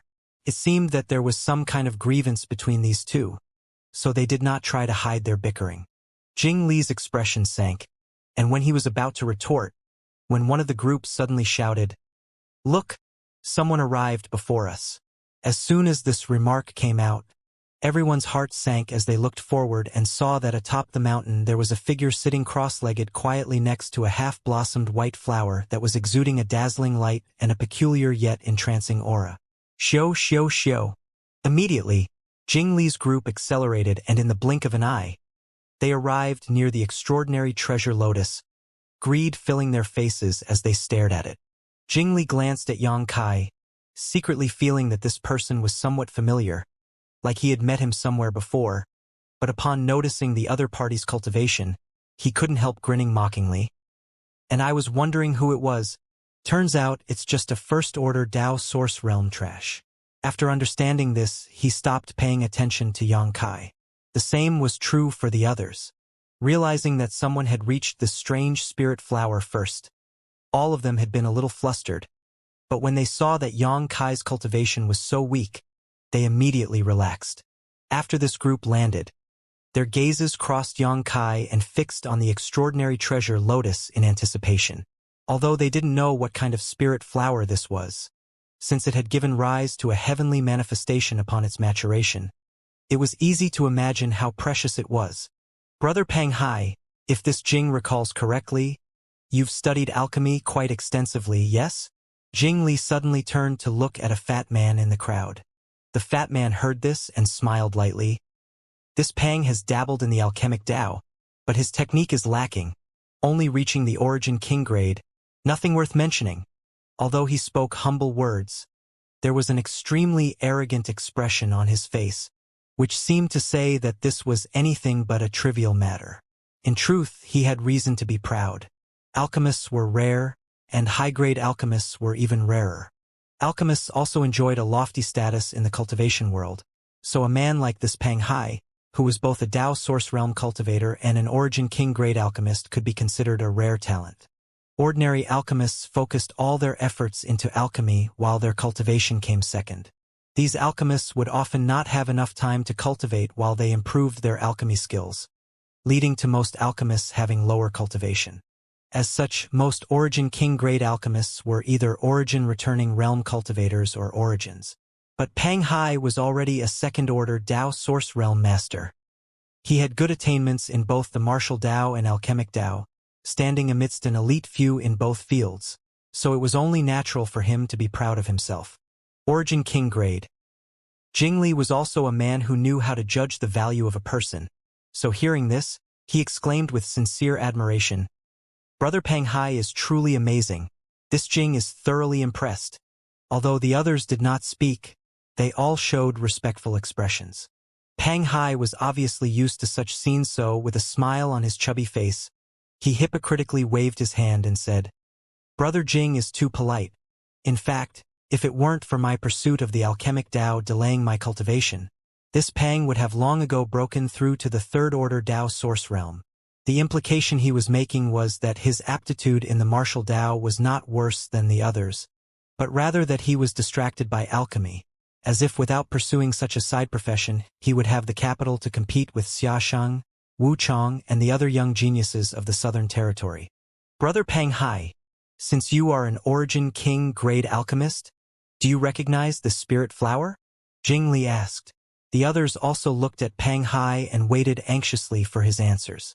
Pang Hai heard this, took a moment to stare at the extraordinary treasure lotus, pondered for a moment after, then said, "If this Pang is not mistaken, this should be the legendary."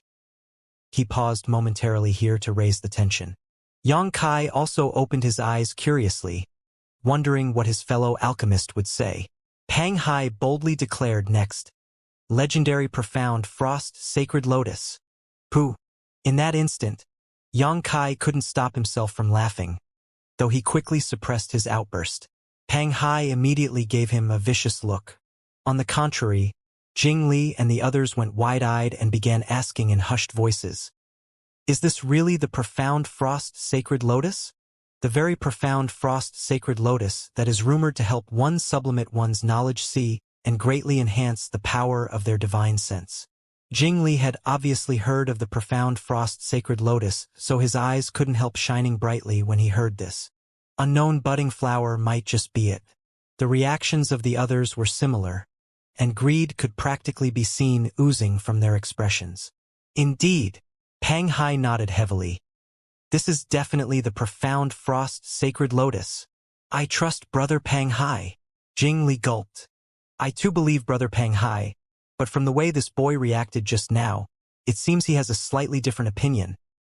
Zhou Huai turned to look at Yang Kai thoughtfully. "And he was the first to arrive here, so why don't we ask him as well?" Although he said so, he didn't try to solicit the opinions of the others in his group and instead directly shouted at Yang Kai, "Boy, this Zhou has some questions to ask you. Answer them all, otherwise, humph." He spoke with a threatening expression full of malice. Go ahead." Yang Kai nodded at him indifferently. "How long have you been here?" Zhou Huai asked. "About an hour," Yang Kai replied. "So, this heavenly manifestation began an hour ago?" Zhou Huai's expression changed as he began looking around vigilantly before asking suspiciously, "Why hasn't anyone else come here?"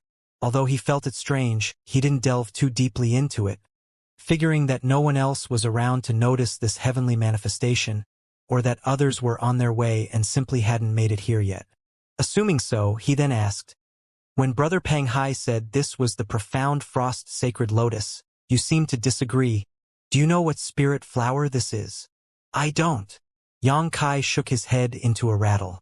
"Since you don't know anything, why show such an expression?" "Laughable." Pang Hai snorted coldly. Yang Kai shook his head and said, "Although I don't know what this is, I know it is not the profound frost sacred lotus." At this point, Yang Kai's expression suddenly became solemn as he began to utter seriously. "The profound frost sacred lotus is only born in extremely cold environments. It has 7 petals, deep roots, a long stem, and releases an enchanting fragrance that is quite similar to the spirit flower here. However, the most important thing is..." His tone suddenly became low as a grin appeared on his face and he said, "When the profound frost sacred lotus blooms, no one can approach within 100 kilometers of it as its fragrance is potent enough to affect even Emperor Realm Masters, disrupting the soul of any who come close and plunging them into an illusion they cannot extricate themselves from. Once that happens, if one is not rescued promptly, they will forever be trapped in a prison of their own mind." Spreading his hands, Yang Kai shrugged. "Since none of you are affected at all at this moment, nor are any of you seeing any kind of hallucination, how could this possibly be the profound frost sacred lotus?" After he finished his explanation, everyone who was listening was stunned while Pang Hai blushed bright red. He didn't actually recognize what the spirit flower was, but he also didn't expect anyone else to know either. So he had casually said it was the profound frost sacred lotus, thinking no one would contradict him, giving him an edge and the initiative. Once he seized the initiative, he could compile a tale that would be beneficial to him, which would facilitate his next actions. But he didn't expect that the moment he opened his mouth, Yang Kai would expose his lie, and this boy's words were so thorough and full of conviction that it was clear that everyone favored his opinion, causing Pang Hai to become angry out of shame. What friend says makes sense. Zhou Huai's eyes lit up as he turned to look at Pang Hai. Brother Pang Hai, what do you think? Your 18 generations of ancestors must have all been bastards. Pang Hai cursed in his heart.